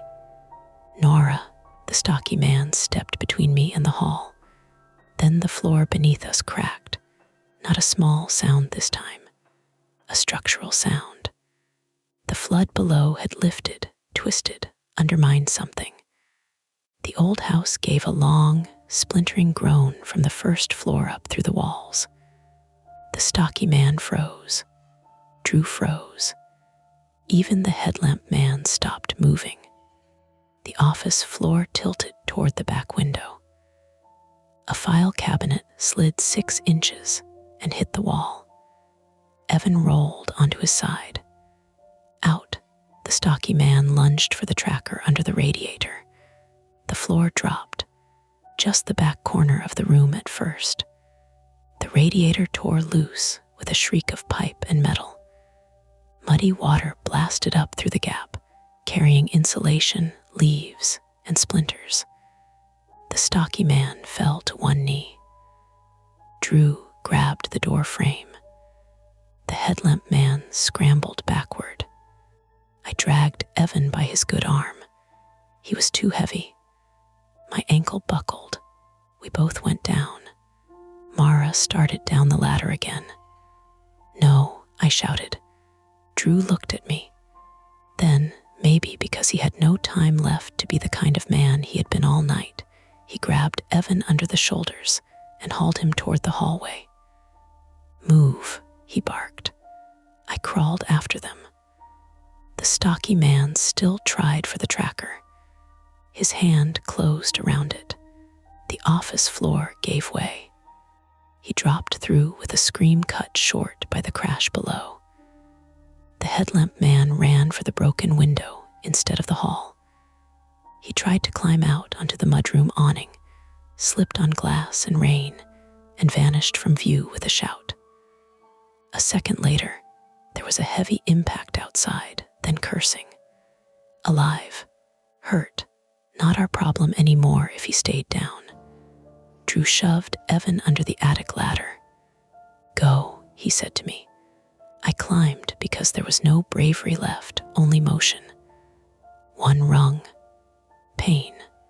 Another. Hands slipping. Mara grabbed my wrists and pulled until my shoulders burned. I rolled into the attic beside Cal, who was barely conscious. Evan came next, pushed from below by Drew, pulled from above by Mara and me. His face was white, one eye already swelling. Drew was last. He looked once toward the office, toward the broken floor, toward the hidden road behind the house, and whatever he had protected until it came for him too. Then he climbed. We pulled the ladder up behind him. For a few minutes, none of us spoke. Rain battered the roof inches above our heads. The house groaned. Somewhere below, water moved through rooms where I had eaten cereal, folded laundry, paid bills, slept badly, and pretended I was safe because I owned the locks. The tablet was still glowing outside on the mudroom awning. Through the back gable vent, I could see it, a pale rectangle in the rain. Then, faint but real, from far up Chestnut Hill Road, came sirens. Not one, several. Mara covered her face and sobbed once, silently. Evan closed his eyes. Cal whispered, "Did it send?" I looked at Drew. Drew looked at the dark attic floor between us. "I don't know," I said, but the sirens were coming closer. Below us, the lower quarry road continued to roar under the rain, uncovered now, exposed in pieces, ugly and real. It had brought all of this to my house. The men, the flood, the proof, the cost. And for tonight, at least, it had nowhere left to hide. The first person to reach us was a volunteer firefighter named Denise. Denise Palmer, 51, female from Bolivar, had the practical calm of someone who had pulled people out of flipped trucks and flooded basements without ever raising her voice. She came through the broken bedroom window wearing a helmet, rain jacket, and muddy gloves, and the first thing she said was, "Nobody move fast unless I tell you to." It was such a plain sentence that I almost cried. By then, the attic had become a little pocket of stale heat, wet clothes, blood, dust, and everyone pretending not to shake. The sirens had grown from a distant sound into red and white flashes smeared across the attic vent. Through the slats, I could see the lights bouncing off Rain, the oak tree, the wrecked Subaru, and the water chewing through what had been my driveway. Mara was sitting with her knees pulled to her chest, one hand still tangled in the back of Cal's jacket, like she was afraid he might slide away if she let go. Evan had stopped trying to convince everyone he was fine. He sat against a rafter with his injured shoulder cradled in his good hand, breathing shallowly. Drew was near the hatch, farthest from Cal, his face swollen around the nose, and his expression emptied out, as if the flood had washed the fight out of him and left nothing useful behind. Cal was the worst. He was conscious, but only barely. His lips were gray. The towel against his side had gone heavy and dark, and every time he inhaled, his mouth pulled tight at one corner. He kept asking for the tracker until Denise crouched beside him and said, "Honey, right now the tracker is not your job. My brother also not your job." "Drew, sir," she said, without looking back at Drew. "If your brother makes himself a problem, he'll be my problem. You breathe." Drew did not argue. That was how I knew the night had changed. Getting us out took almost 40 minutes. Nobody swept in and saved us in one clean motion. It wasn't like that. It was ropes, ladders, shouted instructions, and firefighters testing each part of the house before trusting it with weight. The front porch was gone. The first floor had too much water and too much structural damage. The back office floor had partially collapsed into the crawl space, and every few minutes something below shifted with a wet wooden crack that made all of us freeze. They brought Cal out first through the bedroom window, and across a ladder bridge they had set from the porch roof remnant to a rescue truck backed as close to the flooded drive as possible. He screamed once when they moved him. Only once. Then he went quiet in a way I hated. "Is he?" I started. Denise cut me off. "He's breathing." That was all she would give me. Mara went next, barefoot by then because one of her boots had filled with mud and come off in the attic. She kept saying, "I'm okay," while looking absolutely not okay. A paramedic wrapped her in a silver blanket and guided her to the ambulance, where she immediately started arguing that Cal needed the blanket more. Even from 10 yards away, through rain and emergency lights, I heard the medic say, "Ma'am, we have more than one blanket." Evan refused the ladder until I went. Of course he did. "Don't make this a thing," I told him. His left eye was swelling, his lips were pale, and his shoulder sat wrong under his soaked shirt. "I'm not making it a thing. You are physically making it a thing." Nora, Evan, Denise sighed from the window. "I don't do divorce court. Lady with the ankle goes now." So I went. The climb across the ladder was the longest 10 feet of my life.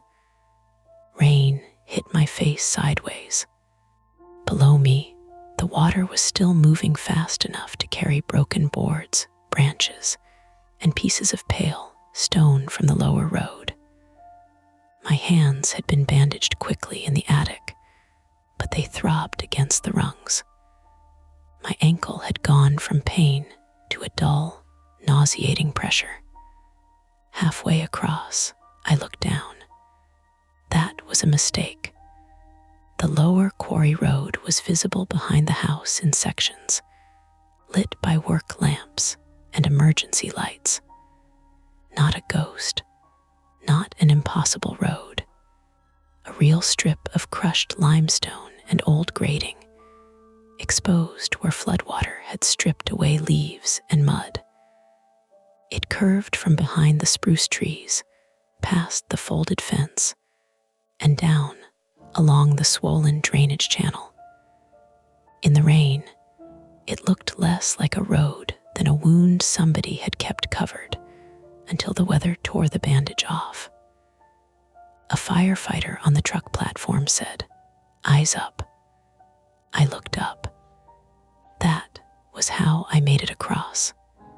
At the ambulance, a paramedic named Luis Ortega, 38 male, cut my boot off instead of trying to pull it.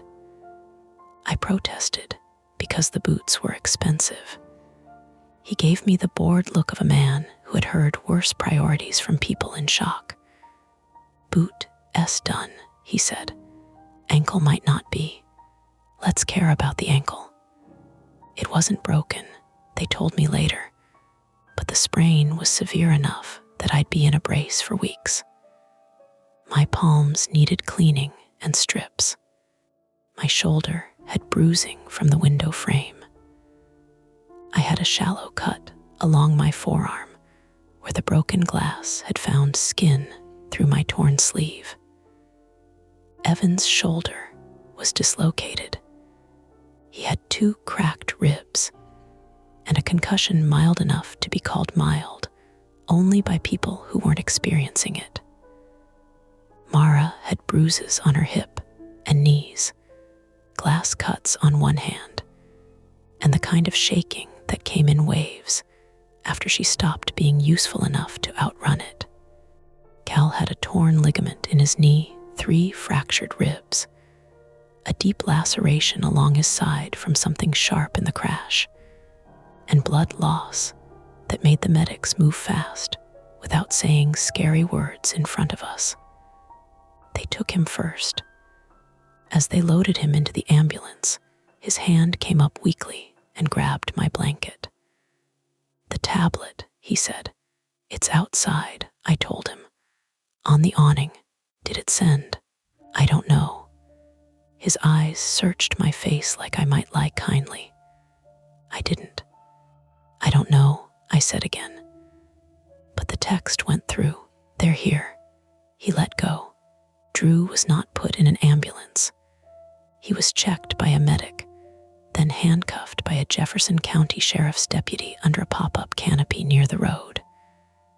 The deputy was a broad woman with close-cropped gray hair and rainwater dripping off the brim of her hat. Deputy Carla Venn, 46, female, was all clipped questions and watchful pauses. She did not treat Drew like a villain from a movie. She treated him like a man who might be useful, dangerous, or both. And she kept one hand resting lightly near her belt while he talked. I couldn't hear most of what he said. I heard contract haulers. I heard off-book. I heard not supposed to be chemical. I heard Deputy Venn say, "You can explain what you thought it was supposed to be after you explain why injured people ended up in a flooded house."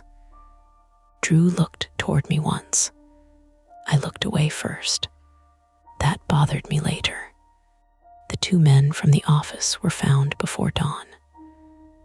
The younger one with the broken headlamp had made it to the shed and was sitting on the roof with a fractured wrist, soaked and swearing at anyone who came close.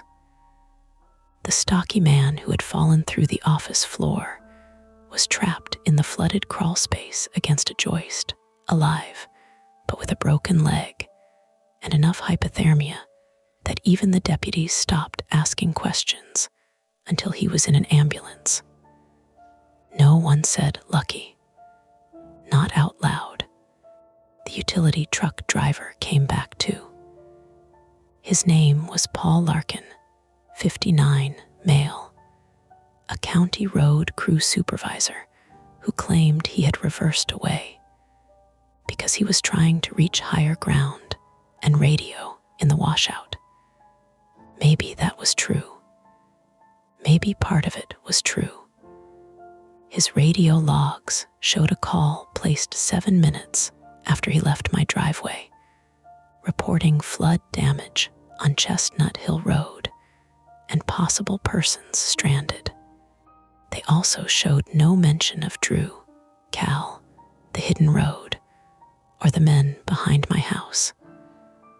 Deputy Venn took his statement in the rain. I watched Paul keep glancing toward the exposed lower road. People look at danger in different ways.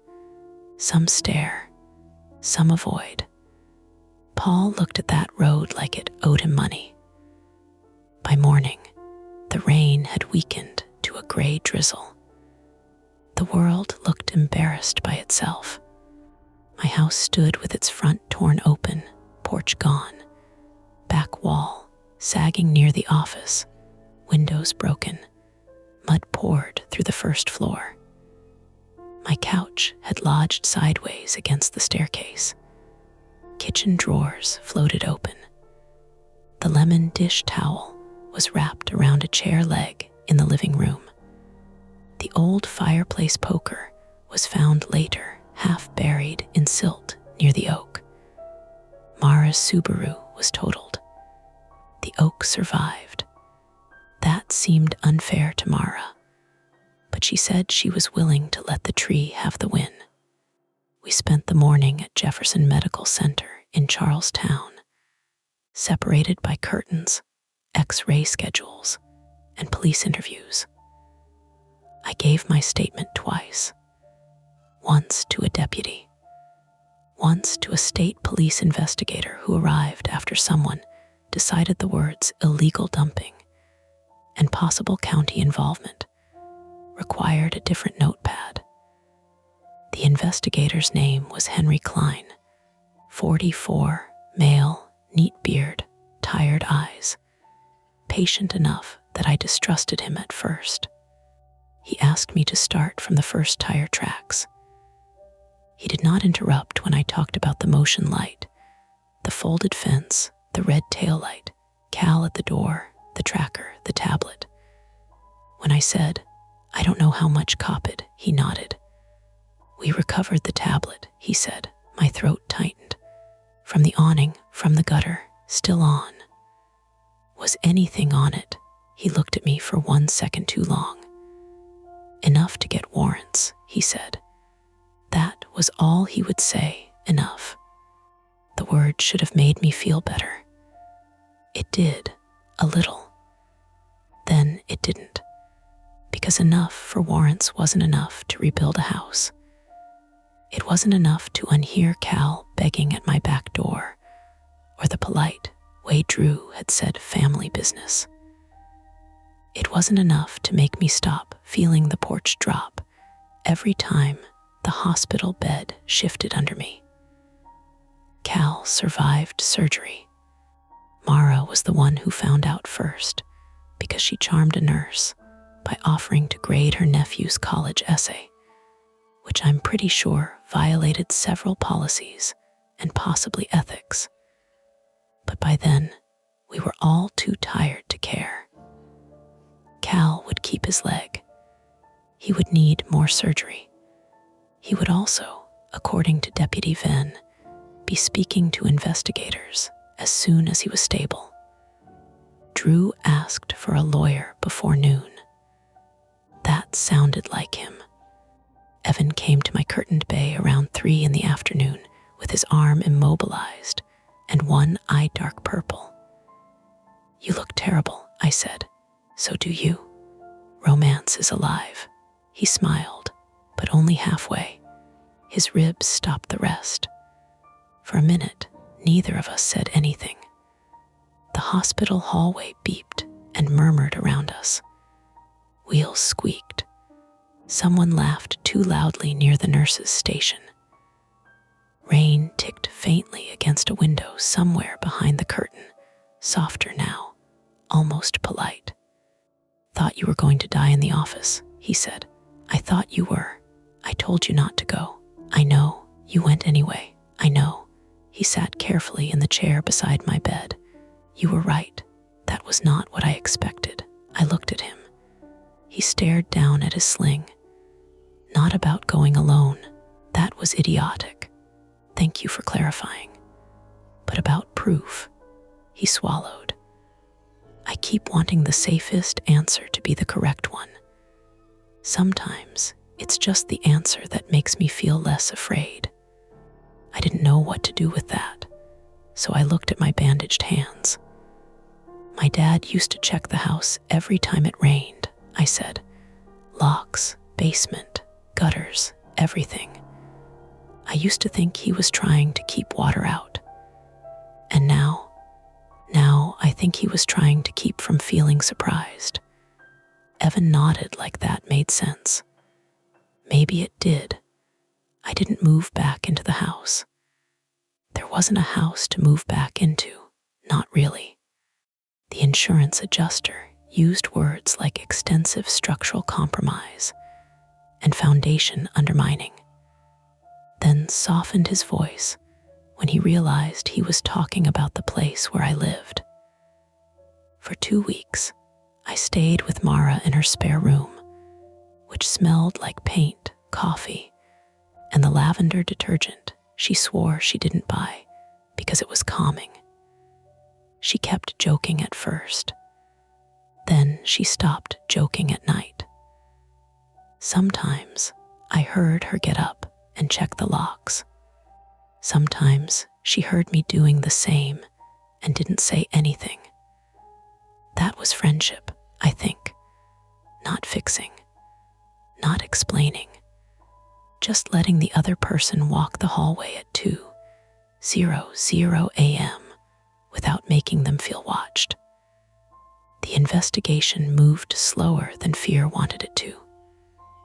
Search crews found Cal's truck wedged nose down along the lower quarry road, half full of rainwater, one taillight broken, the driver's door open. In the cab, they found his phone and a dash-mounted camera with corrupted but recoverable footage. Behind the road, farther down toward the old quarry cut, investigators found drums, torn contractor bags, and buried debris that had been moved recently. The local news called it suspected illegal disposal, then organized dumping, then stopped saying much at all after lawyers started speaking for everyone. Paul Larkin retired before Thanksgiving. Drew remained charged with obstruction and assault-related counts, while investigators sorted out whether his cooperation mattered more than his silence had. I didn't ask for updates about him after that. When updates came anyway, through Deputy Venn, or through Mara's landlord, or through the awful small town grapevine, I let them pass without holding them too long. Cal sent one message through Deputy Venn in December. Tell Nora I'm sorry about the house. Tell her it mattered. I didn't know if I forgave him. I was glad he was alive. Those were different things. By January, the county put barriers at both ends of the lower quarry road. Real barriers. Concrete blocks, reflective signs, orange mesh, cameras mounted on temporary poles. They cleared brush near my old fence and cut a proper drainage channel where the creek had jumped its culvert. Engineers walked the slope in bright vests and took measurements. Men with clipboards stood behind my ruined house and spoke seriously about runoff, as if water had not been speaking seriously for years, and everyone had ignored it. On dry days, the road almost disappeared again. That bothered me more than when it was visible. Without rain, grass and leaf litter softened the edges. The crushed limestone dulled. From the kitchen window, if I'd still had a kitchen window intact, you could almost convince yourself there had never been a road there at all. Just trees, just brush, just land nobody used. But I had photos now, not the ones from my phone. Those were blurry and bad, though useful enough in court filings. The better ones came from the tablet, from Cal's tracker logs, from the dash cam, from survey drones. Proof, layered over proof. I rented an apartment in Frederick near my office because I told myself convenience mattered. It did, but the real reason was simpler. From the third floor, I could hear rain without smelling mud. One Sunday in early spring, I drove back to the house with Evan and Mara. Evan was in physical therapy by then, moving carefully, but pretending not to. Mara had bought a used Honda and named it Spite. I wore an ankle brace under my jeans and carried a new flashlight I had not yet decided whether to trust. We stood at the edge of what used to be my backyard. The shed was gone. The spruce trees had been cut back. My old fence lay in a rusted coil near a dumpster. The county barriers blocked the road beyond, clean and official, and somehow less convincing than the folded wire had been. Mara handed me a paper cup of coffee. "Still want to sell? Would you buy it?" "No, then yes." Evan looked toward the drainage channel. "They did a decent job grading. Please don't compliment my disaster site." Noted. We stood there while a light rain began to fall. Soft at first, just a few drops darkening the dirt. Then more. The lower quarry road slowly appeared. Not dramatically, not all at once. Water found the compacted limestone under the remaining mud and made it pale. A line emerged between the trees, blocked now by concrete, but still there, waiting for weather to outline it. Mara stepped closer to me. Evan said, "We should go." I nodded. Then I saw it. Just beyond the far concrete barrier, where the exposed road curved out of sight toward the old quarry cut, a fresh set of tire tracks crossed the wet limestone. Narrow, recent, too small for a dump truck. Maybe an ATV, maybe a county maintenance vehicle, maybe nothing worth building a nightmare around. I pointed. Evan saw them. Mara saw them. No one spoke for a moment. From somewhere down the blocked road came the faint metallic tick of cooling metal. Or maybe it was rain hitting the new sign. Mara took my coffee from my hand. "We're leaving," she said. This time, I did not argue. I walked back to the car with them, slow on my braced ankle, listening to the rain outline the road behind me, one pale inch at a time. That's it for this nightmare.